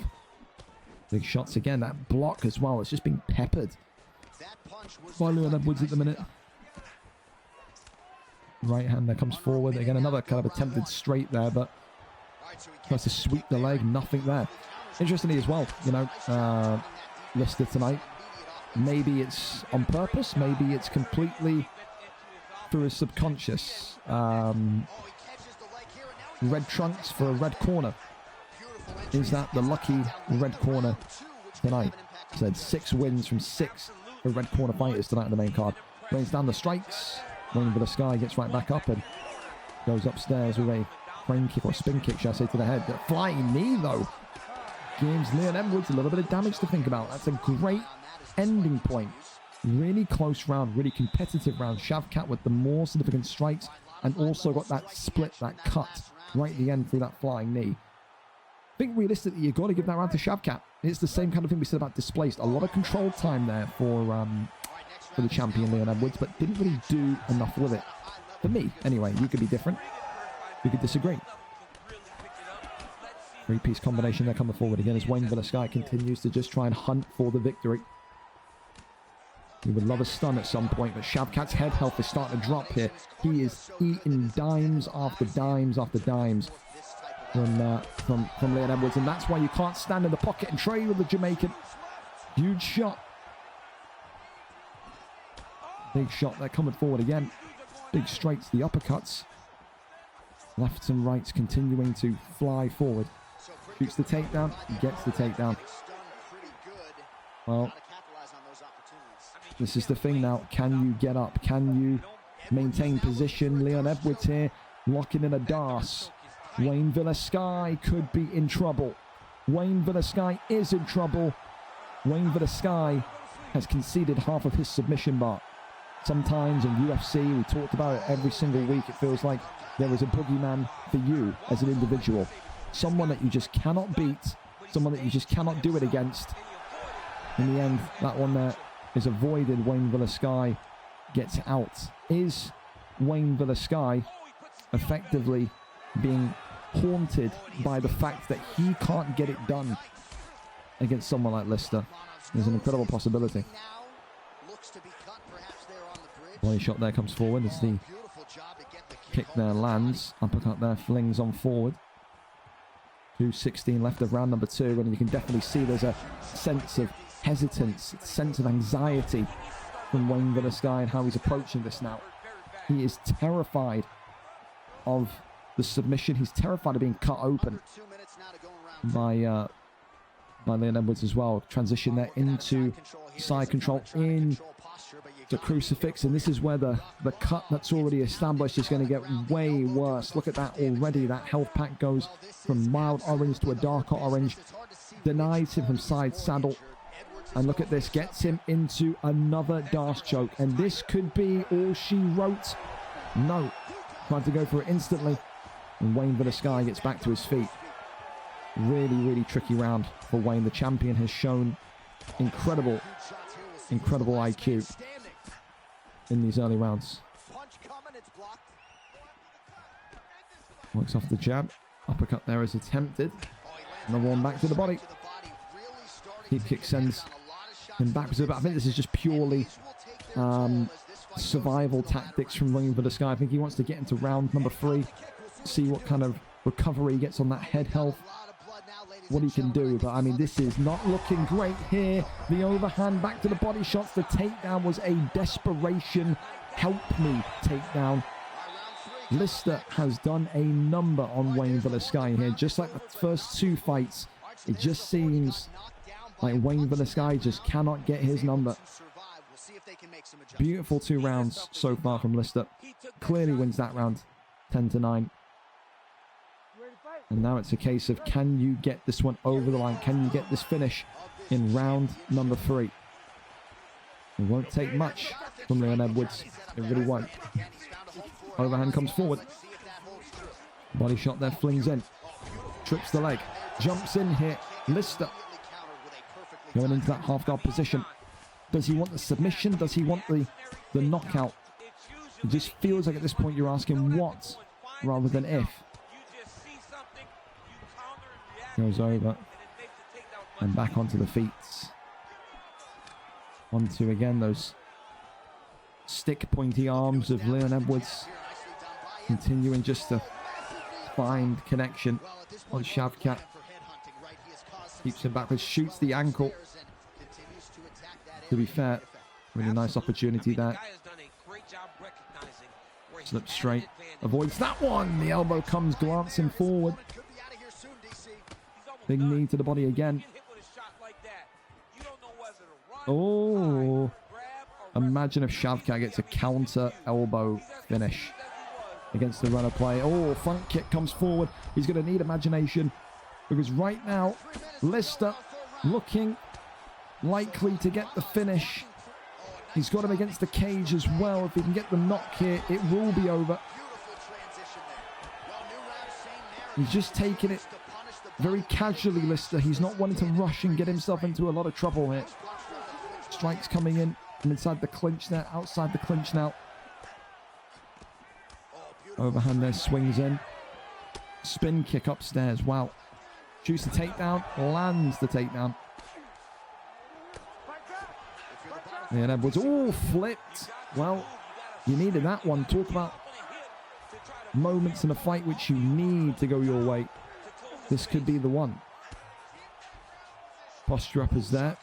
Gets right back up to his feet. Oh, I don't know about that. I don't know about that one. Minute 30. Oh, head kick. Look at that head health on Wayne Velasquez. That is fucked with a capital F. Straights there. Uppercut. Tries to go with that right hook. Ducks it well, in fairness, does Wayne. Jumping knee. Head kick again through the block. Off the jab, uppercut. Knee to the body. Oh, the uppercut through the block. Overhand. Leon Edwards. Spin kick eaten. And this one, knocked down. But he not out yet. Tries to sweep, and this one somehow, some way, is going into round number 4. I don't know how Wayne has survived it. Fair enough. Fair enough. He is going to need a miracle. Say all the prayers in the corner you need, Wayne. You need a Kazakh Leon Edwards moment. Don't let him bully your son. Don't let him bully your ball out. One of them. So far, clean sweep for Lister, the champion. That kick there comes in brilliantly. Jumping knee.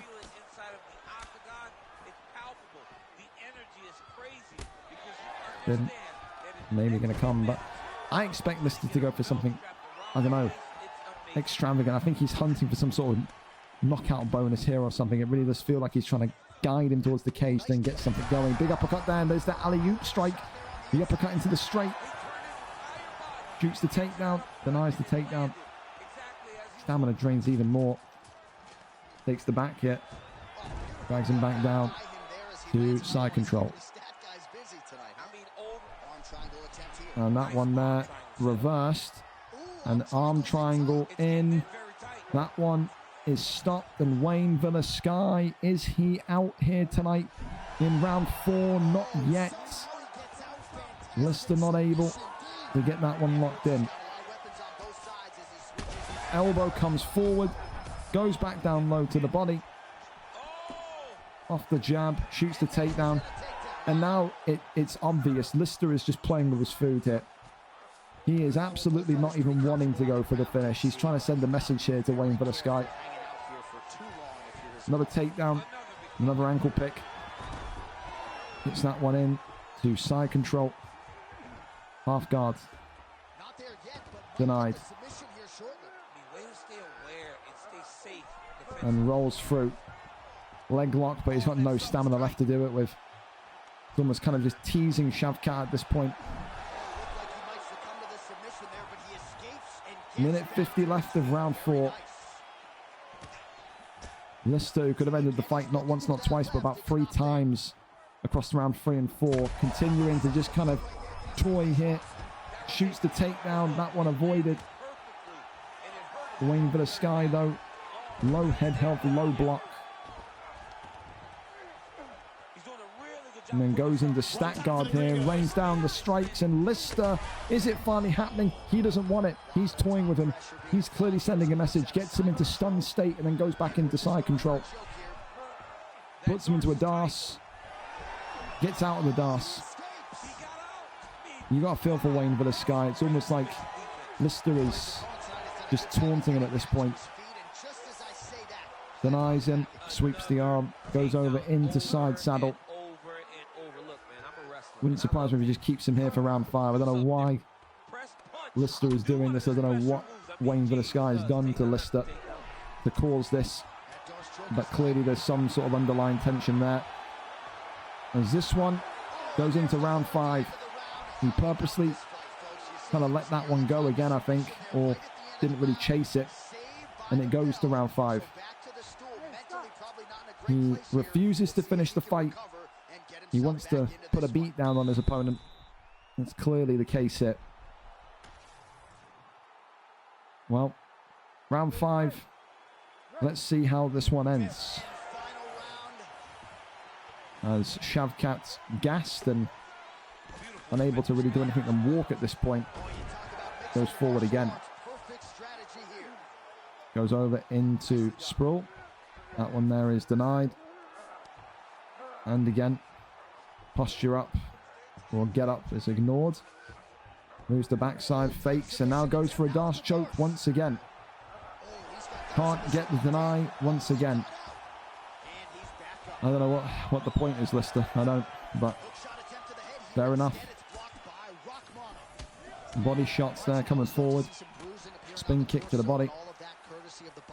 Avoids that one. Wayne Villasky throws the flying knee upwards. Avoids it. More body shots flying in. Off the jab. Back down low. Knee to the body. of looks like me at the Boca Raton boxing district. He's used everything he could early in the fight, and now he's just in survival. Stuns him. He's just trying to jab him. I don't get it. I don't get it.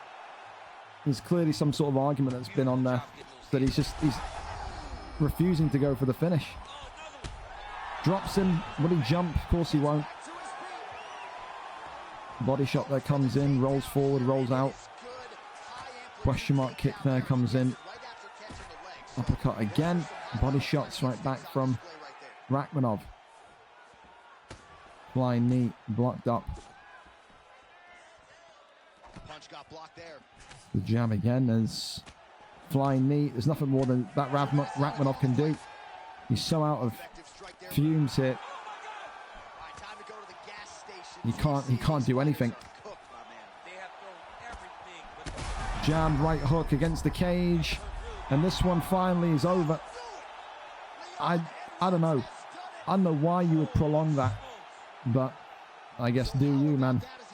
Round 5, 320. Wayne Sky taken to the cleaners there tonight. Not able to get it done with Shavkat.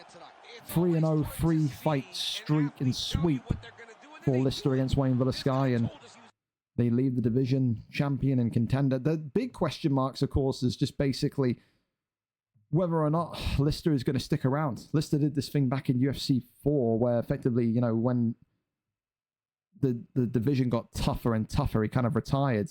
I mean, there is a very growing anticipation that maybe that was his farewell fight. Maybe that's why he longed it out. People in the PlayStation division very much believe that when he's going to be forced to move up, will he continue fighting? I don't think he will. I think that makes more sense in my mind is to prolonging it. Is that he wanted to kind of put on a show in his final fight. Do I think we'll see Lister again? Probably not. Maybe in like 6 months when he tries to say like, oh, I'm getting back into UFC, let me fight in like the amateur division. I would like to see him fight. I think when you see him fight in that style with his grappling improved, he'll fit right into that PlayStation division. But I think when you're 4-0 going on to 5-0 and you've conditioned your brain to kind of win, people are afraid of losing. And I think Lister tonight probably hangs up the gloves, probably doesn't do another fight. I could be wrong. He could sign up next week. I hope he does. But if that is his final fight, then it's a dominant performance and he leaves without challenging himself. It's just the way I feel. But it's down to him. I'm not his dad. He can do whatever the fuck he wants. Up next, though, we go over to Rapids and Della Felder. Rapids, of course, coming to this one tonight for the light heavyweight strap. 10 wins, 5 losses, 3 wins in his last 5. The former champion has Della Felder to face, though. 2 former champions collide tonight. 4 wins in 5 for Della Felder. A 2-fight win streak as well. The championship has to have a home by the end of tonight. Does it go back to England? Does it go back to Ireland? 10-5 against 8-2. Number 2 against number 3 in this light heavyweight division. We go over and up to it. Rapids and Della Felder live for us here tonight. Let's go and see what the picks are set to be.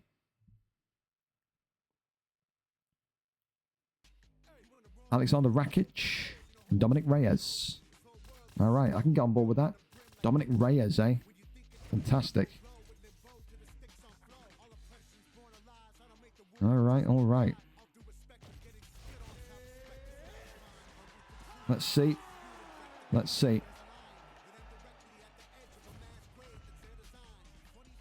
We go over and feel what this... I mean, well, John Jones in the end. Okay, switched off for Dominic Reyes. He kind of fled the Dominic Reyes pick and went to John Jones. Listen, I think with this fight, it's intriguing because it's something new. We don't see the Rakic pick often in the 205 division. I think for Rapids as well, I don't think it suits him. Rakic more of a kickboxer, whereas we know that Rapids' best moments in this division has come from wrestling, from his controlled base. Della Felder, of course, a superstar, an icon, a master on the mic. One of the most entertaining fighters to watch in those kind of lower divisions back in UFC 4 because of his dominance on the canvas as well. He once upon a time called himself the greatest middleweight that has ever existed. Proper Chael Sonnen vibes. Tonight here, he has John Jones in the black and white, and he's got an opportunity to wear gold once again. For Rakic, you've got to stay off the ground. You've got to work your sharpness on the feet. Rapids has to show us tonight that he's remembered, and he's got that muscle memory for his grounded wrestling. And if he can He's got a great opportunity here. Delafelder, no doubts, will believe that his former championship reign will prove that he is capable. But he never really did it against someone as good as Rapids. Rapids, though, has himself said he has struggled in terms of consistency in the last couple of months on UFC.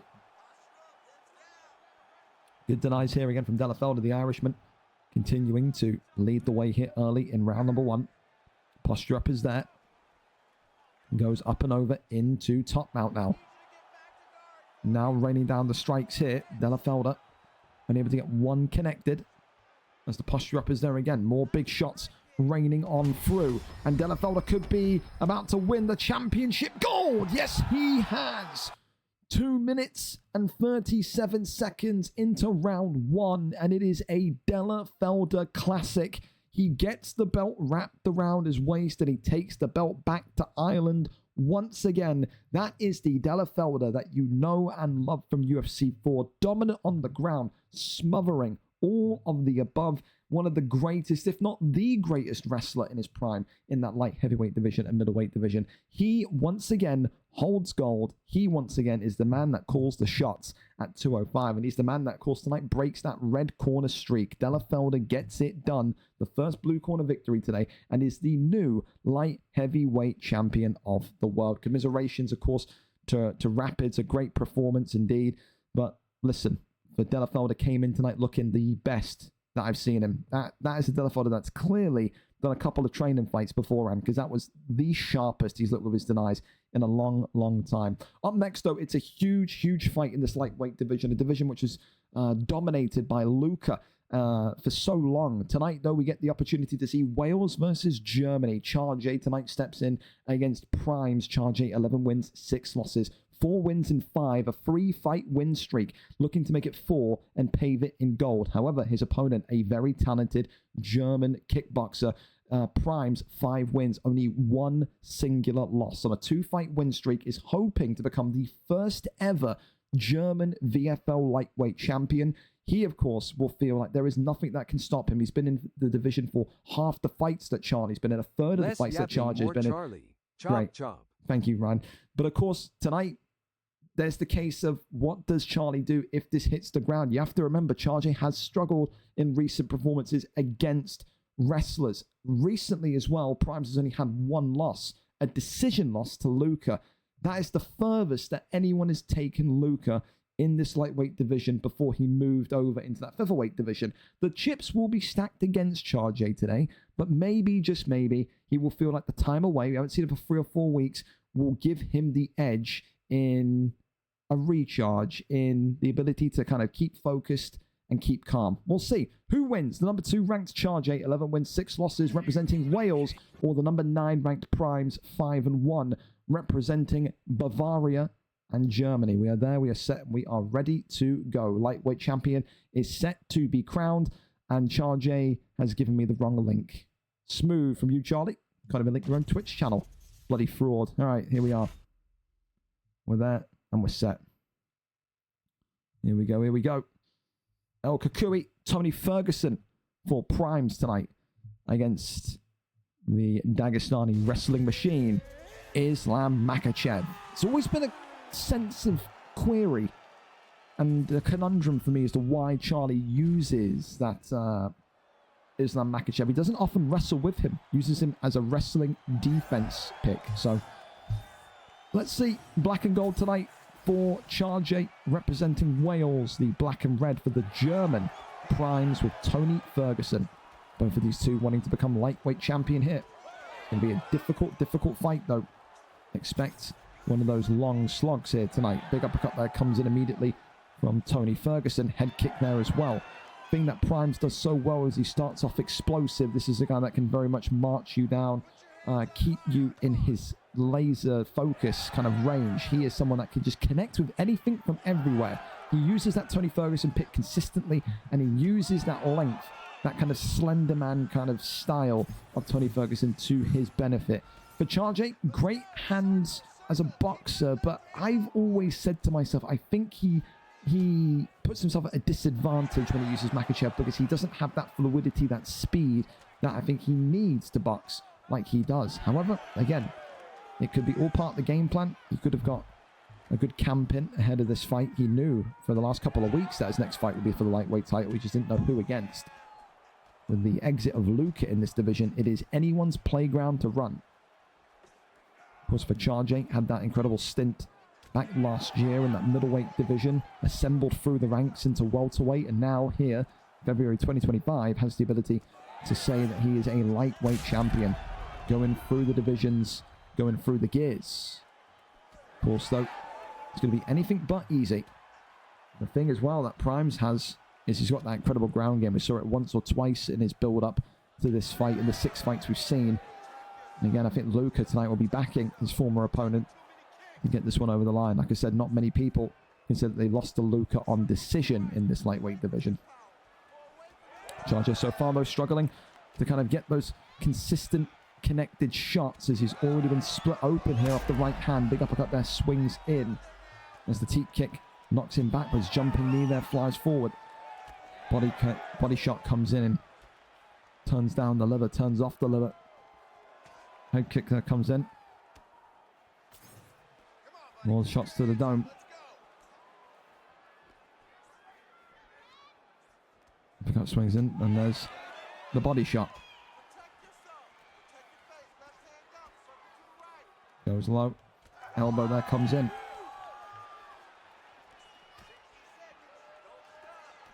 One, two's there again. Oh, there's the big knee.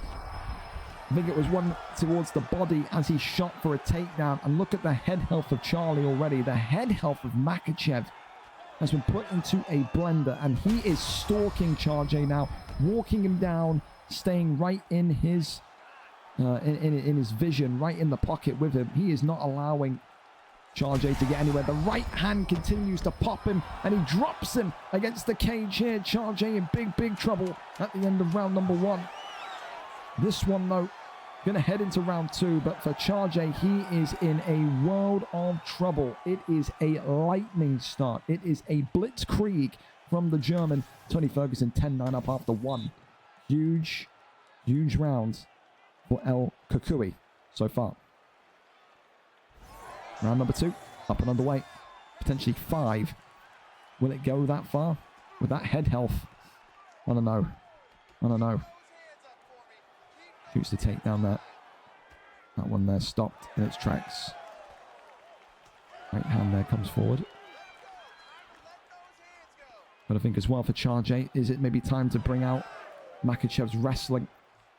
He continues to dance on the feet with Primes, but clearing out. Primes has just got his number up here. Oh, the left hand clips him, drops him. And for Primes here, the lightweight gold could be calling his name. Jumping knee avoided as the body shot drops him against the cage. Charjay in big trouble. Knee shot, body shot. And this one is all over. 1 minute and 20 seconds into round number 2. Charjay, maybe that ring rust came back to bite him. I don't know. But the reality is tonight, Primes just looked incredible on the feet. Just stays stuck to you. It's reminiscent of Showtime and how Showtime controls the space, controls the angles. Just a really breathtaking performance from Primes and the first ever German champion of that lightweight division. So congratulations to him. And unfortunately for Charjay, not his night tonight. Unfortunate, but it is what it is. Up next, though, our co-main event of the evening. And to the good news of these two, we are 10 minutes early. Of course, it is Joe Goldberg against No Love Freds. Joe Goldberg tonight comes in 5 wins, 1 draw, 2 losses. Had that surprise shock victory against Maxi UFC last week. Caused Maxi UFC to retire on the spot. That's how shameful Maxi felt after the fight. Of course, for Joe Goldberg, he said there was no surprise there. It was always going to happen. I'm the predictor card killer. I told people it was going to happen.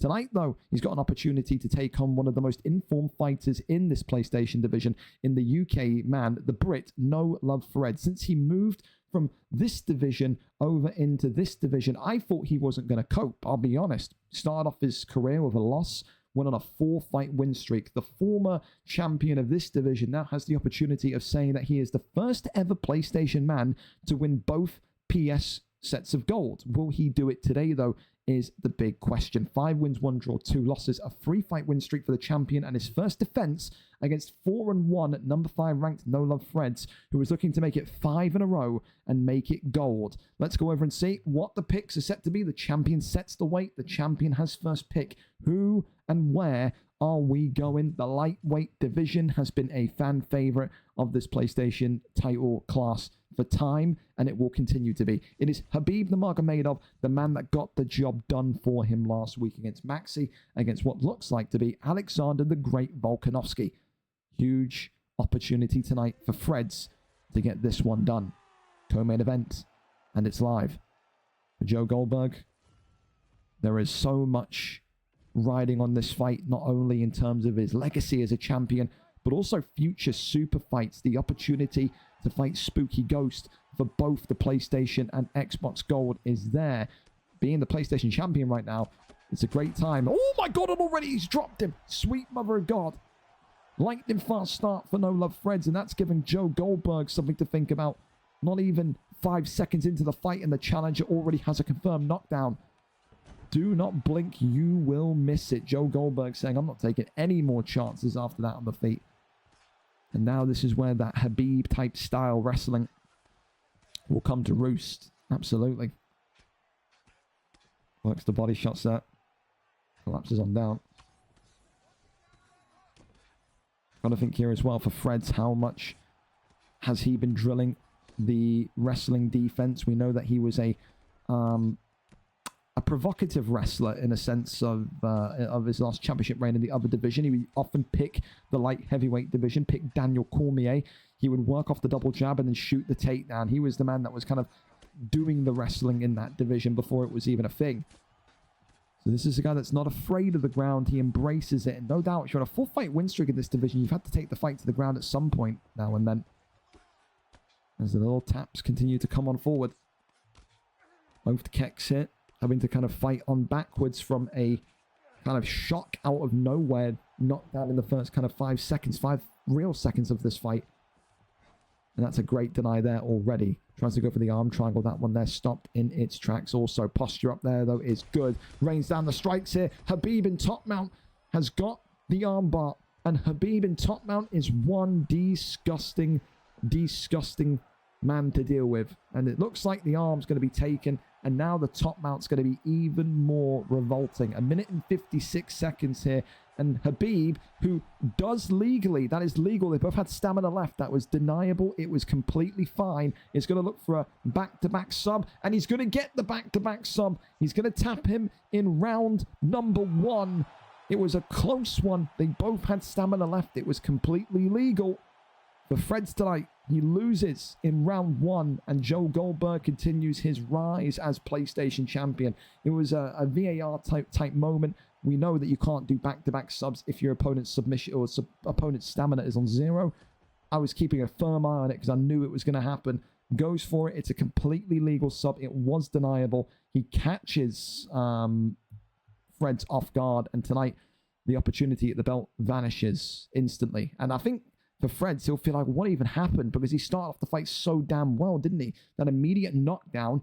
And then for that to happen, it feels like it's just an anticlimactic finish there. But Joe Goldberg won't care. It's a round 1 victory in the 3 minutes and 21 seconds. 3:27. There you go.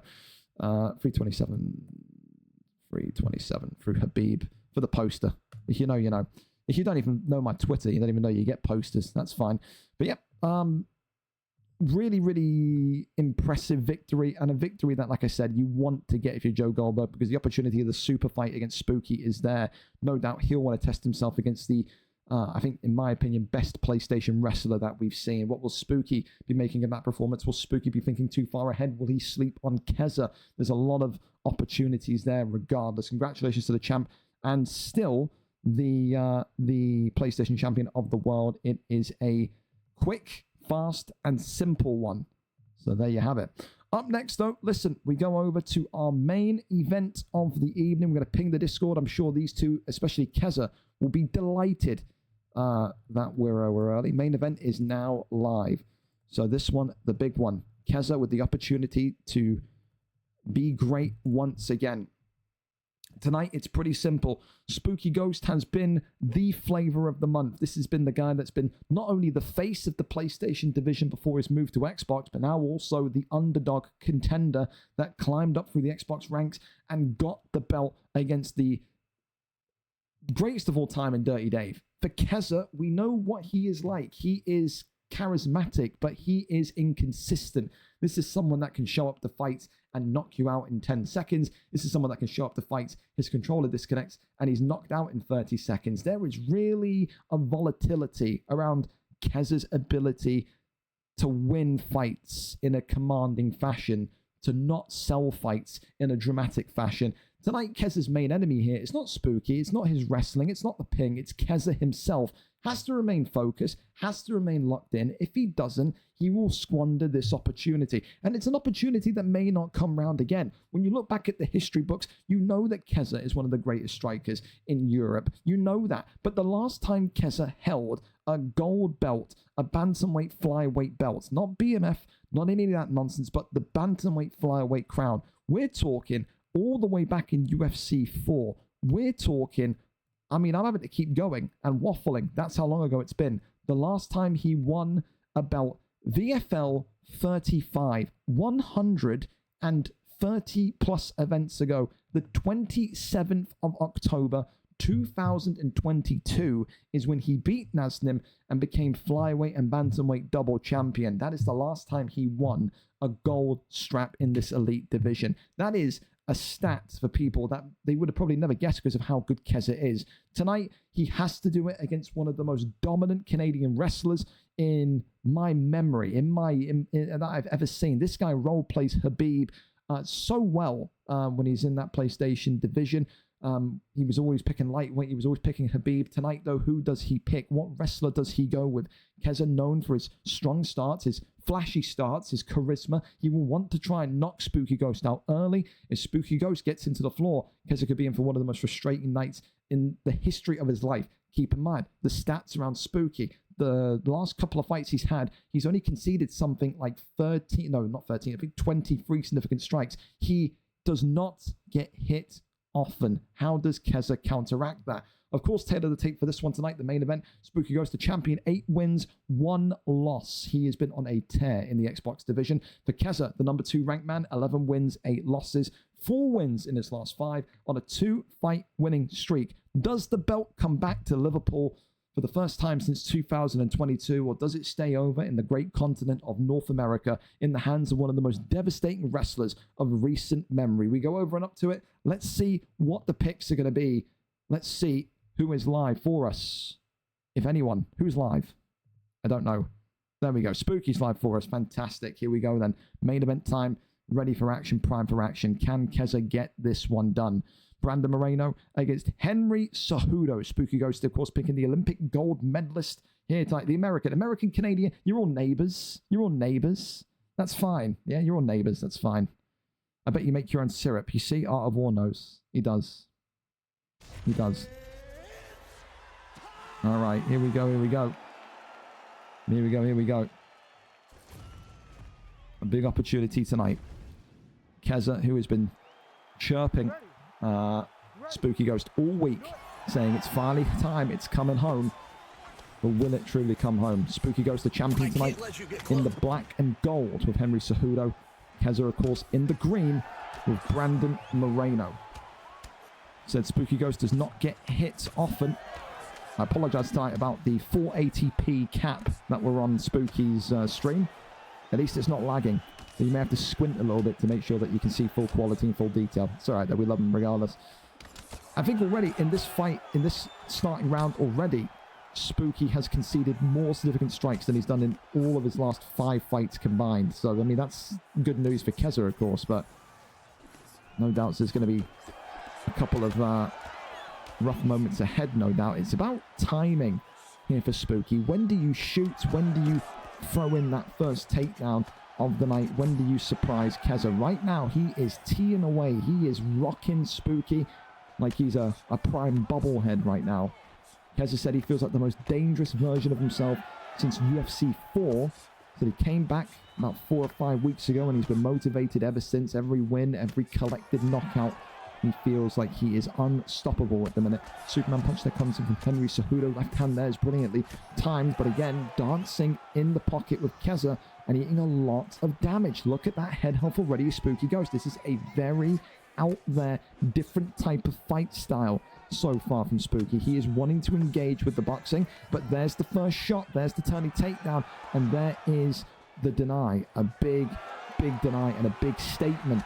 That's the first kind of middle finger to Spooky, saying it's not going to go down the way that you think it is tonight. Spooky going to need to use all the tricks of his trade to get Kezza down, but it's the body shots. Look at that.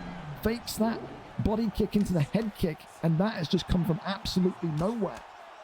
Spooky getting the first stun of this fight. Shoots the takedown, and here we go. It's the Spooky Show, ladies and gentlemen. Here we are, where people come to die. The graveyards, the ground game. He's happy here to just tenderize the body. He's going to be telling Kezza, we stand up. I'm going for that midsection now. I don't know what he did to get that stun, though. That felt like it just came out of absolutely nowhere. Just no damage was done. Spooky ain't going to complain, though. Oh, denies him brilliantly. Look at this now. Keeps him locked in position. Goes back over into sprawl, and you can bank your last dollar on it. He's going to rock shots to the body all night here. He will be treating this sprawl position like it's side control. That body continuing to be worked and tenderized very early on. Kezza conceding the damage and allowing himself to effectively kind of carry on into round number 2. But this is a very good round. In the beginning for Kezza, I thought this was a one-sided affair. Second half of the round, Spooky has got that random body rock and then has made this fight his own. He has assaulted the body. He's got a huge amount of damage on Moreno's body. You have to wonder now, how many more shots to the midsection can Kezza handle? Good news for Kezza is that, you know, if the body shots are coming, defend the body. Left trigger, right trigger. What does that do? It also defends the takedown. So you're in a great position here to defend both the damage to the body and the takedown attempt. Round 2, though, up and underway. A good round for both men, but you probably got to give that one to Spooky due to the kind of seismic shift in the second half of that round.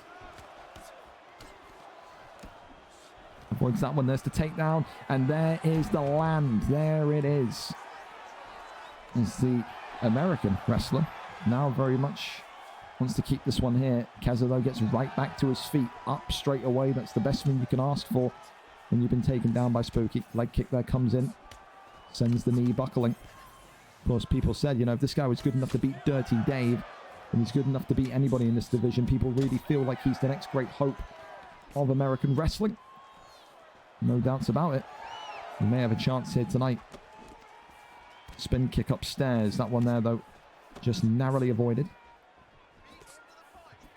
Avoids that one. I'll tell you what, the head movement there was risky. Thought Kezza was going to go the opposite hook. That could have sent the lights right off. You see Cejudo, Spooky, not going straight to the body. He's faking those shots to the body, trying to make Kezza think, trying to make Kezza blink. There's the shot. There's the entry. What excellent takedown entry this kid has. World class. And now inside control. 2 minutes and 50, and the knees are going to come in here.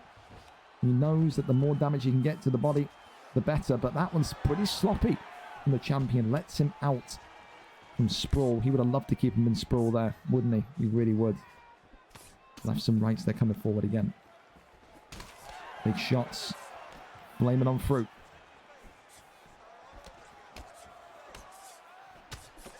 Just got to see here, Kezza, if we can find that kind of headshot excellence that we know him for. A lot of stamina drained here in round 2 for Kezza. Look at that top right bar. Probably you got to say about 40% gone already. Shoots the takedown. Turning takedown there, though, is stuffed. No, it's not. Carries him and dunks him right back into the middle of the octagon. Great takedown again. And then right back into this position we go. And I think here, what Spooky wants to do, he wants Kezza to transition into sprawl. I think he wants him to flip into sprawl so he can get given those free body shots. I think that's exactly what he wants at this point. Elbows there coming in again. Goes into crucifix, and that is not good. Kezza giving up a really bad position, and I don't think Spooky's going to let him out here. This could be the end of the fight here. It really could. 50 seconds left. He keeps him though inside side saddle. which is not the worst thing in the world. Dean was getting close there, was looking into that one, and then here we go, the sprawl position. And what's going to come, boys? Body shot after body shot after body shot, especially since that round one was so debilitating, destabilizing for Kezza. And this could be the round where it all changed. SpookyGeauxst very much in control. Stamina advantage, damage advantage. He cannot cope against that viper-like tendency, that coil of a snake that Cejudo has around him. Just climbs and wraps himself around Brandon Moreno. It's devastating. It's ridiculous. The control is up there with some of the very best we've ever seen. Round number 3 of a possible 5. Kezza's in deep trouble.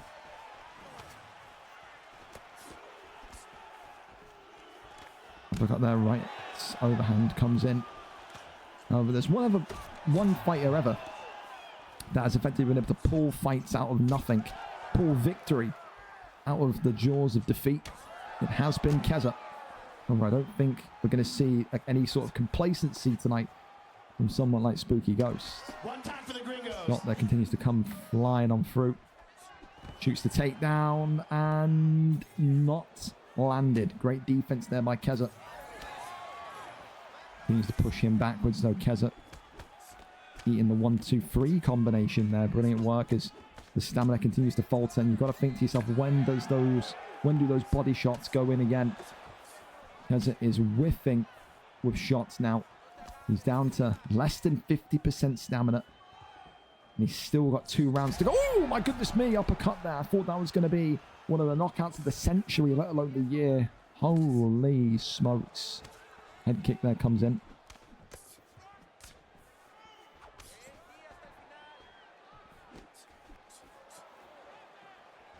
Shoots a takedown, lands a takedown. Easy. Easy. Too easy. I think Kezza is just so concerned about the damage that's been done. He just can't get that timing of the defense right. Crawls over into top mount. This is not where you want to be. And this would definitely not be what Kezza wants. The submission here would drain his stamina even more. Spooky here keeps Kezza in place. And this arm triangle is going to take that stamina down even more.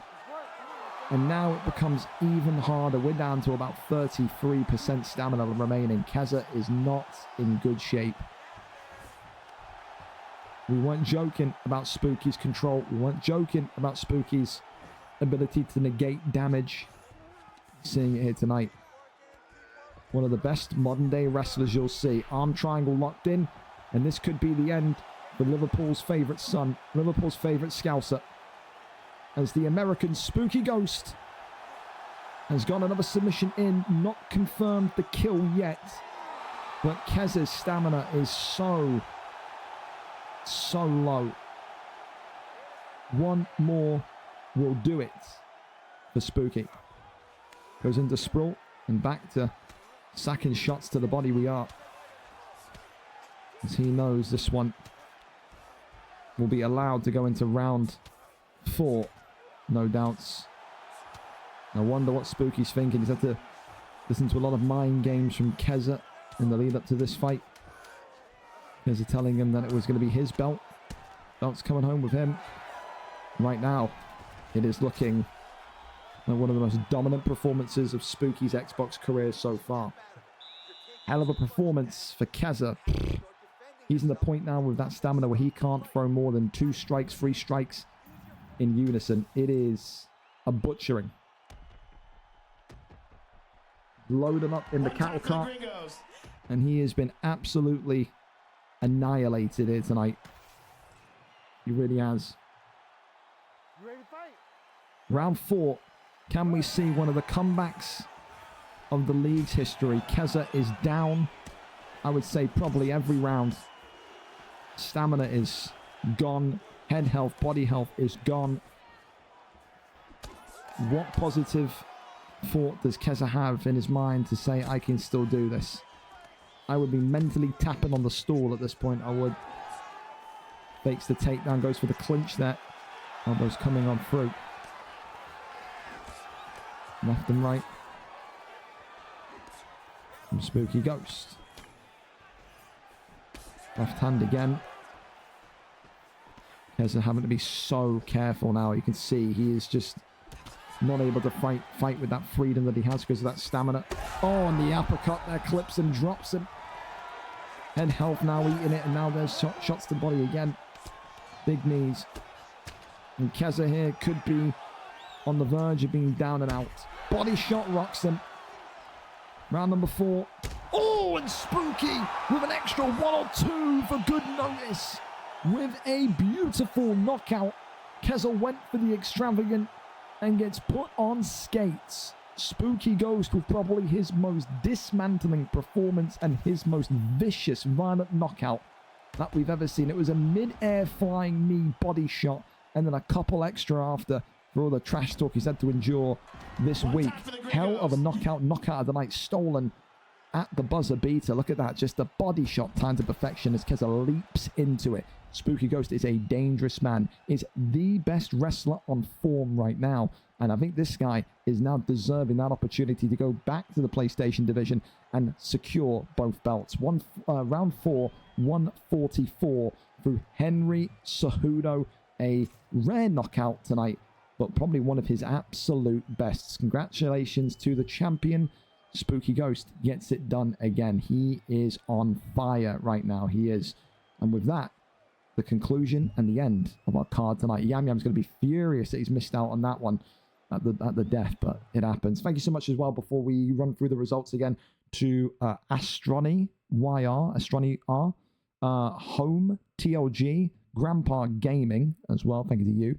And Xena929 for the follows. Dio as well for the sub earlier on. Appreciate that massively.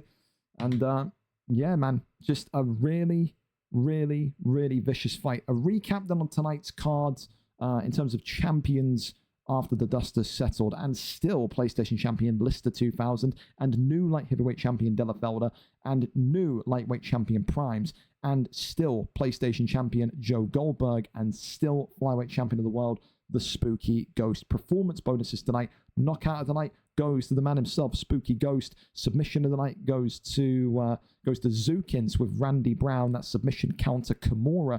Fight of the night goes to Tom UFC and Fear Mitchie. And performance of the night, who did we give that to? We gave it to It's Arsenal with that Khalil Roundtree. It was a really great way to announce himself back onto the card tonight, wasn't it? So fair play. Great card, great timing. We finished early. Everything in the world is good. Fellas, appreciate you massively. Again, for the people that subbed as well. This month, we're making my Street Fighter. Thank you so much for the tier 1 sub. I was just about to say, we're making a big push. This month is the final month. I need to hit 100 sub points for Partner Plus. So Partner Plus, it's difficult to explain, but it's like an extra thing on top of Partner. It doesn't count Amazon Primes for some reason. It doesn't count gifted subs for some reason. So if you want to buy a sub for $5, I only need it this month. That you can go back to Amazon Prime. Helps me massively. Gets us over to Partner Plus. And once we hit Partner Plus, we've got it for 12 months. So, hey, help your boy out. Tonight, though, hope you've enjoyed the card. Thank you to every single fighter that's been here. Thank you to all of you for being here. If you are interested, we'll be back live in about 10-15 minutes on the VFL Madden fields. We'll be going over tonight for Thursday Night Football in our Madden League. It is, of course, the Indianapolis Colts against the Los Angeles Chargers, I'm not mistaken. So if you want to watch some American football, we're in game week 17 of our league. Who wins, who makes a step towards the playoffs, then come through. For now, though, if I don't see you for that, I will see you next week for VFL 174. Sign-ups will be coming as you're asleep. Check the Discord tomorrow. Take care. Take it easy. And I'll see you when I see you. Good night.